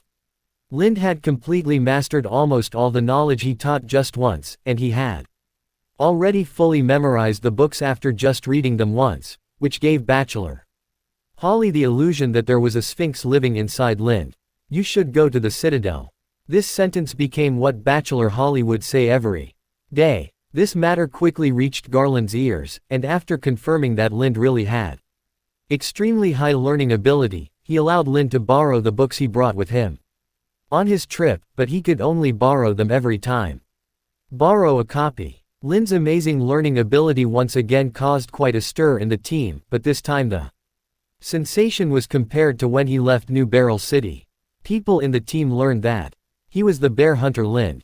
The sensational effect generated by this incident was much weaker. That day, after the swordsmanship match with Fortimo, the nobles, soldiers, servants, grooms, etc. in the team all guessed about Linda's identity. Although among various guesses, some people guessed that Lind was hunting bears because of Linda's use of double swords. However, due to the huge gap between Lind's age and body shape and the public's perception of bear hunters, this speculation was the first to be rejected. As a result, the next day, after Garland announced in a very high profile that the bear hunter Lind had joined the Tyrell family before the team set off, everyone realized that Lind was the legendary figure sung in the Bard's Ballad. After the initial shock, everyone in the team accepted Linda's joining and welcomed Linda's joining. After all, there are various dangers on the way to King's Landing. One more powerful warrior like Lind would also be welcome. Just one more safety. After getting along for more than a month, Lind did not encounter anything that made things difficult for the newcomer or questioned his ability. After all, the sword fight with Fortimo that day had already made everyone in the team know how strong he was, and anyone with a discerning eye can also see that Garland Tyrell thinks highly of Lind, so whether he is a noble, a guard, or a servant, he shows enough respect for Lind, and even deliberately makes friends with him. However, some of these deliberate friendships were their own ideas, and some were instructed by others. Therefore, during this period, both Fortimo and Garland were secretly observing Lind's performance to see what he would do. Don't get lost in these sweet words. However, Linda's performance made them very satisfied. When faced with deliberate friendship, he acted as naturally and casually as a real aristocrat. He did not become arrogant because of these sweet words. On the contrary, he was more like a humble person. Students also learn various knowledge and skills from anyone around them. For example, he learns from grooms how to feed horses, from warriors how to maintain armor and weapons, from servants what kind of etiquette should be used when facing nobles of different statuses, etc. However, what satisfied Garland and Fortimo the most was Linda's highly self-disciplined character. Everything he did every day was clearly arranged, and all the rhythms of life were executed according to his plan. This highly self-disciplined character, his personality, reminded them of Lord Randall Tarley. For ordinary people in the team, Linda's highly self-disciplined character is not particularly lovable, but it can gain extra respect. Compared with Linda's personality, Linda's combat power is more attractive. Them. Because Fortimo's training of Lind was basically in a free-range state, Lind could only Carry out targeted training on his physique and actual combat ability according to his original plan. Physical training could be completed by himself, but actual combat ability requires the cooperation of others, so Linda's actual combat training every day has become a fixed entertainment time for this team, because Linda's actual combat is not a one-on-one combat, but a one-to-many combat. From the first 4 people to 5 or 6 later, Lind has completely adapted to this one-to-many fighting method. Later, perhaps he felt that the increase in the number of people could no longer bring any effect to the training. He also asked his training soldiers to put on armor, hold shields and spears, and form a battle formation to fight with him. Only then did he feel the pressure again, and he was even almost defeated by his training soldiers several times. For other people in the team, being able to see exciting battles every day makes the originally boring march more interesting. They will always gather around the training ground to watch for Lind and his sparring partners. The soldiers cheered, and even some maids would throw wild flowers picked by the roadside at the person they liked at the end of the training, and Lind was naturally the one who received the most flowers. In actual combat trainings, Linda's powerful combat power also subtly affected these warriors, and the respect he gained increased day by day. Even though he was only a knight's attendant, he had more say in the Rose family team than ordinary people. There are many more knights. This also made many knights and nobles feel jealous of Lind. These people had tried to say bad things about Lind to Garland, but to no avail. This time Lind did not attend the meeting at Bitterbridge Castle. The banquet is more or less related to people like them. Otherwise, even if the knight's attendance qualifications are somewhat low, he can still sit in the corner of the banquet hall. Lind didn't care about not attending the castle banquet, at least not as much as the knights and nobles who were jealous of him thought. After having dinner in the team's camp, he was alone outside the castle, daily throwing practice on a flat ground in a small town. Among the peacemakers' combat experience is the skill of throwing weapons. This skill can produce surprising results in one-on-one battles, but it is not suitable for group battles. However, based on the idea that there is no harm in practice, Lind will also take time to train this ability. However, after a period of training, Lind felt that he had underestimated this ability. He found that this throwing ability can exert extraordinary effects whether in single combat or in group battles on the battlefield. The only change he needs to make is not to throw the melee weapons in his hands, but to throw the small weapons and hidden weapons such as throwing knives, short axes, and short spears that he carries with him. Unfortunately, among the people accompanying the team, there were only cobblers and no blacksmiths. Lind was unable to make throwing weapons according to his own ideas. He could only borrow a few daggers and short axes from the warriors in the team for practice. Although it was already night and there was no fire around, but because there were no clouds in the sky and the moonlight shone down, Lind could still see the surrounding situation clearly, which had no impact on his practice, not to mention that he could also practice night fighting by the way.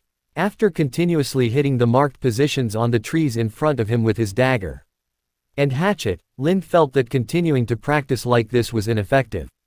He needed to increase the difficulty, such as throwing moving targets and so on.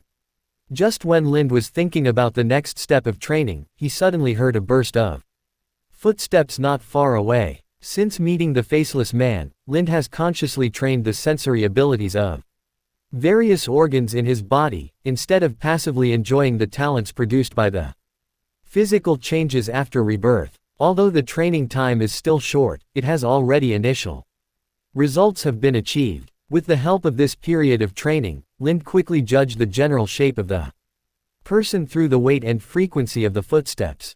Then he turned his head and looked towards the place where the sound came from, and saw the height and shape of the person he expected. When the estimates were consistent, a satisfied smile appeared on his face. There were only 2 people coming. One was a guard warrior of the Tyrell family named Raoul. Recently, he often practiced swordsmanship with Lind and was considered one of the people who had a good relationship with Lind. The other person was wearing the uniform of a Kuchao guard. He was very tall, half a head Taller than Lind, he was not too old, and should be about the same age as Lind. However, his body was very strong, with arms and upper body. The muscles tightened the clothes. In addition, in order to make himself look more mature, he grew some beards, but these beards were very sparse and looked more like baby's lanugo hair. Chapter 17. Not willing to be ordinary. He is the bear hunter Lind you were looking for. After the two came to Lind, Raoul pointed at Lind and introduced, Lord Bear Hunter, my name is Raleigh, and I am the son of the Bitterbridge blacksmith. The young strong man walked up to Lind awkwardly, took a deep breath, as if he was making a major decision. His expression was tense, and his tone was tense. He said very formally, I can no longer find an opponent in Kuchao, and those knights don't bother to fight with people like me. I have heard of your legend, and I heard it from your camp just now. Once I have fought against Lord Fotimo, so I think. Halfway through the sentence, the young and strong man had a troubled look on his face, as if he didn't know what to say next and was stuck for a moment. Do you want to compete with me? Lind said what the other party wanted to say. The young strong man breathed a sigh of relief, nodded, and then asked worriedly, is it okay? Of course. Lind nodded, looked at Raoul and asked, has he already competed with you? Raoul smiled bitterly and said, let's compete. This guy is too strong. We are no match. After that, he looked at Raleigh and said, we heard about the bitterness when we were in High Court. There is a powerful guy under Baron Bridge. He is the son of a blacksmith. He is only a teenager and his strength is already stronger than most adult warriors. Now I know that those rumors are not exaggerated at all, just like those legends of yours, Lord Lind. Quote, after listening to Raoul's introduction, Lind also looked at Raleigh with curiosity, then pulled out the two swords from his waist, then gestured to Raleigh and said, in that case, let's get started. Quote, wait. Raleigh was stunned when he saw Linda's movements and asked, are you using a real sword? Of course, Lind said solemnly, although there is no danger in using the practice sword. It will not have the effect of actual combat, because you feel in your heart that even if you are hit by the practice sword, you will not die, but will only be slightly injured, so he will make some wrong moves during offense and defense. These moves will not be a problem during normal practice, but they are fatal on the battlefield. After hearing Linda's explanation, although Raleigh didn't quite understand it, he felt that it made sense, so he turned around and hurried towards the castle, apparently intending to get the sword. After Raleigh left, Raoul asked with some confusion, Master Lind, why do you have air conditioning to teach this kid this time? We have wanted you to help improve our swordsmanship, but you are always there. Said there was no time. Lind heard a hint of dissatisfaction in Raoul's words and said, I have said before, what you low-level warriors need to improve is not the swordsmanship, but the battle formations that cooperate with each other on the battlefield. Excellent swordsmanship cannot help you survive in the melee of thousands of people, but a team of perfectly coordinated comrades can. Raoul curled his lips and said nothing more. He knew very well that Linda's words were right, but he hoped that he could have superb swordsmanship, and then be spotted by a knight, become a knight's attendant, and have the opportunity to become a knight in the future, rather than just serving as a guard soldier until death. Perhaps because Raleigh made too much noise in the camp just now, some good guys in the camp also ran to this flat ground to watch the fun. Of course, they mainly wanted to see how Lind trained the son of the Bitterbridge blacksmith. By the way, he expressed his resentment at being defeated by the opponent just now. When Raleigh brought his long sword, 20 or 30 people had gathered around Pingdi. In addition to the guards of the Tyrell family, there were also guards of Bitterbridge Castle. Seeing so many people gathered here, Raleigh did not have stage fright. Judging from his expression, he seemed even more excited. When he came to Lind, he couldn't wait to draw his sword and put on the most common posture. Attack sword momentum. It's begun. Lind did not make any ready sword gestures. After reminding Raleigh, he slowly walked towards Raleigh. It didn't look like he was engaging in a swordsmanship contest, but rather like he was taking a walk, generally. On the contrary, Raleigh, who was fully prepared, felt great pressure at this moment.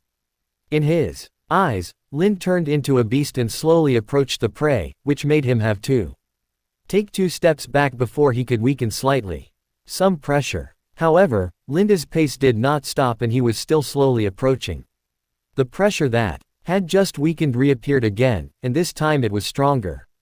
Perhaps he felt that if he continued to be passive like this, he might eventually lose the courage to swing his sword, so Raleigh resisted the invisible pressure on his body, let out a loud roar, and raised his sword to slash at Lind. Although Luo Li's sword is very powerful, no matter how fierce the sword is, it is useless if it cannot hit anyone. I saw that Lind moved slightly to one side and easily dodged the falling long sword. At the same time, he swung the half-sword in his left hand towards the opponent's neck, while the sword in his right hand stabbed straight at a slight angle. Almost at the same time, a sword was placed on Raleigh's neck, and another sword was pressed against Raleigh's chest. The surrounding voices fell silent instantly, and then the soldiers guarding Bitterbridge couldn't help but exclaimed. After all, Raleigh was a famous and powerful warrior in Bitterbridge Castle. As early as a year ago, the soldiers guarding Bitterbridge Castle were no longer there. No one can defeat him, only a few knights in the castle may be stronger than him, and such a powerful person was defeated so easily by one person, which made those Bitterbridge soldiers who had been defeated by Raleigh very surprised. On the contrary, the soldiers of the Tyrell family had become accustomed to Lind's strength during this period, and were not surprised by the situation in front of them, so they did not show too many emotions. As the person involved, Raleigh was completely confused at the moment. Although he had already felt the gap between himself and Lind when he felt the strong pressure brought by Lind, he did not expect the gap between the two at all. It was so big, and it wasn't even a sword fight just now. Lind just took a step and defeated him with a casual wave of the sword in his hand. A kind of frustration that he had never felt before hit his heart. Continue, come again. On the other hand, Lind took back the 2 swords that fell on Raleigh, then took 2 steps back, and said to Raleigh calmly. Raleigh was stunned for a moment, regaining his confidence after being hit, then took a deep breath, clenched the sword in his hand again, and attacked Lind again as usual. The result of this attack was exactly the same as the last one. Lind took a sideways step, and easily avoided Raleigh's attack, then attacked his exposed flaw and subdued him. Raleigh's confidence was hit again, and he began to feel that he might not be as powerful as he thought. The previous contest between him and the castle guard was just because the other party saw that he was young and deliberately let him win, and he also thought that he shouldn't give up on his dream of becoming a knight, inherit his father's blacksmith shop and become a blacksmith. Do you know where your shortcomings are? Lind could see that he had damaged the other party's confidence, so he did not continue, but said with a serious expression. Disadvantages. Luo Li was completely stunned, with a confused look on his face. Lind was like a teacher, teaching. I guess you have not received any swordsmanship training. Your swordsmanship is just imitated by watching the castle guard training and the knight training of the Caswell family. Your swordsmanship is it's very rough, and it completely relies on your physical talent to function. If you meet those who are not as physically talented as you, you may be able to win, but if you meet someone who is physically better than you, or who masters superb swordsmanship, then everything will be in your hands. The advantage will no longer exist. Luo Li's face turned a little pale when he heard this. He had never thought that he had so many shortcomings. Perhaps it was because he was young and had an immature mentality. Faced with a little blow, he had self-doubt. These things in his heart the pride accumulated over the years has also become shaky. Lind then gave some suggestions. If you want to improve your strength in a short period of time, you can practice more dodge and defense. Of course, it would be better if you can hire a swordsmanship teacher. A lowly blacksmith's son should stay in his place. A pair of hands holding a hammer is not worthy of holding a sword. Just as Linda's words fell, a high-pitched and harsh voice came from the crowd watching the excitement. Come in. Upon hearing this voice, the guards of Bitterbridge Castle, including Raleigh, all seemed to know who the speaker was. They all lowered their heads slightly towards the place where The voice came from, while others looked at the source of the voice curiously. I saw a short figure walking from behind the crowd, surrounded by several obviously well-equipped Baron guards and servants. This short figure is a young man with a sick face. His pale face, sunken cheeks, and dull eyes make him look like he will faint at any time. Judging from the young man's gorgeous clothes and the appearance of the people around him, it is not difficult to tell from the reaction that this person has some unusual identity, and is probably the heir of Baron Bitterbridge. I saw that the young man stopped when he came to Raleigh. He ignored Raleigh, who lowered his head. Instead, he looked at Lind first, with jealousy and undisguised expression in his eyes. Resentment can even be said to be a look of hatred. This almost enemy-like look made Lind feel a little confused, because this was the first time he saw this young man in his memory. However, the young man's eyes only stayed on Lind for a moment, and then he turned to look at Raleigh with the same eyes, and with an expression of extreme disdain on his face. He said, "You are just the son of a blacksmith, and you will only be the son of a blacksmith all your life. To be able to stay by the fire, just like that mean old man in your house." Facing the young man's contempt, Raleigh always lowered his head and said nothing, but it was not difficult to see from the hand he clenched on the hilt of the sword that he was extremely angry inside now. Obviously, Raleigh's actions were also seen by the Baron guards beside the young man. They all put their hands next to their weapons. As long as Raleigh made the slightest move, they would launch a siege and kill Raleigh. The guards of Bitterbridge Castle who were watching the excitement did not show any concern because their colleagues were being targeted. Instead, they had smiles and gloating expressions on their faces. Obviously, the relationship between Raleigh and his colleagues was not very good, and it could even be said that they were not on good terms. "Bad. What? Do you want to attack me with this sword?" The young man was naturally aware of Luo Li's actions. He was not afraid at all, but the disdain on his face became more intense. He walked to Luo Li's side. In front of him, with everyone watching, he slapped him hard. Although the boy's body seemed to be very weak, the force of the slap was very strong. Everyone around heard the slap. Even Raleigh's head was shaken by the slap, and the boy's hands seemed to be hurt by the slap. He couldn't help but rub it when he put it down. Although he was so humiliated, Raleigh still did not resist. He still lowered his head and held the sword in his hand tightly. The young man could see that Raleigh didn't dare to do anything to him, so he said with great disdain, "What a waste, go back to your dirty hole. Tonight you will embarrass our Kuchao, and tomorrow you will go to the castle and be punished." After hearing the young man's order, Raleigh turned around and prepared to leave. However, after taking 2 steps, he seemed to have thought of something, turned around again, saluted to Lind, then lowered his head and walked towards the Bitterbridge Castle. And he walked faster and faster, and finally disappeared from everyone's sight at a trot. A person should do whatever his origin is. He should not have any overstepping ideas. Knights are not something that such a lowly person can become.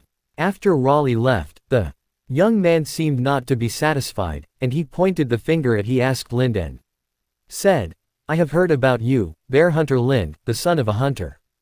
The best place for you to stay is the forest, not." Before the young man could finish speaking, Lind said coldly, "Do you think I have the guts to kill you?" After that, he looked at the guards around the young man and said, "Or do you think these people can protect you?" As Lind spoke, the murderous aura from the peace envoy also burst out from him, impacting the young man in front of him and the people around him. The young boy, who was already very weak, was immediately frightened and fainted, and each of the guards was suppressed by the momentum and trembled all over. They didn't even have the strength to hold the sword. As for the servants, they collapsed on the ground. Seeing that the purpose of teaching him a lesson had been achieved, Lind did not continue to exert pressure, but returned to normal. At the same time, he said disdainfully, "Take your master and get out of here. Remember to go back and change his pants. He wets his pants at such a big age. It's really terrible. An embarrassment to Lord Caswell." Those few people didn't dare to say anything. They quickly picked up the fainted young man, supported the servant who was limp on the ground, and quickly escaped from the place. The surrounding guards of Kuchao Castle who were watching the fun also lost their mood. To watch the fun, what they thought was that they saw the boy's ugly appearance, and the boy's character would definitely retaliate against them, and their faces became extremely ugly. You shouldn't threaten that gentleman. Raoul walked to Lind at this time and reminded. He should be the only son of Lord Caswell, the future Baron of Bitterbridge. You will make Lord Garland very embarrassed. Faced with Raoul's concerns, Lind just smiled and didn't take the matter to heart at all. Chapter 18 Recognize the reality. I heard about what happened yesterday. You did a good job and did not embarrass the Tyrell family. Garland raised his head slightly and let his servants sort out his clothes.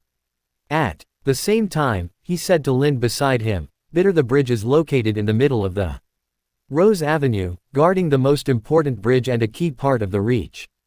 All the Dukes of Highgarden have attached great importance to Baron Bitterbridge.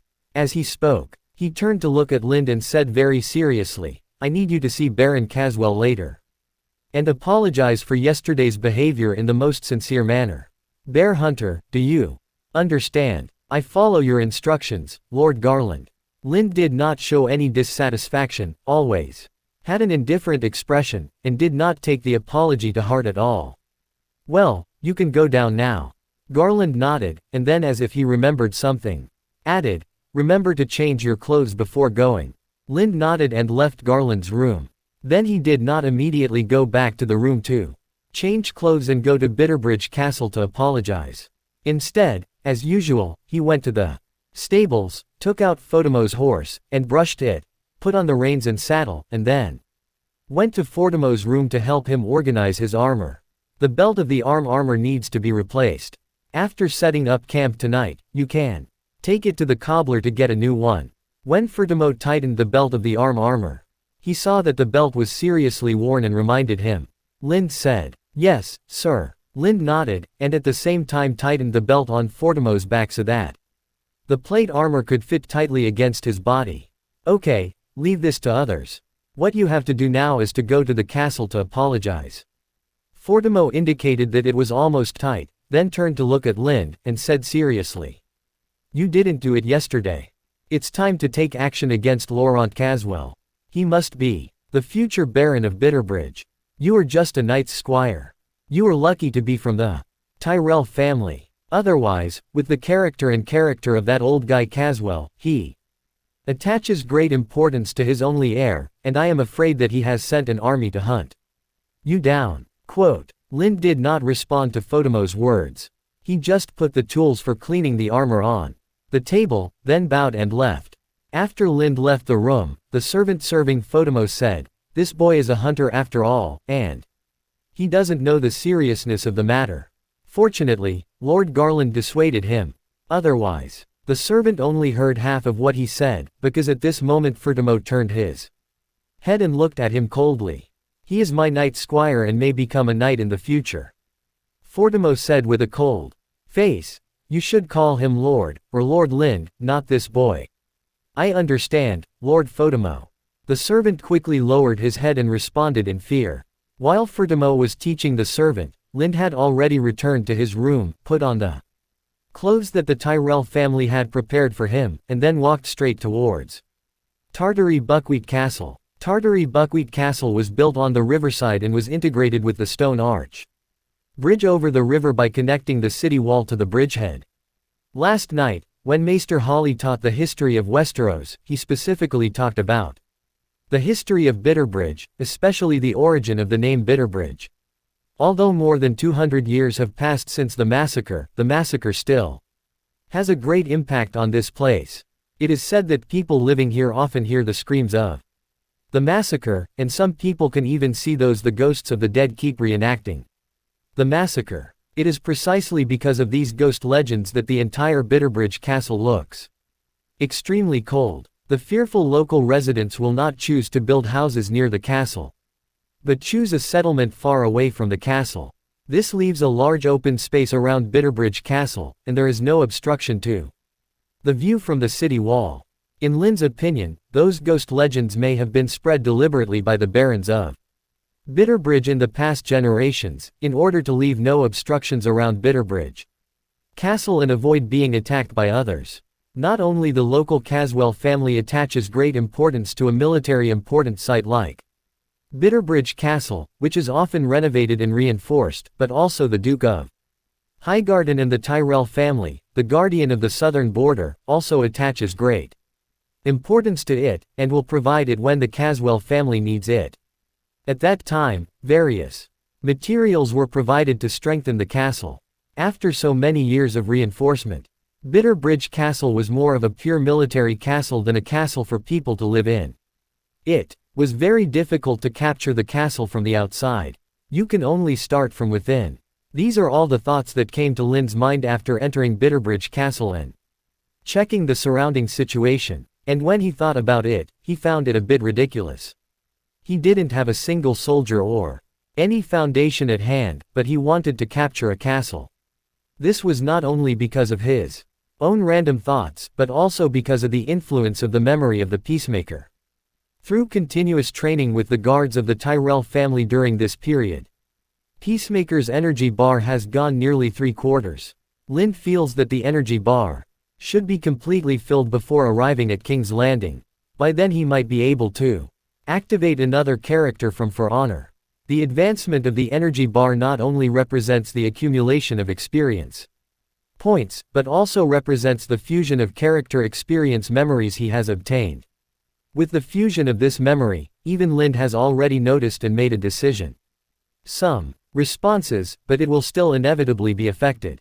Just like now when he sees a castle, he thinks about how to capture it, and when he sees a person holding a weapon, he thinks about what method he can use to quickly deal with the opponent, etc.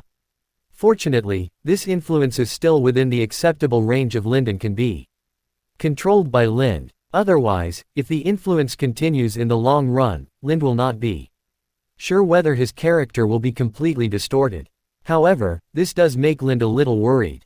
If another For Honor character is activated, will this impact be deepened? In his wild thoughts, Lynd came to the castle hall. At this time, Almond Casway was sitting on the chair in the middle of the hall. Below him were some Bitterbridge territory residents, who seemed to be dealing with affairs in the territory. The white-haired Baron Caswell looks a little frail, but it is not difficult to see from his strong body that he was definitely a powerful warrior when he was young.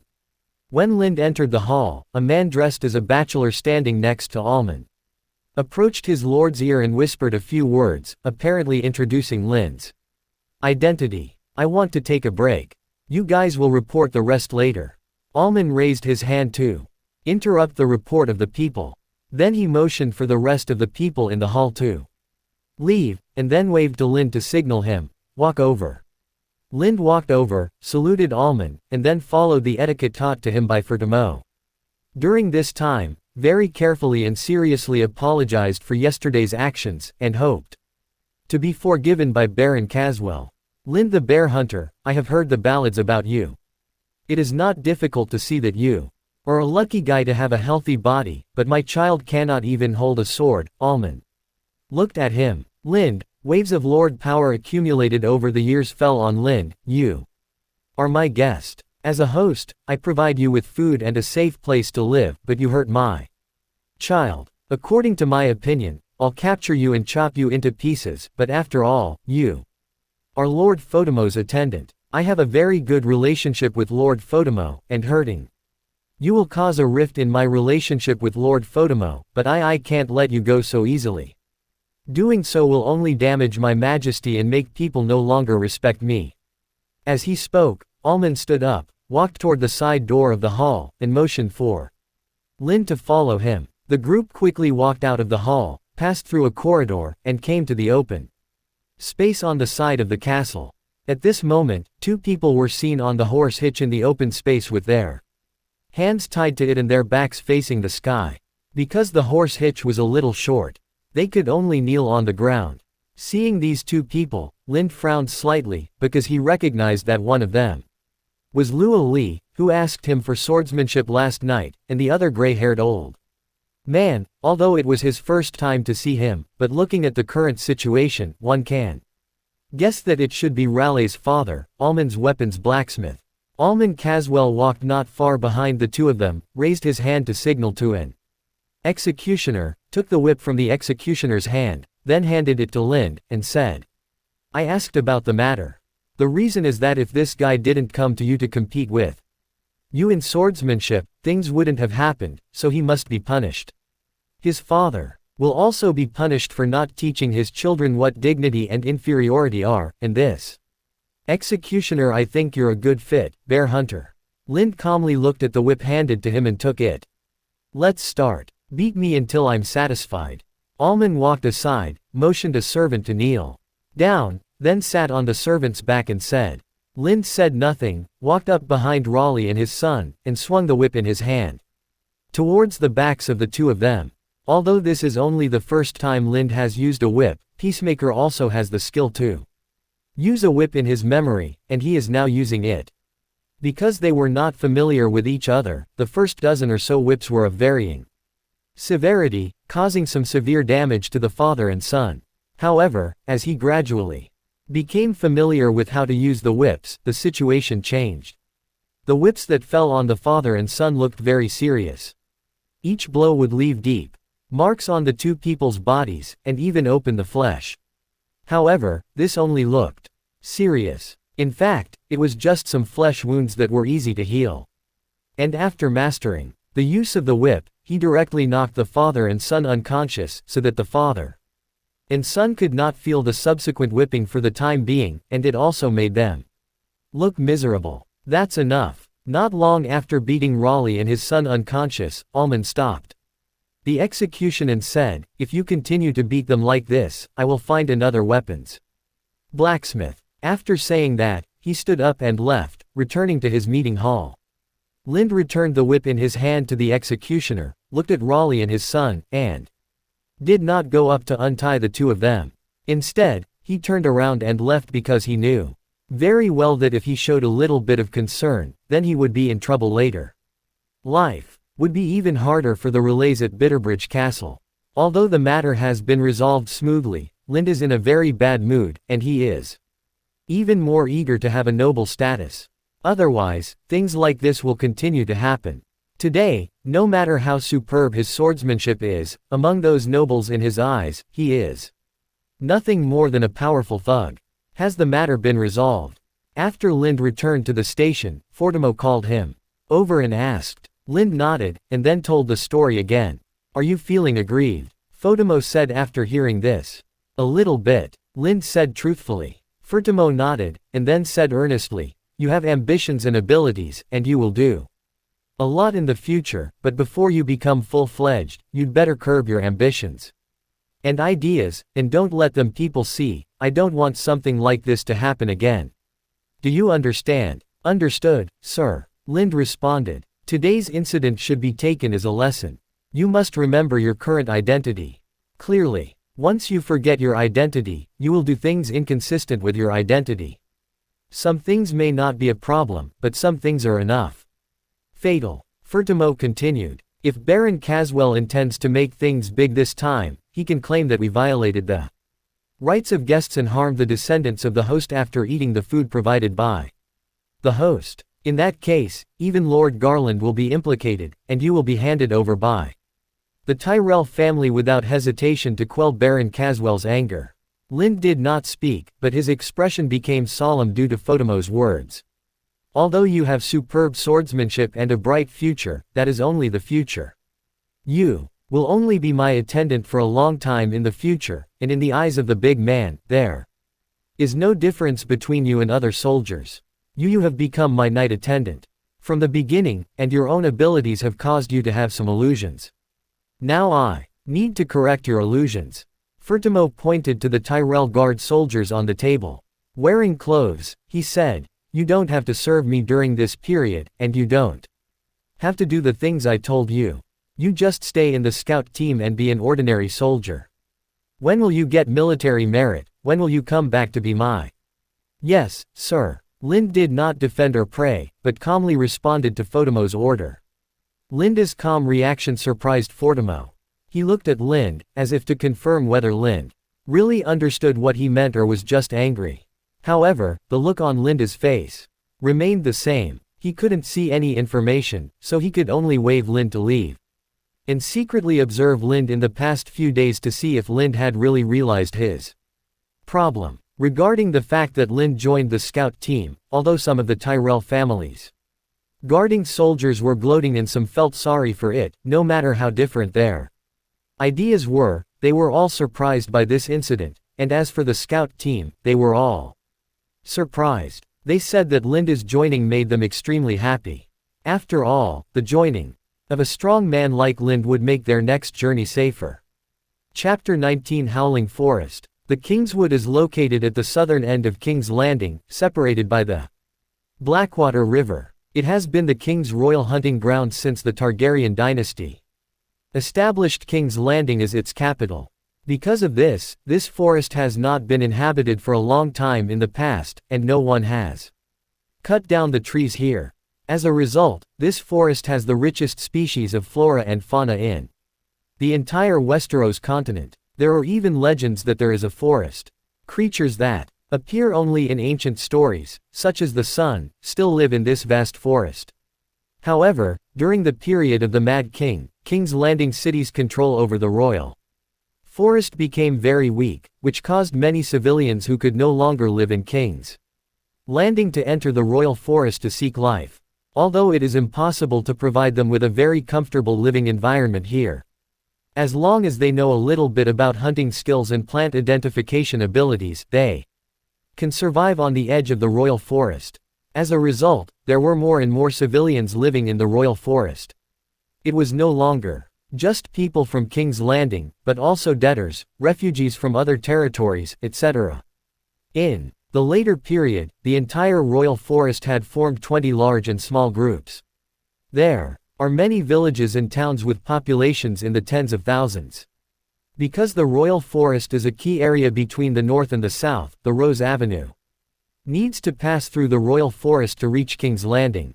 Countless caravans pass through here, which causes a large number of bandits to gather here, and those villages built privately in the royal forest or cities and towns have become the best cover for bandits. Originally, those bandits were just a small group, and they could only rob some lone merchants and small caravans at best. But with the emergence of the royal forest brotherhood, all the bandits in the royal forest were unified together, forming a bandit group with as many as 5,000 people. The Kingswood Brotherhood is not only a large number of people, but the leaders among them are also extraordinary in skill. The leader Simon Toyne, the Smiling Knight, Wenda the White Heart, the Three Hanging Oswin the Long Neck, Big Belly, Ben, etc. They are all strong men who can fight the Kingsguard back and forth. You must know that the Kingsguard under the Mad King at that time was known as the strongest Kingsguard. The fearless Barristan, the Sword of Don Arthur Dane, and the White Ox Low Hightower and others were all the strongest knights in the Seven Kingdoms at that time. With such a strong strength, the ambitions of the Royal Forest Brotherhood are naturally not small. They completely cut off the north-south connection of Rose Avenue, set up guards in the Royal Forest to collect taxes, and did not deal with those caravans who did not obey their laws. Hold on, let alone the caravans of those small lords, even the royal caravans of the Southern Guardian Tyrell family and the Targaryen family, they will not hesitate to attack. The actions of the Kingswood Brotherhood have seriously affected the safety and tax collection of King's Landing. Mad King Aerys II has sent people to encircle and suppress them more than once, but with little success. If there are many people who surround and suppress the Royal Forest Brotherhood, the Royal Forest Brotherhood will hide under the cover of the villages and towns in the Royal Forest until the encirclement and suppression people leave and then come out. Because every time the Royal Forest Brotherhood robs something, it will be sold in the surrounding villages. People in the surrounding villages have gained a lot of benefits. In addition, many civilians in these villages and towns have joined the Royal Forest Brotherhood. The two are connected close, making them willing to cover for the members of the Kingswood Brotherhood. If there are only 1,000 or 2,000 people in the encirclement and suppression, then the Royal Forest Brotherhood will strangle these people in the Royal Forest, and then cut off the heads of these people and hang them on both sides of a certain section of the Rose Avenue in the Royal Forest. This was to show their strength and cruelty and increase their deterrence. The forest where the road was located was also called the Howling Forest. Before the Brotherhood of the Kingswood was completely surrounded and suppressed, more than 1,000 heads had been hung here. Although the heads hanging in the Howling Forest were taken away and buried after the Kingswood Brotherhood was annihilated, it is said that the caravans passing by this road can still feel a terrifying aura and hear those voices. The howl from the skull. I don't know if it was the Mad King's bad taste, but he actually built a post station in Howling Forest, euphemistically called it a resting place for passing caravans, and in order to make this inn function, he even built this road. All other resting places on the road have been demolished, which means that the only stop on the Rose Avenue in the Royal Forest is the Howling Forest. However, most caravans will choose to rest for one night at Rat Tail Rock, which is closest to the Howling Forest, because it is a rare open space in the Royal Forest with a wide field of vision and is very suitable for camping. After spending a night at Sage Tail Rock and hitting the road early the next morning, you can pass through the terrifying place of Howling Woods in one day. But this time the Tyrell team was unlucky. Like other caravans, they spent the night at Rat Tail Rock, but it started to rain lightly the next day, and the rain became heavier and heavier, and it continued to rain for several days. If you continue to stay at Rat Tail Rock, you may miss the tourney in King's Landing, which may make King Robert dissatisfied. So Garland could only force the team to go on the road, and rainy days would have slowed down the team's progress. What was even worse was that when the Mad King was building the Howling Forest Station, he deliberately pried away the stone slabs laid on this section of the road, thus turning this section of road into a dirt road.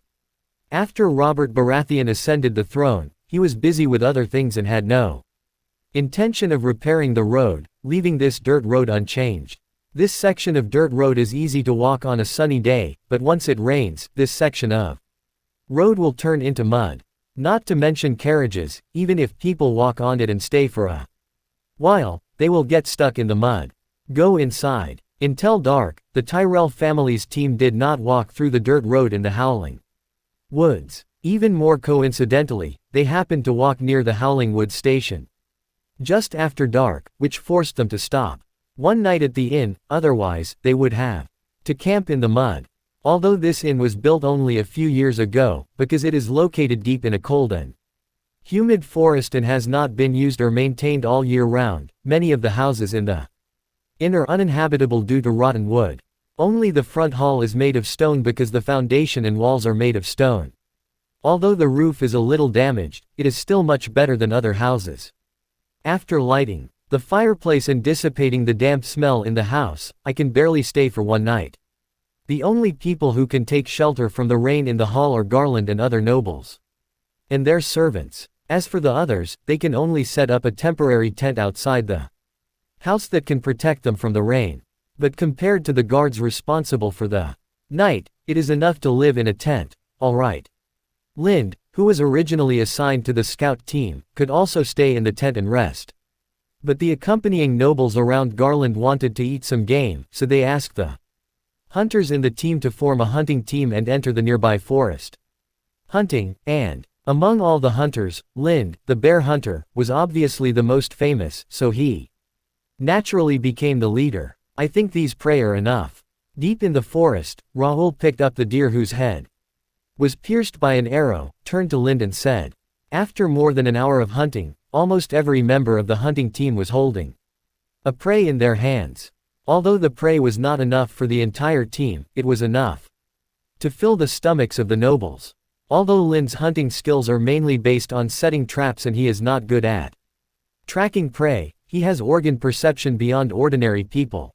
With his extraordinary hearing, vision and sense of smell, he can still easily hunt even on rainy days.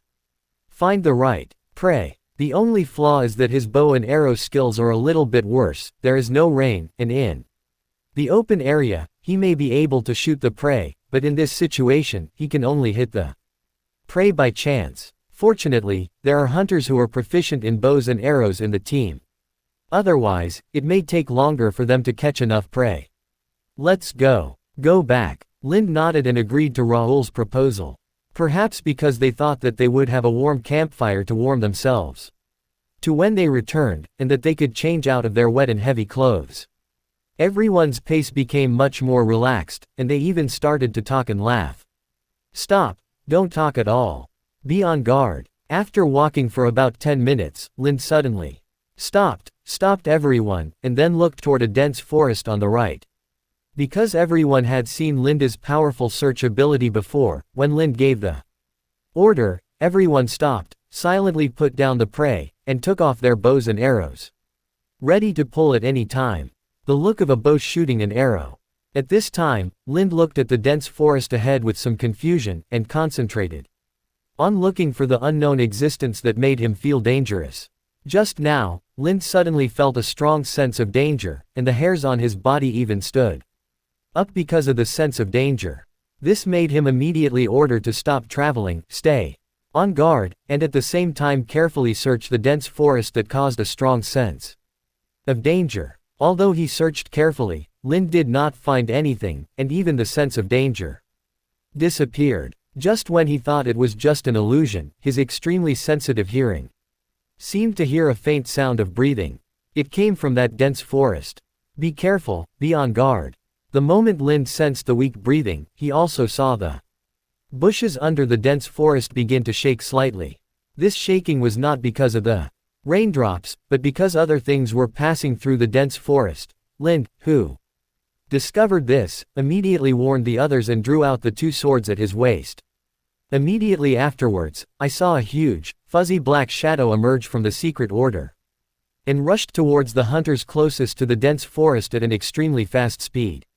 Before the hunters had time to react, they passed through the gap beside the hunters.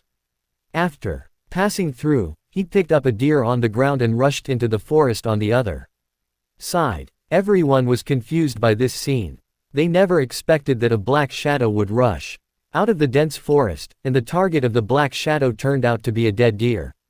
Although due to the darkness and rain, even the people who passed by the black shadow could not see clearly what the black shadow was. They could only vaguely see that it was a beast, but Lind could see clearly. The shadow looked like a huge black panther, and the only animal with this form in Lind's memory was the legendary shadow lynx. Although the shadow bobcat is mainly black, the black in its fur is not exactly the same, which makes its fur appear striped, much like a zebra pattern. What was that just now? Rahul asked with a slightly trembling voice as he looked at the direction where the black shadow disappeared with lingering fear. A shadow lynx. Lind gave the answer truthfully. After hearing this, everyone couldn't help but take a breath. They were all hunters, and they knew very well what would happen if they encountered a hungry shadow lynx in the dark night forest. At the same time, they were extremely lucky that the shadow lynx did not attack anyone just now. It took away a prey. In this way, the shadow lynx just now should not appear again, and they don't have to worry about being attacked by the shadow lynx again. You go back first. Lind put down a wild boar on his back and then ordered to the others. Everyone was stunned when they heard this, thinking that Lind wanted to hunt a shadow lynx. After all, for a hunter, successfully hunting a shadow lynx is definitely an honor. In addition, there is always a legend among hunters in Westeros and Essos. It is said that as long as a hunter can hunt 10 powerful preys, then that hunter will be blessed by the ancient gods and eventually have the ability to hunt dragon power. Although the names of the 10 beasts are different, the mountain bear and shadow lynx are always on any list, so everyone subconsciously thinks that Lind wants to complete the hunting legend and become a legend who can hunt dragons. Hunter, do you want to complete that legendary hunting list? Rahul confirmed to Lind with curiosity. Hearing Rahul's words, Lind couldn't help but feel doubtful. He soon realized that everyone had misunderstood, but he did not explain. He just motioned to Rahul and others to go back as soon as possible. If anyone asked him, he would report the truth. Seeing this, everyone said nothing. Rahul became the leader and picked up the prey again. They reminded Lind to be careful before leaving, and then continued walking towards the camp. Although during the half-month he left Bitterbridge Castle, Lind was demoted from a Knight's Squire to the most miserable and tiring scout team, but none of the Tyrell families Guard soldiers, servants, and noble knights thought that Lind lost power. They knew very well that Lind's demotion to the scout team was actually just a test. It wouldn't be long before Lind would return to his rightful position. For those low-level warriors, this is a good opportunity to make friends with Lind. When Lind becomes an official knight in the future, they will be able to get some benefits more or less as Lind's friends. Good friends will no longer be bullied.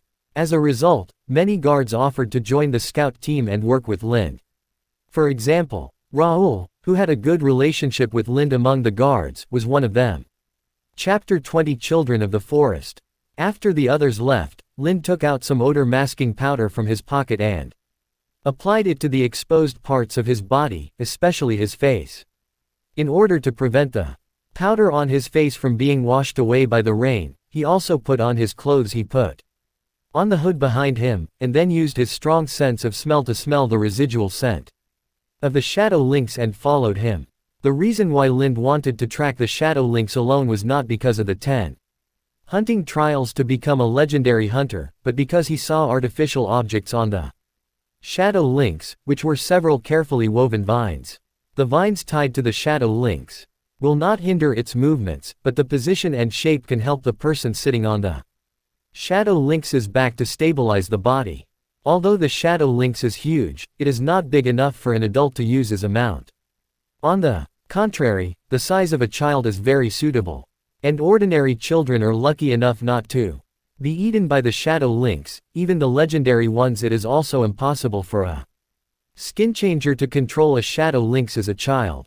In the forest, the ability to control the shadow lynx, coupled with the figure of a child, made Lind think of the possibility that the owner of the shadow lynx was actually the legendary forest that had completely disappeared in the south, the son of.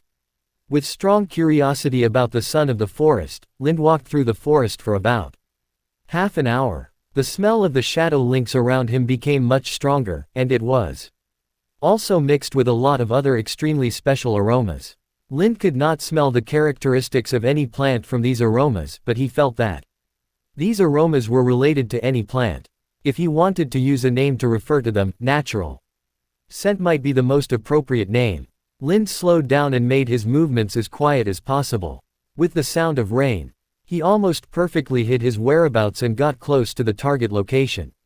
I saw a small lawn appearing unexpectedly in the dense forest, with a mound covered by turf on the lawn. It is said to be a mound, but it is actually a small house made of branches, wooden piles, lichen and soil. It is just disguised on the outside. If you don't look carefully, you will completely mistake it for a mound. The shadow lynx that Lind was following was now outside the house on the mound. The deer it had picked up had been dismembered. At the feet of the shadow lynx were 3 or 4 shadow lynx cubs. The cubs were as big as kittens and were feasting on the food. However, compared to these shadow lynx, Linda's attention was more attracted by the strange human sitting next to the mound, completely covered by a cloak. The shadow lynx had no desire to attack this human, as if these celebrities are like their masters. But Lind still saw from some of the instinctive actions of the shadow lynx that the shadow lynx still retains some aggression towards the human. For example, when the cub tries to get close to the human, it will pick up the cub back and point it towards the human. Celebrities show their teeth and claws as a warning, etc. This is obviously not the attitude towards their masters. What made Lind even more confused was that although he did not see the appearance of this human being, he felt a vague sense of familiarity, as if he had seen someone similar to this person somewhere. Just as Lind was recalling when he had seen the strange human being, a piece of turf on the mound suddenly loosened, and then a small camouflaged wooden door was opened. A short humanoid creature was holding a wooden door. The bull came to the stranger, and handed the bull over. This childlike humanoid creature is exactly the same as the child of the forest in the legendary story. It has dark maroon skin, big ears and eyes, and has 3 fingers. It is wearing clothes made of bark and leaves, and has a flower crown on its head, wearing a dagger made of polished stone on his waist. He looked a little weak. If you judge the strength of the children of the forest based on their appearance, you will definitely suffer a big loss.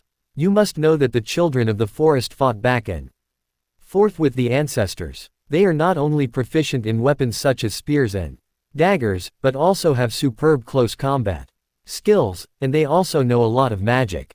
It is no exaggeration to say that if an ordinary army of 100 people enters the forest and fights the children of the forest, then one child of the forest can easily kill all of them. The humans seemed to have a very good relationship with the son of the forest and had great trust in the son of the forest.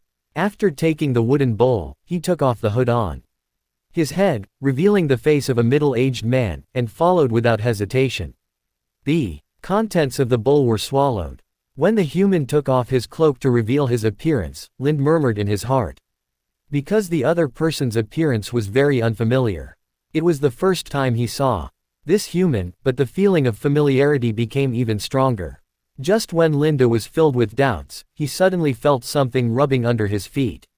When he looked down, he saw a shadow lynx cub leaning on his calf, rubbing back and forth, as if it was treating him as a child. Passively tickled the stakes. This shadow lynx cub obviously came from the belly of the shadow lynx in the clearing, but unlike its siblings, this shadow lynx is not black, but white, and the stripes on its body are not gray, but it is dark black and looks more majestic. But among the wild beasts in the forest, this albino shadow lynx is very unfavorable for survival, because it is very obvious whether it is hunting or being hunted. Just as the albino shadow lynx cub rubbed Lind's calf, the cub also let out a series of comfortable calls. Although these calls were not loud, they were enough to attract the attention of the female shadow lynx in the lawn. In this situation, although Lind had tried his best to hide his figure, he still could not escape the shadow lynx's wild instinct.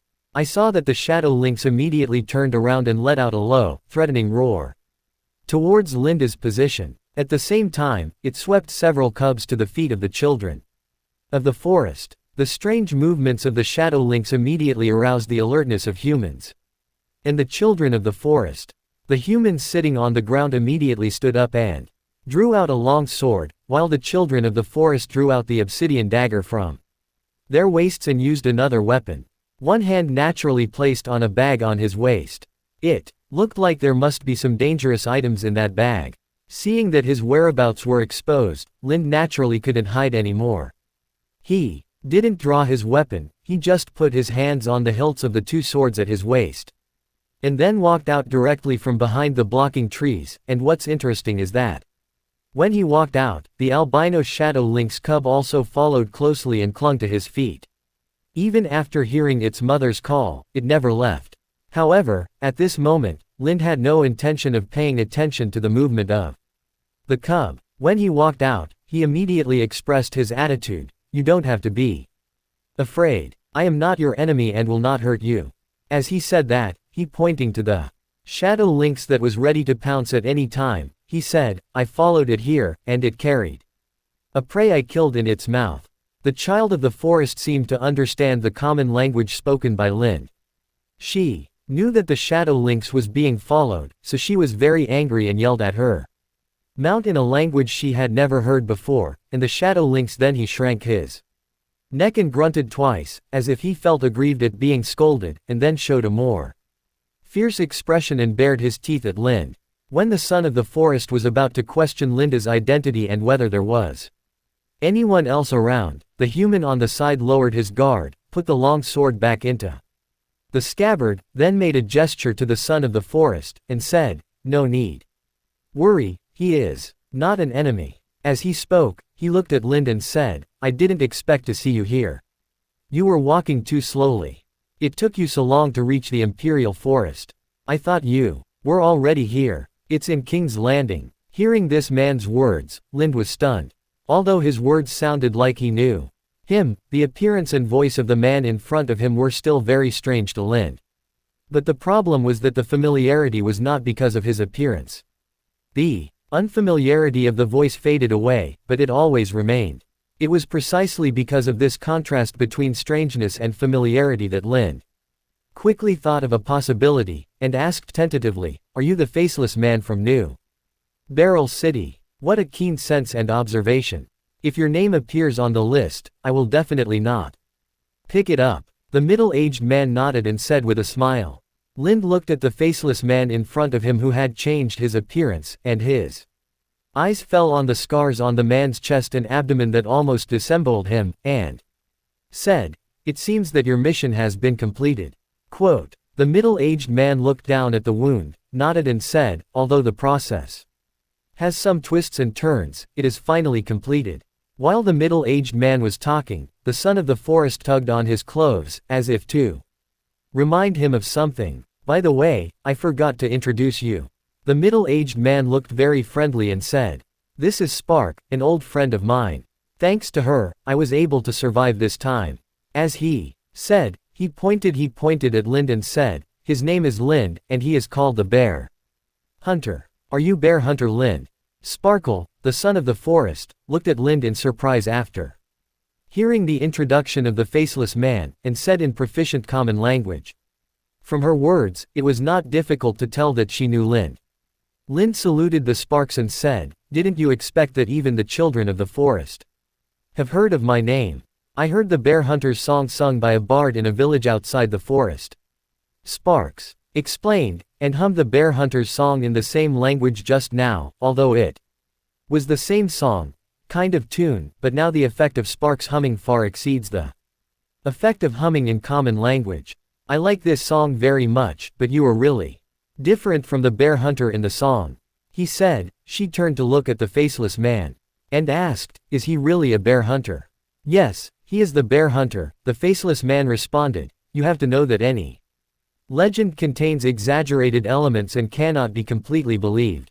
Sparks no longer paid attention to the authenticity of the Bear Hunter's song.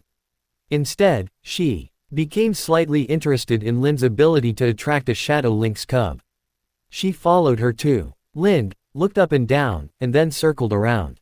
Lind turned around twice and asked, doubtfully, "You are not a shape changer, you are not a green seer, and you have no magic power. Why is this shadow lynx cub so close to you?" When Sparks was talking, the albino shadow lynx cub was hugging Lind's legs with his paws, trying to climb on Lind, but he couldn't do it no matter how hard he tried. In the end, Lind bent down and picked him up. The cub in Linda's arms immediately became very quiet, showing a strong sense of closeness to Lind.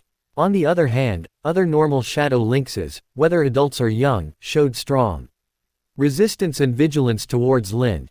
Even with the suppression of the children of the forest, the hostility derived from the instinct of the beast has not weakened at all. "I don't know what's going on." Lind stroked the cub in his arms and looked confused. Although he didn't know what kind of power he had in him to make the albino shadow lynx cub so close, he did. It is certain that this power does not come from the Peacemaker. Because none of the Peacemaker's combat experiences are related to beasts, so the problem can only occur in the predecessor. As for the child of the forest, Sparks quickly lost interest in this matter after she could not find out the reason. She turned around and scolded the shadow lynx and cubs. The shadow lynx looked at it and was caught by Lind. He glanced at the cub in his arms, then took the cub and the food on the ground one by one, and got into the tree house on the hill where the son of the forest came out. Seeing this, Lind also grabbed the skin of the shadow lynx cub in his hand by the scruff of his neck and handed it back to the son of the forest. However, the son of the forest did not reach out to take it, but said to Lind, "Since it chooses to follow you, just keep it." After that, she turned to the faceless man and said, "The medicine will take effect soon. If it works, your body will recover quickly. Now the account between you and me has been completely settled, what do you think?" "Yes, our account has been settled." The faceless man nodded, and then said, "But, are we still friends?" The son of the forest said with a very determined look, "Friends will not bring danger to friends. Don't come to me again in the future. You have too many troubles. I am worried that you will be implicated." After saying that, the son of the forest turned around and got into his tree house, while the faceless man showed a wry smile on his face. However, when the son of the forest was about to close the door, she added, "Next time something like this happens again, when you come again, you'd better prepare gifts that are attractive enough for me, otherwise I won't come out to see you." After saying that, he closed the wooden door heavily. Hearing what the son of the forest added, the faceless man also had a smile on his face. At this time, Lind suddenly felt the ground tremble slightly, as if it was an earthquake.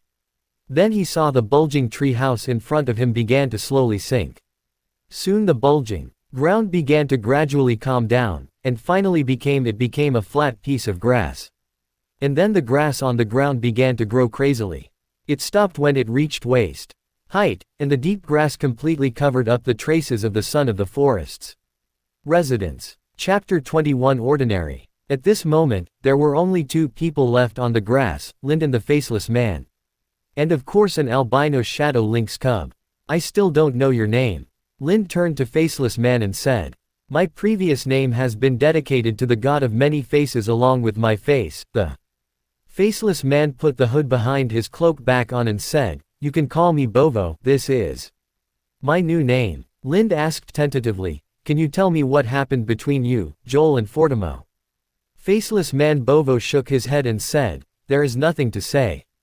These are all things in the past, and I will not come back after I leave this time, so you don't have to worry about anything. Obviously the faceless man must have misunderstood something, but Lind did not continue to test it. Instead, he pointed at the wound on the chest of the faceless man Bovo and said, do you need my help? With your current injury, in this kind of due to the weather, it may not be possible to get out of this forest. The magic potion of the spark is something that can be called a miracle. As Bovo spoke, he deliberately lifted the clothes on his chest, revealing the wound on his chest in front of Linda's eyes. I saw that the wound that was supposed to be a flesh-opening wound had completely healed at this moment, leaving only a shallow scar. If you didn't look carefully, you would never know that there had been a fatal wound here. Seeing the effect of the faceless man after taking the medicine, Lind also felt incredible. As Bovo said, this medicine is simply a miracle, and for someone like him who will definitely go to the battlefield frequently in the future, this planting medicine is also a life-saving thing. Thinking of this, Lind couldn't help but look at the location of the mound treehouse before thinking about how to please and make friends with Spark in order to obtain this potion. From her, you don't need to look, Sparks has already left. Bovo seemed to know what Lind was thinking, and said, Spring's tree house can be moved underground. She will never stay in one place for a long time, especially that place has been discovered by humans. Although he felt incredible, Lind felt that the faceless man was not lying, so he asked, in that case, how did you contact her? You can't use my method, and even if I use it now, it may not be effective. Bovo shook his head, dispelling Linda's expectations, but then changed the subject and said, however, from just now, the Sparks judging from your reaction, she seems to appreciate you. Otherwise she wouldn't have given you the Shadow Lynx cub, and she might even take the initiative to meet you in the future. Lind looked down at the cub curled up in his arms, and a relieved smile appeared on his face. For him, even without the magic potion, he had already gained a lot from this trip. There was no need to cling to the potion and just let it take its course. Just be natural. The faceless man saw Linda's relieved smile and knew that Lind had thought about it. This made the faceless man a little surprised, because in his understanding, a 15 or 16-year-old boy would not have such an open-minded attitude, will only appear in adults who have rich life experience or old people who have long looked down on everything in the world. At this time, Lind said with some curiosity, the ability of Sparks is very different from the children of the forest that I have heard from legends and stories. I have never heard of a child of the forest who can move underground with his own residence at will. Quote, when he said this, the image of the son of the forest immediately appeared in Lind's mind. But that image was completely the image of the son of the forest in the TV series. It must be said that the son of the forest in the TV series was the same as the sparkling son of the forest he just saw. The gap between them is like a beggar and a noble, the gap is so big that they don't seem to be the same species. However, after thinking about it, he felt that this gap might be the gap between the TV series and reality. Maybe in reality, the children of the forest in the world of ice and fire are like Sparks. Spark is very special. She is a rare child of nature among the children of the forest. The faceless man seemed unwilling to say more about Spark. After a simple response, he no longer planned to continue the conversation with Lind. I saw that he completely wrapped himself in the cloak, then looked at the shadow lynx cub in Linda's arms, and said, "Let me remind you, no matter how close this cub is to you, it is still a beast. It's best to find someone. Tie it with a rope, otherwise it will definitely hurt other people. If the injured person is an ordinary person, that's fine. If it hurts those noble gentlemen, such as Garland Tyrell, then your ending may be just like me." After saying that, without waiting for Linda's response, he stepped into the woods and soon disappeared. Lind did not stop the faceless man from leaving, nor did he think about tracing his identity through the clues revealed in the faceless man's words. He could feel the faceless man's goodwill, although this goodwill may come from other people. One thing the faceless man said was right. Lind was indeed preparing to raise this cub in a free-range way, especially to keep the cub in a predatory state. But now that he thinks about it, his free-range plan is a bit too much. It's dangerous, and a rope is really needed to restrain the shadow lynx. Lind, who reconsidered the feeding plan, held up the cub's body and raised it in front of him. The kitten-like cub thought that Lind was playing with it, so it let out a cry and swung its limbs. The same claws kept grabbing, as if trying to hug Linda's face. Looking at the cub's movements, Lind smiled, then stuffed him into his clothes, carried him in his arms, and then walked towards the direction of the Howling Forest station. In the inn hall of Howling Forest, the servants of the Tyrell family built a small tent specifically for Garland so that he could live in it alone without having to mix with other people outside. Garland was originally opposed to this. Rather than staying alone in a tent, he would rather stay with the nobles and knights of the Tyrell family. If it was not raining, he would even be willing to stay with the soldiers outside, sit together and listen to their anecdotes. However, the accompanying Bachelor Selleck dissuaded him, because Bachelor Selleck found that someone among the soldiers was sick. If it was a common cold, it would be fine. If it was an infectious disease, then the more contact Garland had with other people, the more likely it would be. The more likely it is to be infected. After hearing Maester Sarek's explanation, Garland did not insist anymore. He ordered his servant to take out some medicine from his personal medicine box and gave it to Fortimo, asking him to pass it on to the sick soldiers, although he did not know this. Whether the medicine is effective or not, but at least I tried my best. Back in the tent, Garland picked up a book that recorded the adventures of Sir Duncan the Tall and Aegon V as knights errant. This was already the 5th edition of the story of Duncan and Egg that he had read, every edition. In addition to the well-known stories, there are also some new stories in the collection of stories. Although Garland knew very well that those new stories were fabricated, he still liked to read them and was willing to believe that those stories were true. And when reading, he often thought about his current age and Aegon's past. The 5th generation is about the same age. What would it be like if he met his own knight now and took risks in the 7 kingdoms? I don't know why, but when thinking of knights, Garland couldn't help but picture Lind, a burly knight's attendant, in his mind.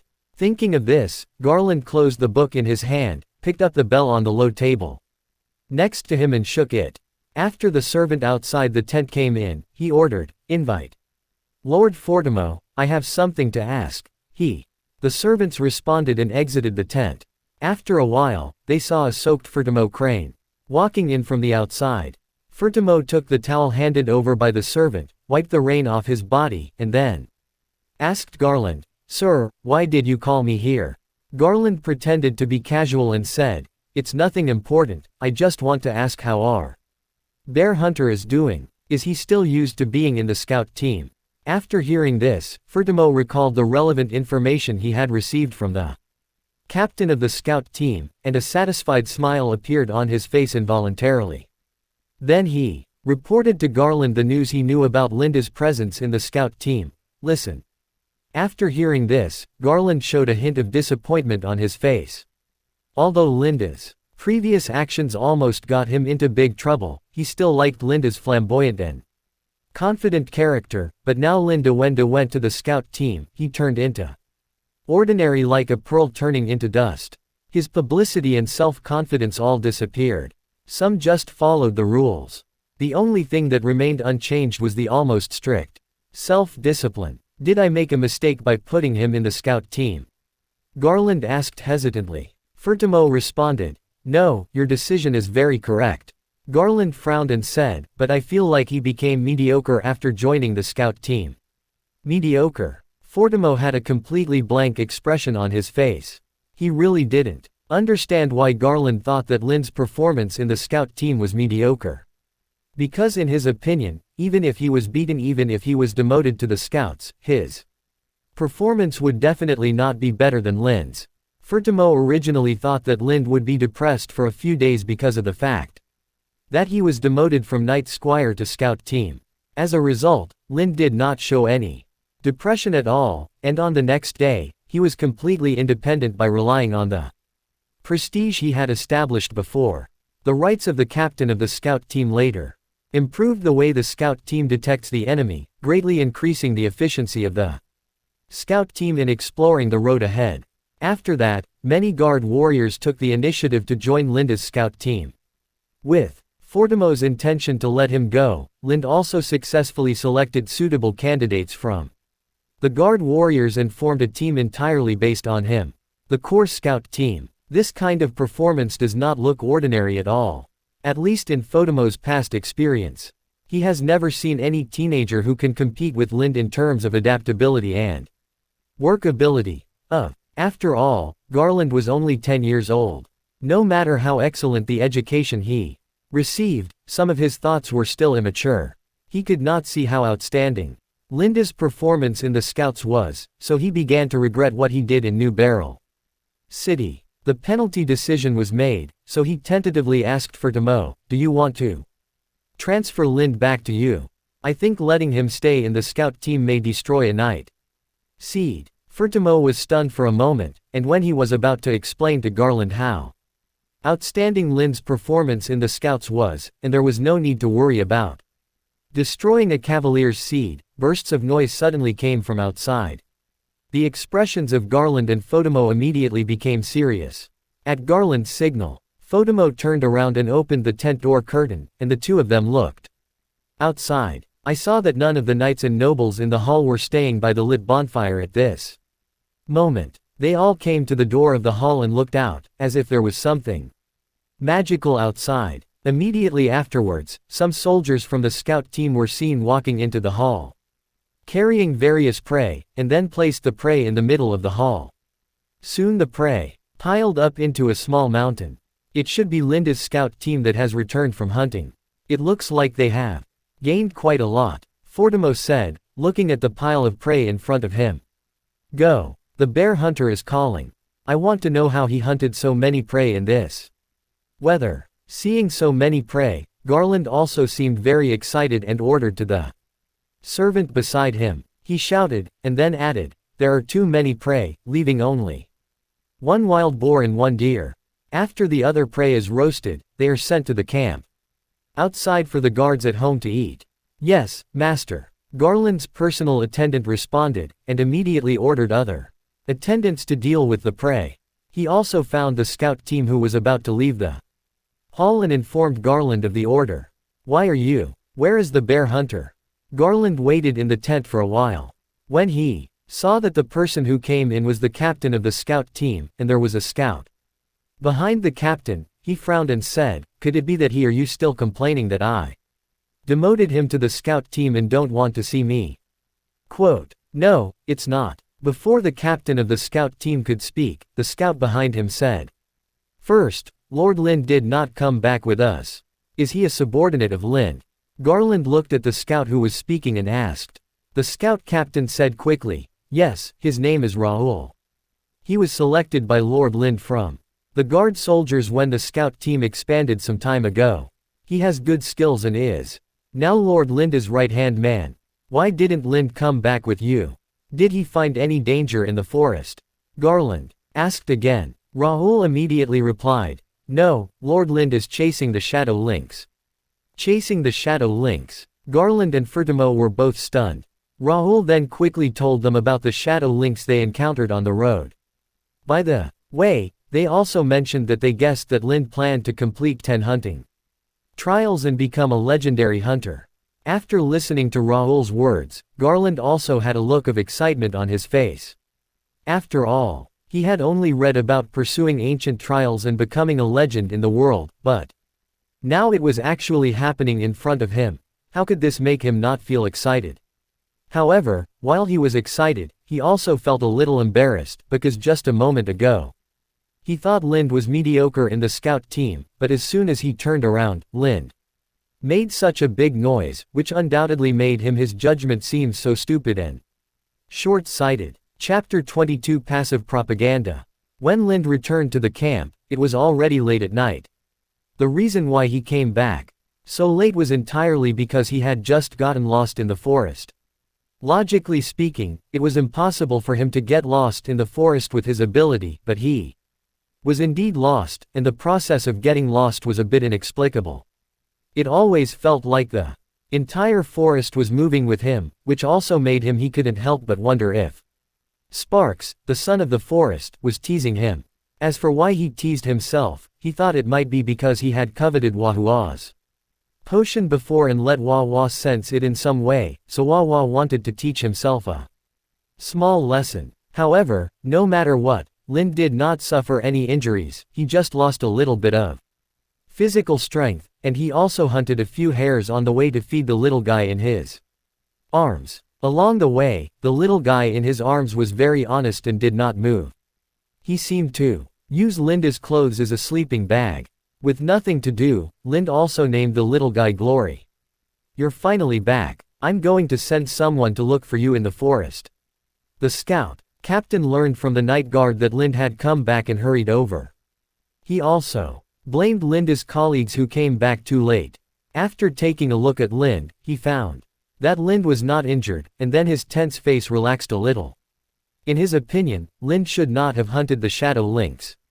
Otherwise, he should have been more or less injured, and he should have carried the body of the shadow lynx back. "It was too dark and I got lost in the forest," Lind explained briefly. The scout captain didn't care whether this explanation was reasonable or not. He patted Lind on the shoulder and said, "Master Garland and Master Fortimo are waiting for you in the tent in the hall. You'd better go there immediately."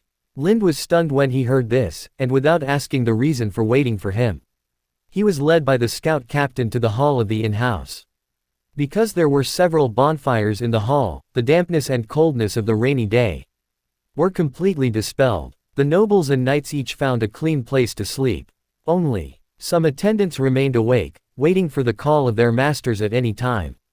In addition, there was also fire swaying in the very conspicuous tent in the hall, and people's shadows could be seen projected on the tent's cloth.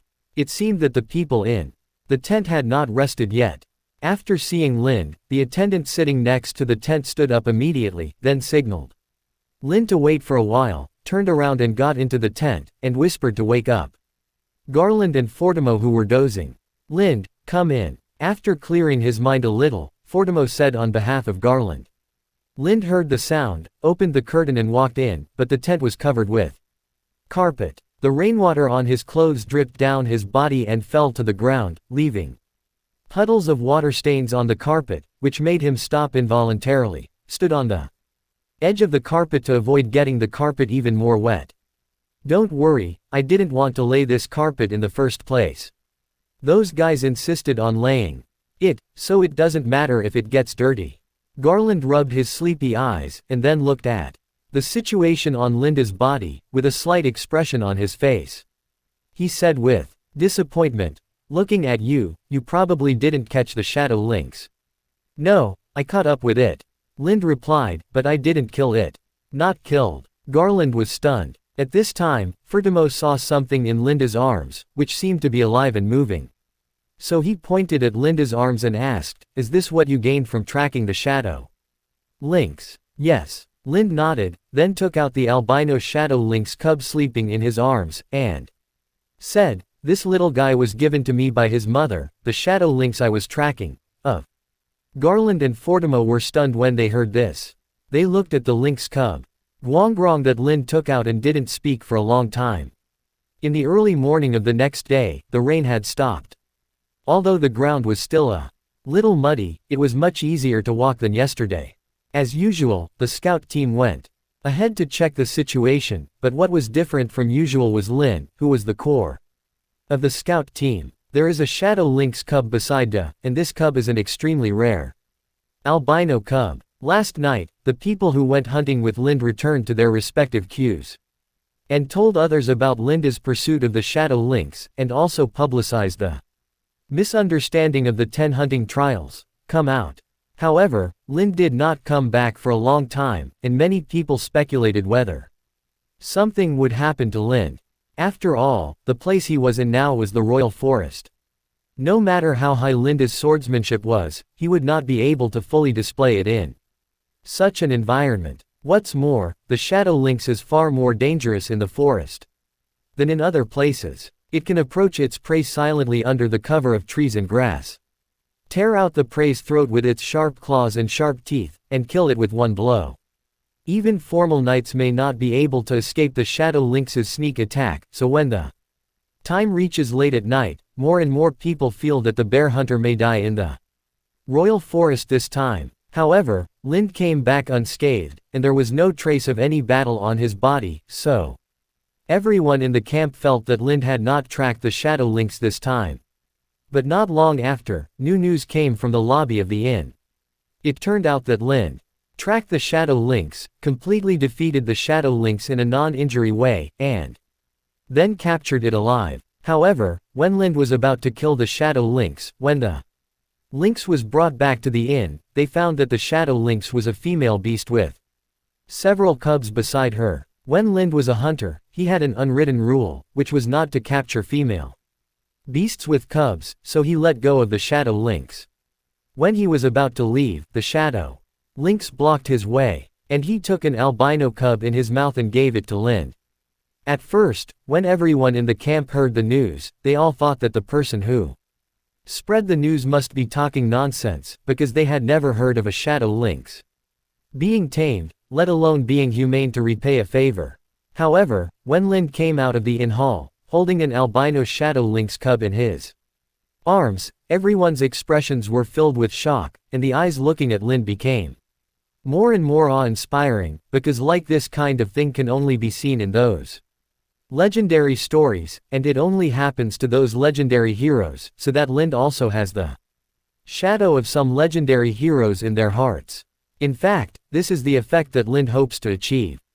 He deliberately concealed the children of the forest and the faceless men, and slightly adapted the process of obtaining the glory of the cub. In his opinion, killing a shadow lynx will only make people feel uncomfortable.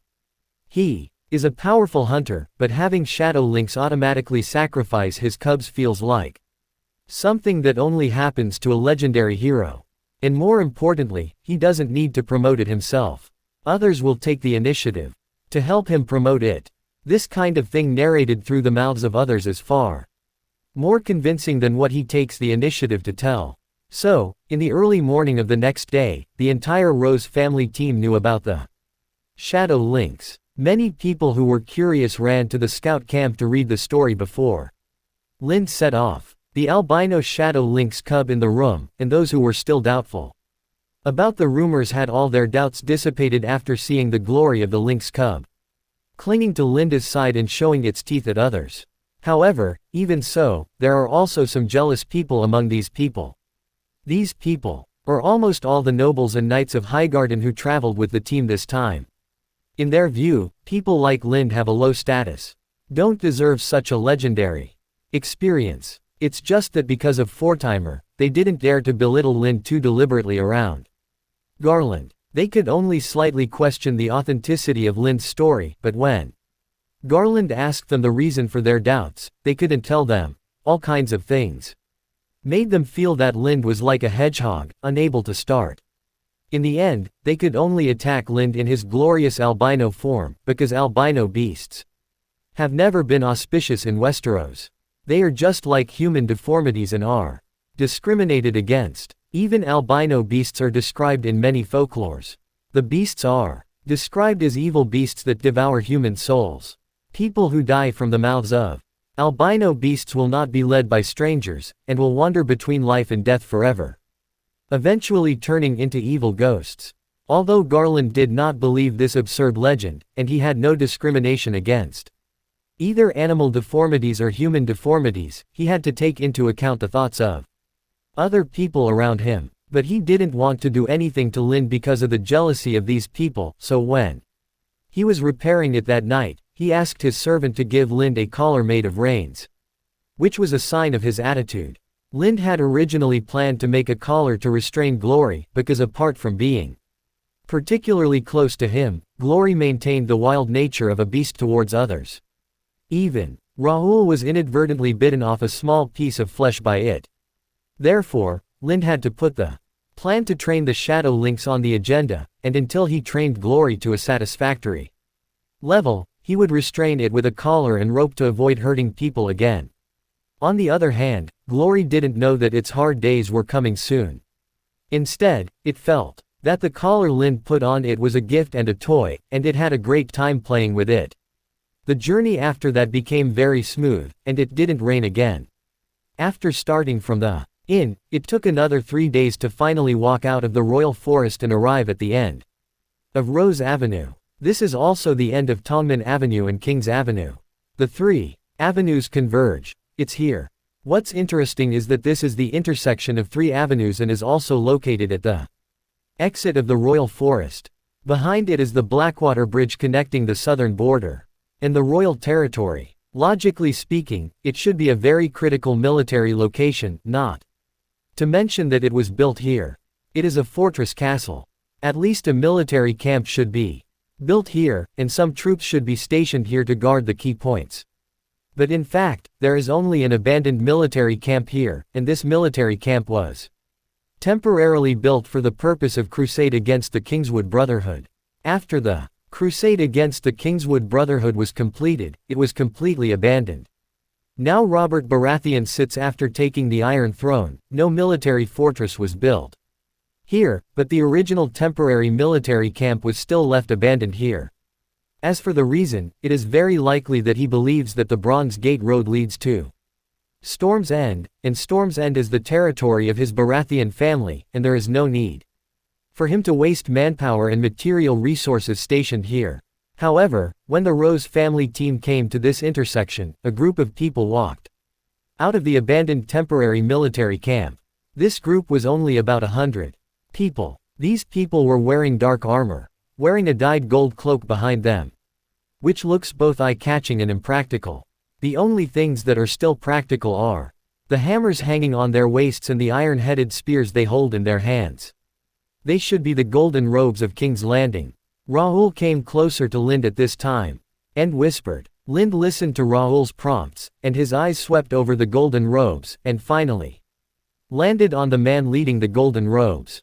I saw that this man was tall and handsome, with thick long golden hair, a pair of green eyes full of confidence, and the slightly upturned razor-edge lips made him look extremely proud. In addition to his appearance, his clothes were also very prominently a piece of extremely gorgeous armor is put on the body, a white cloak hangs from the shoulders, and a beautifully decorated long sword is wrapped in the cloak, swaying slightly as the body shakes, looming under the cloak. Kingslayer Jaime Lannister. With such an outstanding appearance, coupled with the armorer's obvious lion emblem, Lind easily recognized this man's identity.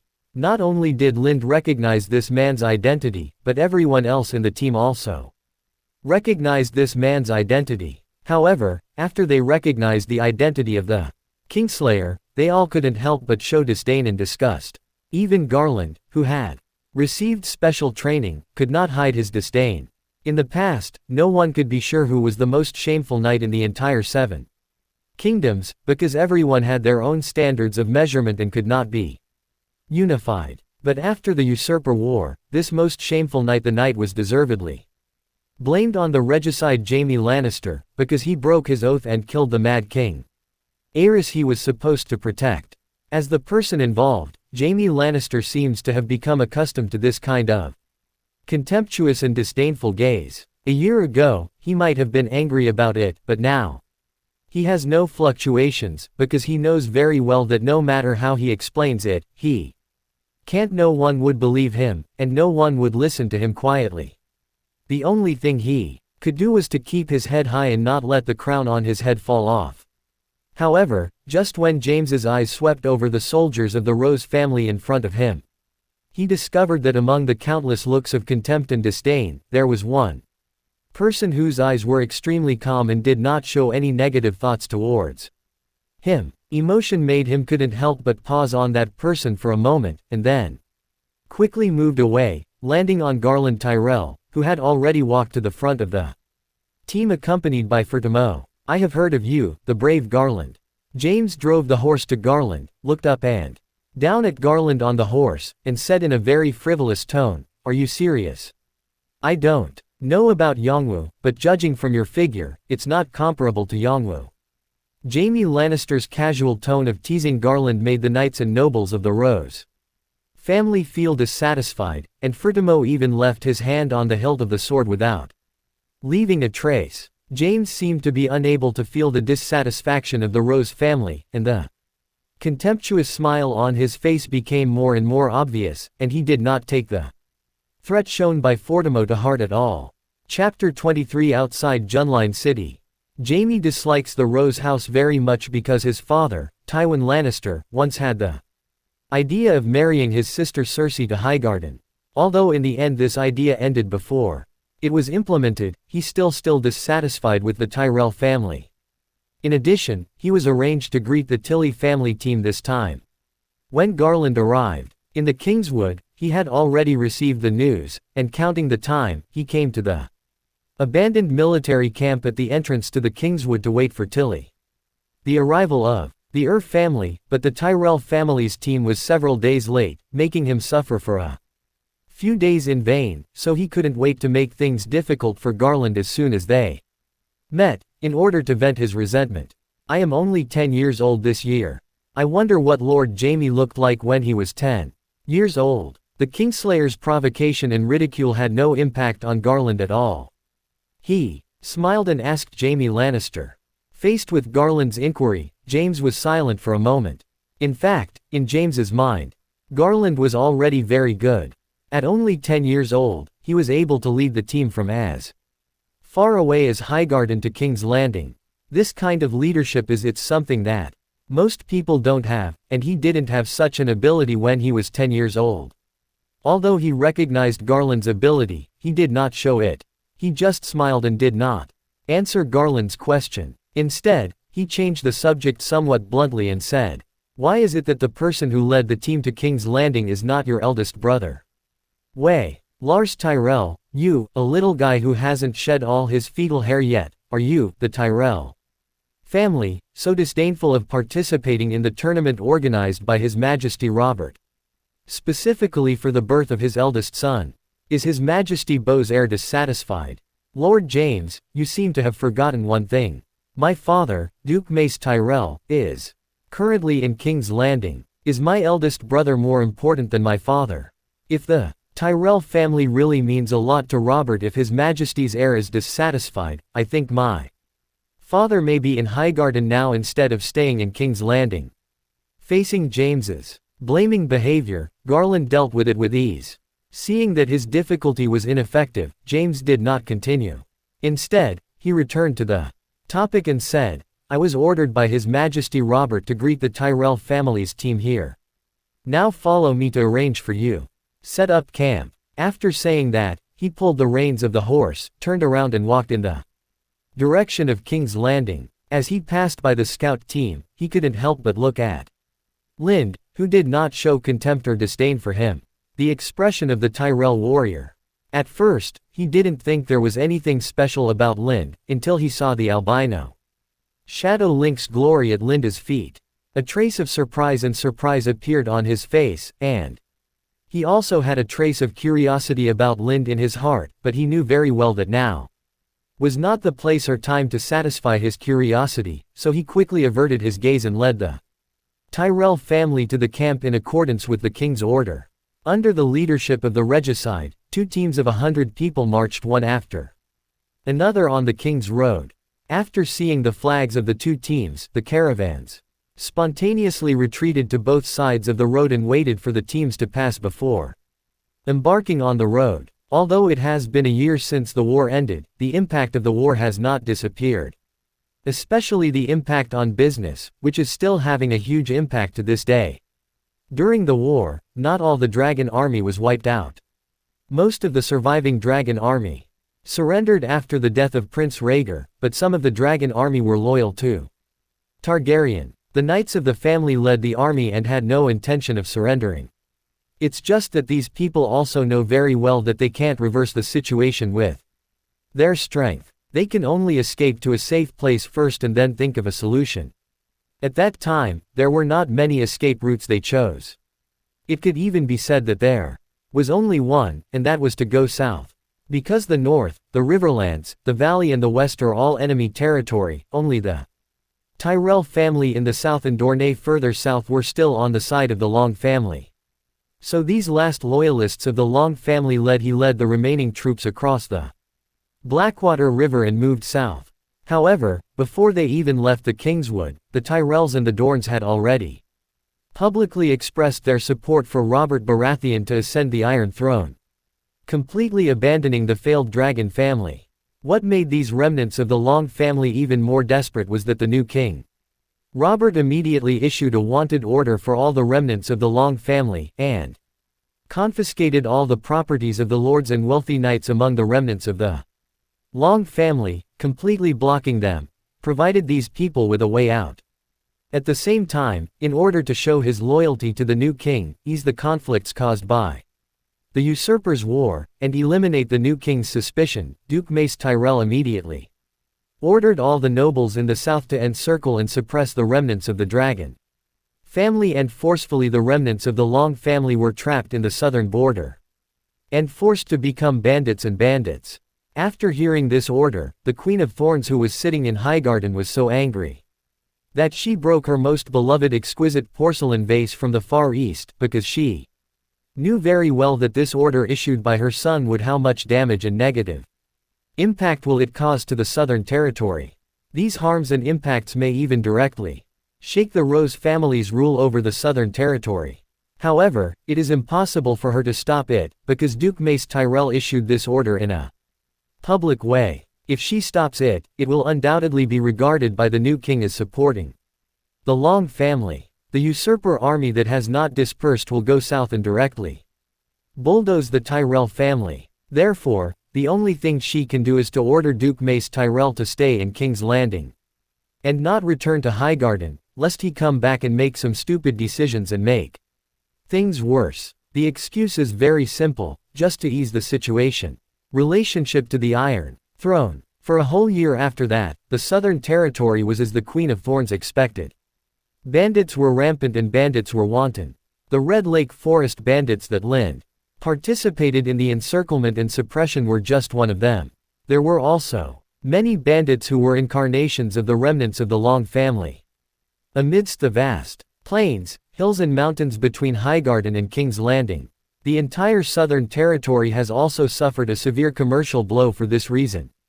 Because doing business in the Southern Territory is too dangerous, and there is a possibility of being robbed at any time. Without the caravans, the commerce of various cities in the Southern Territory has naturally come to a standstill, and various lords they also suffered heavy losses and complained a lot against the Tyrell family. The nobles in the south who were originally dissatisfied with the Tyrell family becoming the Duke of Highgarden and the Guardian of the South became eager to move again and began to challenge the authority of the Tyrell family. The split of the Crane family was just one of the episodes. Although various lords in the southern region have tried their best to eliminate the bandits this year and restored some commercial activities, compared with the scale of business before the Usurper War, the part that has been restored now is simply insignificant. Previously, the Rose family's team had encountered only a handful of caravans along the way. It was because the cavalry teams of various lords often patrolled back and forth on Rose Avenue that these caravans with their own escorts decided to give it a try. Those caravans that simply could not recruit enough guards did not consider taking the Rose avenue at all. When the Rose family's team crossed the Haishui Bridge, the difference in business between the north and the south was even more obvious. The road to the south of the Haishui Bridge was overgrown with weeds and the inn was almost deserted, while the north side of the Haishui Bridge was full of caravans. The warehouses are full, and some are even piled on the grass in front of the warehouse. These goods are all shipped to the Western Territory, the Riverlands, the Valley and other northern lands. Looking at the prosperity in front of him, Garland couldn't help but sigh, and he couldn't help but feel a headache for his father who always liked to make confused decisions. In fact, this trip to King's Landing was originally supposed to be led by his brother Willis Tyrell, but his grandmother, the Queen of Thorns, stopped him and instead let the 10-year-old him lead the team north, and Willis he stayed in Highgarden to assist the Queen of Thorns in handling various affairs.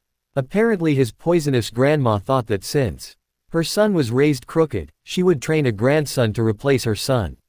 After the careful Garland adjusted his mentality, he soon discovered that something was wrong with the people around him.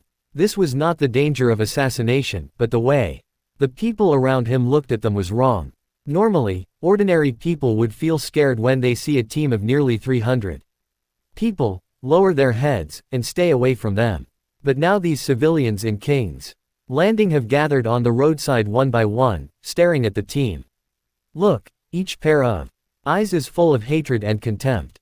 However, Garland soon discovered that these eyes were not looking at them, but at the golden robe leading the way, or more accurately, the regicide riding on a war horse with his head held high. At this time, Garland also thought about the information he had seen about the usurper war, and realized that the reason why the Kingslayer was hated and despised by the people in King's Landing was not just because he killed the Mad King to whom he was loyal. Especially because his surname was Lannister, and at the end of the war, the army led by Lord Tywin Lannister sacked King's Landing. Countless people from King's Landing died at the hands of the Western Army. In the end, all this hatred was settled on the most dazzling Lannister, the Kingkiller. At this moment, Garland suddenly sympathized with Jaime Lannister, and also admired the Kingslayer's will. Thinking about it from his perspective, if he were in the Kingslayer's current position, he would never be able to deal with this person who is always around him. If you turn a blind eye to such malicious eyes, it will only be a matter of time before you are driven crazy. While Garland was analyzing the situation in King's Landing by observing the surroundings, according to the method he learned from the Queen of Thorns, Lind, like the rest of the team, looked around curiously, admiring the scene of King's Landing. Most of the people in the Rose family team have never left Highgarden. They have long been famous for King's Landing, the most famous city in the Seven Kingdoms, and they had already made plans to see this famous city before coming here. After just crossing the Blackwater Bridge and passing through the station area to the outskirts of King's Landing City, they were a little disappointed by the corner of King's Landing City that appeared in front of them. The towering city walls should have given people a strong sense of oppression, but they were all over the city walls. The dilapidated marks make people feel as if this city wall will collapse at any time, and what is even more speechless is that these dilapidated marks are not caused by the damage caused by the siege, but are all natural damage caused by years of disrepair. In addition to the disappointing city walls, the residents of King's Landing were also disappointing. Each of these people were in ragged clothes. They felt like refugees who had escaped from other places. They had no courage at all like the residents of the capitals of the Seven Kingdoms. However, they soon knew that their judgment was correct. Most of the people they saw on the road were indeed refugees. Originally, these refugees who escaped because of the war should return to them after the war. Their respective hometowns, but their fields were confiscated by the local lords after they fled. Going back was a dead end, so they could only stay in King's Landing to earn a living. The influx of large numbers of refugees has exceeded the limit that King's Landing can bear. Even though Duke Tywin's Western Army cleared King's Landing a year ago, the rapid influx of refugees still quickly filled the population vacancy caused by the dead civilians. And later refugees were unable to enter the city to live, and could only build wooden houses. and tents on both sides of the road outside the city. Over the past year, King's Landing started with the mud gate and ended with the steel gate. Most of the city walls were filled with wooden houses and tents of refugees, and several new city districts were spontaneously formed in the area near each city gate. Such a huge influx of people has naturally brought about various problems. Theft and robbery can be seen almost everywhere, and gangs of all sizes have also sprung up in these places. But now for Lind, these refugees brought him only one trouble, and that was the dirty environment. The streets filled with feces and urine were simply torture for Lind. Fortunately, when he was crossing the Blackwater Bridge, in order to prevent Glory from attracting unnecessary attention, he put it in the pocket specially made for it on his chest early. Otherwise, he was about to face the situation where Glory, covered in shit and urine, was rubbing against him. Fortunately, this journey was not particularly long. When they arrived outside the King's Gate, they turned in another direction and walked along the edge of the arena towards the Lion Hill on the west side. Lion Hill is located on the northwest side of the competition ground, close to the Lion Gate. This is the best viewing spot around the entire competition ground. Standing on Lion Hill, you can overlook the competition ground and have a panoramic view of everything going on in the competition ground. At this moment, there are several flags flying on the Lion Hill, such as the Golden Lion flag of the Lannister family in the west, the Wolf flag of the Stark family in the north, the Deer flag of the Baratheon family in the Stormland, the Vale the Eagle banner of the Arryn family. And so on are all the largest families in the Seven Kingdoms. The Rose flag of the Tyrell family is also among them. It seems that Mace Tyrell has prepared the camp in advance, but the location of this camp is not very good. On the west side of the Lion Hill, there is no fighting field at all. It was much worse than Dorne Myrtell's camp. Obviously, the Duke of Highgarden's efforts to ease relations this year had not had much effect. After the Kingslayer sent Garland and others to the gate of the camp, he turned around and left without making any stop. After entering the camp, Garland chatted with the people guarding the camp for a few words, probably asking where his father was now. Then he led Fertimo and other nobles and knights to temporarily leave the camp and head to King's Landing City. The remaining people were assigned to various tents under the arrangements of the camp, and were also assigned their own patrolling, guarding and other tasks during this period. Chapter 24 Todd's Pumpkin. Garland should have made special arrangements before leaving. Lind was not assigned to the patrol and guard team. Instead, he was given a separate order to pick out a few smart ones from the team and explore various areas of King's Landing to find out all kinds of information. During the Usurpers' War, Duke Tywin's sacking of King's Landing greatly damaged the intelligence network previously deployed by the Tyrell family in King's Landing. In the following year, Lord John Arryn, Hand of the King, and the Chief of Intelligence Varys cleaned up all the intelligence strongholds of all forces in King's Landing, which naturally included the Tyrell family's intelligence network. Therefore, although the Tyrell family cannot be said to know anything about the situation in King's Landing, they do not know much, and most of it is information that has been made public. And Duke Mace Tyrell is extremely unreliable. He has never thought about actively collecting information about King's Landing during this year. For him, attending various banquets every day and making friends with the upstarts of the Baratheon dynasty are his priority. As a result, the current Tyrell family has no idea about the situation in King's Landing, and they don't know how to take the next step. Therefore, in addition to participating in the tourney, Garland should also follow the instructions of the Queen of Thorns to restore the intelligence network. If Lind had not appeared, Garland could only rely on Fortimo to collect intelligence. However, as the head coach of Highgarden and the master swordsman of the Reach, Fortimo also had a good reputation in King's Landing, which made him too unpopular in the eyes of interested people. It's not conducive to gathering intelligence. However, now there is a more suitable candidate. In Garland's opinion, Lind's ability is no worse than that of Fortimo, and Lind's reputation as a bear hunter is only spread in the Reach for the time being, and he is just an unknown one in King's Landing. He is an Ordinary Tyrell soldier, so he collects information without attracting the attention of interested parties. Garland obviously attaches great importance to gathering intelligence. He not only handed over Linda's salary for this month in advance, but also gave him an additional 30 gold dragons, 100 silver deer, and 800 bronze stars as an activity funds, and also gave him the right to select personnel, as if he was treated as a temporary intelligence chief. Lind was not polite. He selected 10 people from the team who he thought were quite clever, including Raoul. After that, he did not plan to take 10 people into the city with him, but directly handed Garland to him. The activity funds were divided among 10 people, and he only kept 20 gold dragons and some silver deer and bronze stars, and then asked 2 or 3 of them to enter the city from different city gates and enter different urban areas to inquire for information.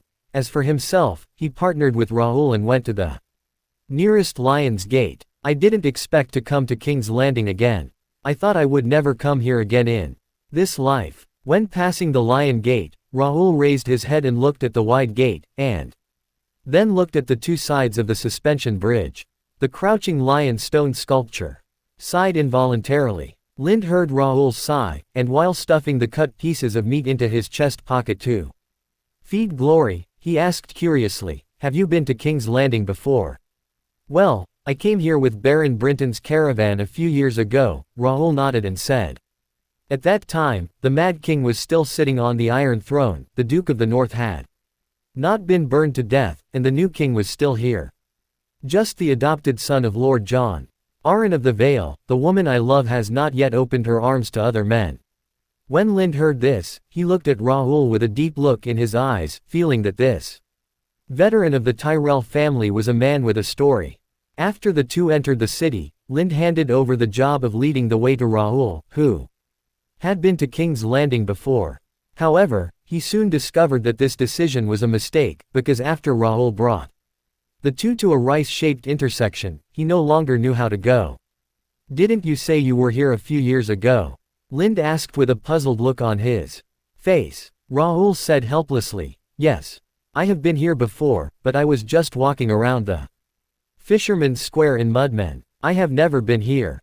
Lind felt that his partnership with Raoul was completely a mistake, but now this mistake is irreversible, so he can only bite the bullet and continue. He glared at Raoul, who was smiling awkwardly, took a deep breath, suppressed the irritability in his heart, and then looked around. At this time, he saw some children playing on the street not far away, so he walked over. The group of children stopped playing when they saw a strange, strong man wearing a weapon approaching, and then gathered together, looking at Lind warily. When he came to the child, Lind took out a handful of bronze stars from his pocket very directly, put it in his hand, and said, "Whoever can tell me which pub nearby has the most people and how to get there, these bronze stars will be his." What surprised Lind was that these children did not rush to answer their questions like the ordinary children he knew in exchange for the bronze star in his hand. Instead, they looked at each other, and then all looked at one of them. The kid who wasn't the biggest or physically strongest seemed to be waiting for that kid to make a decision. The child walked out of the crowd, came to Lind, and said, "Sir, if you want to find a crowded tavern nearby, you can go to the Old Cripple's Insoles. The blacksmiths, cobblers, and other craftsmen nearby are all like it. Go there and have a drink during the break." He paused and then said, "However, I don't think you want to go to a crowded pub because you like to listen to those people who are drunk and bragging. If you want to hear other, more interesting news, I recommend you to go to the taverns and brothels on Silk Street, where the big shots in the Red Castle like to go when they have nothing to do." Quote, hearing about the brothel on Silk Street, Raoul behind Lind breathed a little heavier. Even in Highgarden, the brothel on Silk Street is extremely famous, and Raoul's first wish before coming to King's Landing was to be in Silk Street. A night's sleep in a brothel. However, Raoul's hope was destined to be in vain. After listening to the child's words, Lind shook his head and said, "There is no need for a brothel. You might as well tell me which pub meets my requirements." Toad's Pumpkin, this is the best tavern in King's Landing.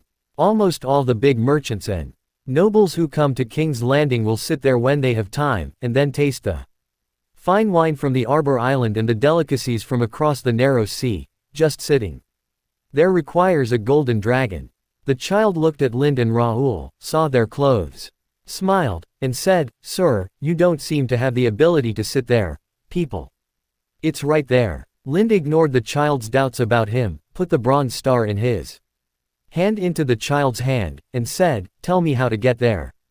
The child looked at the bronze star in his hand, then stuffed it into his pocket. He turned to gesture to a little girl and said, "She will take you there. I wish you a pleasant stay in King's Landing, my lord." After saying that, he led the other children and ran away quickly, leaving only the little girl behind. "Please follow me, my lord." The little girl nodded to Lind, and without any nonsense, she led Lind and Raoul towards the eye-catching great cathedral of Baylor at the top of the Visanya Hills ahead. There were already a lot of people on the streets of King's Landing, and the closer they got to the great cathedral of Baylor, the more believers of the seven gods they prayed and walked slowly around the road under the outer wall of the great cathedral. Lind and the others, you need to squeeze forward hard to get through these walls. Fortunately, this section of the road was not very long. After getting out of the crowd of pilgrims, the little girl took them around the more crowded Bell Square, through the end streets of King's Avenue in the city, and entered a street with few people. The alley, then, turned east and west through the winding alley. After walking for a long distance, they finally walked out of this somewhat dark alley and came to a road full of wine and wine. On the perfume-smelling streets. "This is it." The little girl pointed to a 3-story building with a gorgeous decoration and a golden pumpkin sign. After saying that, she turned around and prepared to leave. However, when she passed by Lind, she seemed to have stepped on something. She leaned forward and bumped into Lind. However, she quickly moved away from Lind and continued to apologize. "No need to apologize, just give me back the wallet you took from me." Lind put his hand on the little girl's shoulder and said with a smile. When the little girl heard this, her face became a little ugly, and her eyes looked around, as if she was considering a way to escape. Lind, who was aware of the little girl's intention, didn't smile at all, but his tone became much more sinister, and he said, "Don't try to ask other people for help, because if you make any unusual move, I will kill you immediately, and then take out my purse from you. I don't think even those golden robes would be able to find anything wrong with me." The little girl could feel that Lind was not lying. If she really messed up, she would definitely be killed by him. Under the influence of fear, she completely gave up the idea of escape and honestly took out the handbag that had just been taken from Linda. They took off the money bag from his waist. Lind let go of the little girl's shoulder, took the purse, waited to make sure it was not missing, and then looked at the little girl in front of him. Although he caught the little girl who stole his things, he had no idea how the little girl stole his wallet. It was only because his keen senses noticed that there was something wrong with the weight on his waist that he was sure that he had been stolen. Lind did not embarrass the little girl, but took out a few bronze stars from his purse and handed them to the little girl, saying, "Take your toll fee, apologize to me, and you can leave." The little girl was stunned after hearing this. She originally thought she would be beaten severely, but she didn't expect the other party to let her go so easily and even give her travel expenses. The little girl quickly took the toll, then apologized seriously to Lind, and ran away quickly. Are all the children in King's Landing so powerful now? Can they steal a purse so easily? Raoul, who was standing aside, couldn't help but said, "Lord Lind, are you going to let her go like this? If you don't let her go like this, do you really want to beat her up or kill her?" "I just said I would kill her just to scare her." Lind rolled his eyes at Raoul, then looked away and disappeared. The little girl at the corner of an alley said, "And she and her companions are not ordinary children." In fact, when those children first behaved differently from ordinary people, he had already guessed that these children were probably the little birds of King's Landing cities. Intelligence Chief Varys, but now there is no possibility of conflict between him and the superior Varys. And he has no plans to live in King's Landing for a long time, so he doesn't Care much about the little bird. Hearing Linda's words, Raoul looked confused. He didn't understand what was special about those children, and Lind had no intention of explaining it, because he couldn't explain this kind of thing at all, and he couldn't tell Raoul about his feelings for the little ones. Everything you know about birds comes from books, forums and TV series from another world. Lind gestured to Raoul and walked into Todd's Pumpkin Tavern. The decoration inside the tavern is as gorgeous as the outside. Decorations from all over the world are perfectly inlaid on the walls and pillars, giving the entire tavern an exotic feel. However, the most eye-catching place in the entire tavern is an old-looking canvas bag, hanging in the middle of the hall. Although the appearance is no different from the canvas bags commonly seen by travelers, the material is not canvas but an unknown material. The delicate materials are very valuable at first glance, but I don't know what the purpose of hanging them here is. Although it is afternoon and it is not the time when the tavern has the most customers. There are already many guests in the tavern. Most of these people are idle palace nobles in King's Landing, and there are also some businessmen from other places. While Lind and Raoul were looking at the situation in the tavern, a waiter from the tavern came over, saluted the two of them, and said, "Good afternoon, sirs. How can I help you?" The waiters had obviously received special training and did not look down upon Lind and Raoul at all because of their inappropriate clothing. "I heard that this is the best tavern in the entire city of King's Landing, where you can taste the best wine and food." Compared to Raoul, who was a little timid, Lind seemed relaxed and natural. The waiter said with great confidence, "Of course, as long as you have enough golden dragons in your body, we will definitely be able to provide you with wine and food that you can imagine and cannot imagine." Lind showed the purse containing 20 golden dragons to the waiter and asked, "Are these enough?" The waiter smiled and said, "The top wine and food are not enough, but ordinary wine and food are enough. I don't have the extravagant expectation of top-notch wine and food. Generally speaking, it's enough for people like us." Lind smiled and said, "In this case, help me arrange a seat." "That is better, but not it will be an eye-catching location." "At your command, sir." The waiter bowed, and then led Lind and Raoul to a relatively quiet window seat on the second floor. This position can see the courtyard in the middle of the tavern, and can also it's a good location to clearly hear and see the performances of singers and dancers hired by the pub in the courtyard. After Lind sat down, he motioned to Raoul not to be so restrained, then threw the money bag containing 20 gold dragons to the waiter, and said, "Just serve me the normal wine and food according to the amount of 20 gold dragons, and prepare some raw meat for me." Raw meat. The waiter held the money bag and was stunned, thinking it was Linda's special taste. But he soon realized that he had misunderstood, because Lind took out the glory from the cloth pocket in his arms and placed it on the table. The glory that had just woken up stretched and howled. Chapter 25 Intelligence Harvest. After nightfall, the tavern became bustling with people. A large number of officials, nobles, and knights from King's Landing came to the tavern to kill time. However, some people used the tavern as a place to discuss matters. There were special taverns for these people. Prepared private room. The position where Lind and Raoul were sitting was not bad during the day, because they could see the courtyard of the tavern, and they could enjoy the performances there while drinking and eating. But at night, when the performance stage was moved to the middle of the tavern, this location is much worse. However, for Lind, this position was very good, because above his head were the boxes reserved by the big shots for discussing matters. When building the tavern, the owner had considered the issue of eavesdropping, so he added some soundproofing features to the materials and construction methods of the private rooms, coupled with the noisy nature of the tavern itself, as long as the people in the private rooms did not shout loudly. Yep, the existing anti-eavesdropping methods are enough for people to not hear what the people inside are saying even if they get close to the door of the box. However, these protective measures do not have much effect on the current Lind. With his extraordinary hearing, he can still hear clearly what the people in these boxes are talking about, unless the people there deliberately lower their voices. Unable to hear, What's more, the owner of the tavern seems to have a secret in these boxes. He buried some copper pipes in the walls, probably to facilitate his own eavesdropping.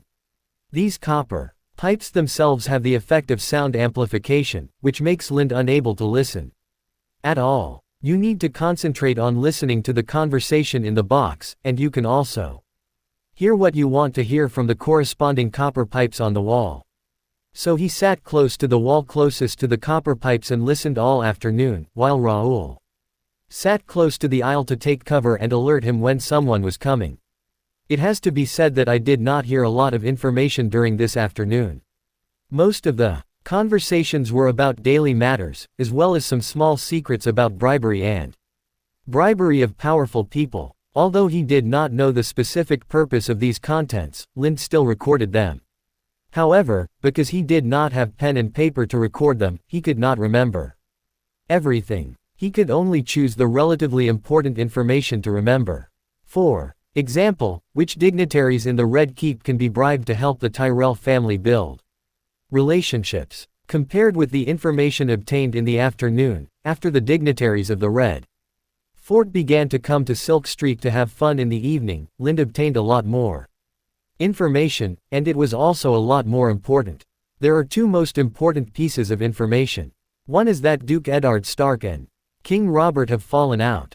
There are even rumors that the two have turned against each other. The reason for the antagonism is how the two dealt with the orphan of the Long family. There was great disagreement over the matter, but some people speculated that Eddard Stark was dissatisfied with King Robert's decision to marry Cersei Lannister.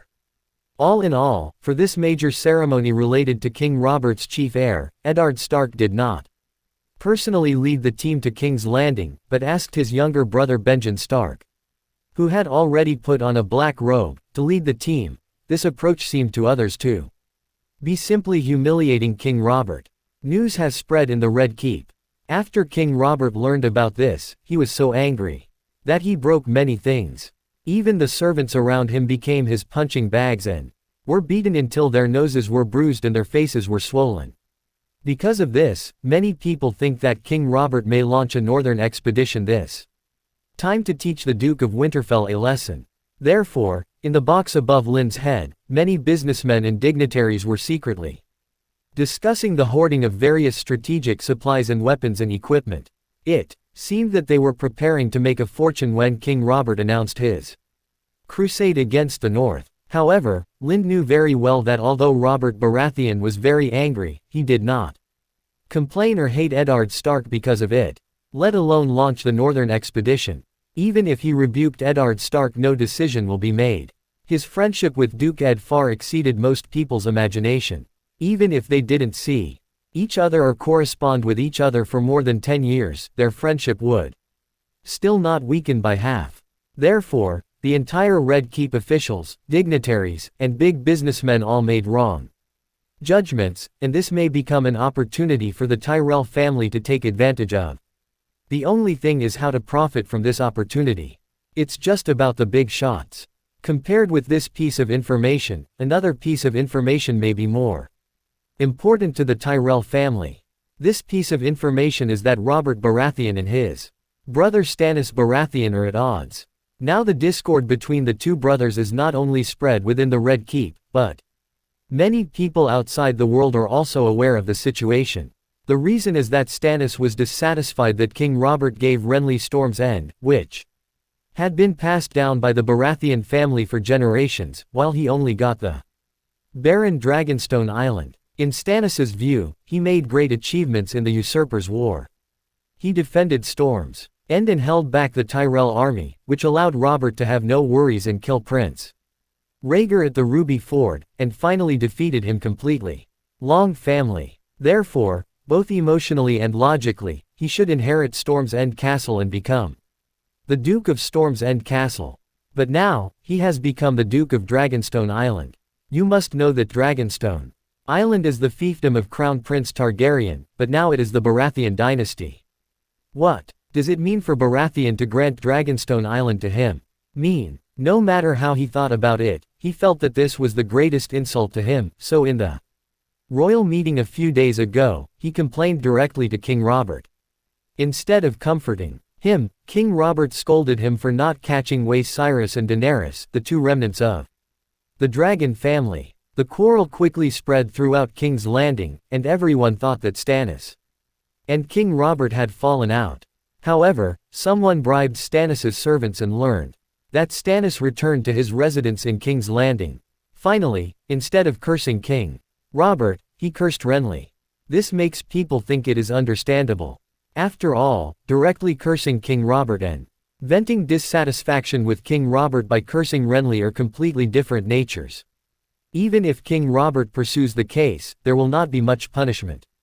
After Lind heard the news, he quickly understood that this should be an opportunity for the Tyrell family. He knew very well that Stannis's loyalty to Robert Baratheon would not change because of a quarrel in his identity as Duke of Dragonstone.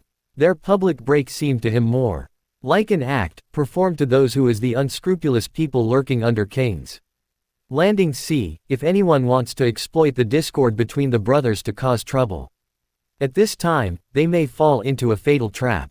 Compared to the relationship between Stannis and Robert, his relationship with Renly is the opportunity that Lind values because his dissatisfaction with Renly should be true. Because it can be known from the rebellion of the Five Kings that occurred more than 10 years later that Stannis has always been extremely dissatisfied with Renly's inheritance of Storm's End, even to the point of hating him. And now Renly is still extremely weak and needs allies to fight against his powerful second brother and the nobles of Storm's End territory, and to secure his position as Duke of Storm's End, so the appearance of the Tyrell family is undoubtedly a timely help, and Tilly, the family can also use Renly, the Duke of the Baratheon family, as a springboard to have a certain say in King's Landing. So now it is the best choice for the Tyrell family to make friends with Renly. As for what will happen in the War of Five Kings in the future, there is no need to consider it now. At least in Lind's opinion, no one knows what changes will happen in the future after he joins the variable, unpredictable. With these two pieces of information in hand, plus other pieces of information he had obtained piecemeal, Lind felt that the mission was almost completed, so he relaxed and had time to distract himself from tasting delicious food and having fun eating and drinking of glory. In addition, he also made Raoul, who was always nervous, relax and asked for a bottle of Arbor Island wine for him. Although this bottle of wine is the lowest grade among the wines sold on Qingting Island, it also costs 2 golden dragons. It is definitely the most expensive wine Raoul has drunk, so much so that he changed his mind to drinking mead in the afternoon. The way he drinks is like turning into a kitten, holding the glass and sipping little by little, for fear of drinking too fast. Seeing Raoul drinking, Lind couldn't help but smile, and then said, "You don't need to be so careful when drinking. Just take another bottle with you when you leave later." Raoul quickly shook his head and said, "No need, this kind of wine is not for people like me." Seeing that Raoul was unwilling and Lind didn't force it, he sat for a while and felt that there was nothing new to hear if he sat down again, so he stuffed the glory that was biting his clothes back into his pocket and prepared to end this task, get up and leave. But for some reason, his body suddenly paused again, and there was an inexplicable expression of surprise on his face. Then he sat back down again, and then leaned against the position near the copper pipe again, and patted the glory on his chest to let it go. "Don't move around," he signaled to Raoul to alert him, and then he concentrated on eavesdropping. The reason why he suddenly changed his intention to leave and sat down again was because just now he heard some voices coming from the aisle above him, and one of the people who spoke turned out to be Littlefinger Petter Seats. Lind was naturally concerned about Littlefinger Petter Baelish, a mafia-level figure who influenced the direction of the Seven Kingdoms, and many posts with high reply rates in related forums were also related to him. It was undeniable that he stood on the sidelines and watched. From a reader's perspective, Littlefinger is definitely a very charming person. Because of this, through those posts that discussed Littlefinger, Lind also knew Littlefinger very well, and it could even be said that he understood Littlefinger better than Littlefinger knew himself. Before coming to King's Landing, Lind thought about meeting Varys, a Black Hand figure.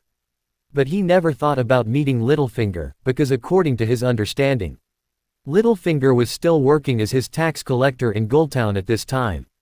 He raised taxes tenfold and made eye-catching achievements before he was transferred to King's Landing. By John Aaron. Therefore, when Lind heard someone talking about Lord Petter just now, he was very surprised. He even thought it was just a person with the same name for a while, until the person told him that Lord Petter had sent a shipment to Seagull Town. After he could help raise taxes, he determined that Lord Petter above his head was Littlefinger. Snooping through the copper pipe, Lind discovered that Todd's pumpkin was opened by Littlefinger, and that the boss behind several taverns and brothels on Silk Street was Littlefinger. Apparently, he had already begun to make plans in King's Landing at this time. When Lind learned that he was in the world of ice and fire and was considering his future direction, he once made a list of people who could be used, people who could not be used, people who could be friends with, and people who could not be friends with. After sorting it out, there is also a list of the most dangerous candidates, and Littlefinger Petter is on this list. Lind felt that even though he had the advantage of being a prophet, he did not have the confidence to take advantage of a schemer of Littlefinger's level, so at that time he was thinking about what would happen if one day he really became an enemy of Littlefinger. Then don't think too much about anything and just kill the Littlefinger regardless of the consequences is the most correct thing to do. Now, the first important person Lind wanted to kill unexpectedly appeared in front of him. In this way, and Jean couldn't help but sigh at the interesting fate. Through eavesdropping, Lind learned that Littlefinger came to King's Landing secretly to meet a person, and the interesting person he wanted to meet was Janos Slint, the current commander of the Capital Guard. Although Janos Slint is the commander of the largest standing military force in King's Landing, his social status is not very high. In the eyes of the powerful officials in the Red Keep, the butcher's son is just their watchdog, but Littlefinger doesn't seem to see it that way. He can see the huge benefits hidden in the power held by Janos Slint. In the room, Littlefinger gave the tavern manager a few words and then asked him to leave. After leaving, the tavern manager ordered all the boxes on both sides of the room where Littlefinger was to be emptied, and asked a few people to guard the aisle to avoid being bugged. Not long after, Janos Slint arrived as promised. Lind originally thought that the two people might have gotten together for some big conspiracy, but after listening for a while, he discovered that Littlefinger had sneaked into King's Landing to find Janos Slint for smuggling. It turned out that Littlefinger had a batch of goods from the free trade city that needed to be unloaded in King's Landing. Based on the value of the goods themselves, he would have to pay a large amount of tax, but he didn't want to pay this tax, so he found Janos Slint. I especially hope that the commander of the Capital Guard can help. Although Janos Slint is not responsible for the taxation at the dock, Janos Slint is responsible for the security at the dock. With his ability, it is not difficult to help Littlefinger smuggle, and it is not difficult to tell from their conversation that they have collaborated more than once this year. I'm curious as to what kind of goods made you, Lord Petter, make this trip yourself. Janos Slint's voice came from the copper pipe. This unpleasant sound like a drake's crowing was very unique. Make people remember it as soon as they hear it. Some gadgets from the other side, Littlefinger did not say clearly, but then emphasized. These things are prepared for the big shots in the Red Keep. I want you, Lord Genos. Don't worry, I'm not interested in this thing. As long as it doesn't cause me any trouble. Lord Petter can give me enough reward. Janos Slint said greedily. I want double this time. The remuneration is payable in cash. After the commander of the garrison finished speaking, it took a while before he heard Littlefinger say, yes, but the items will be placed in the warehouse at the dock before delivery. You must be responsible for the safety of the items. Okay. Janos Slint responded without hesitation.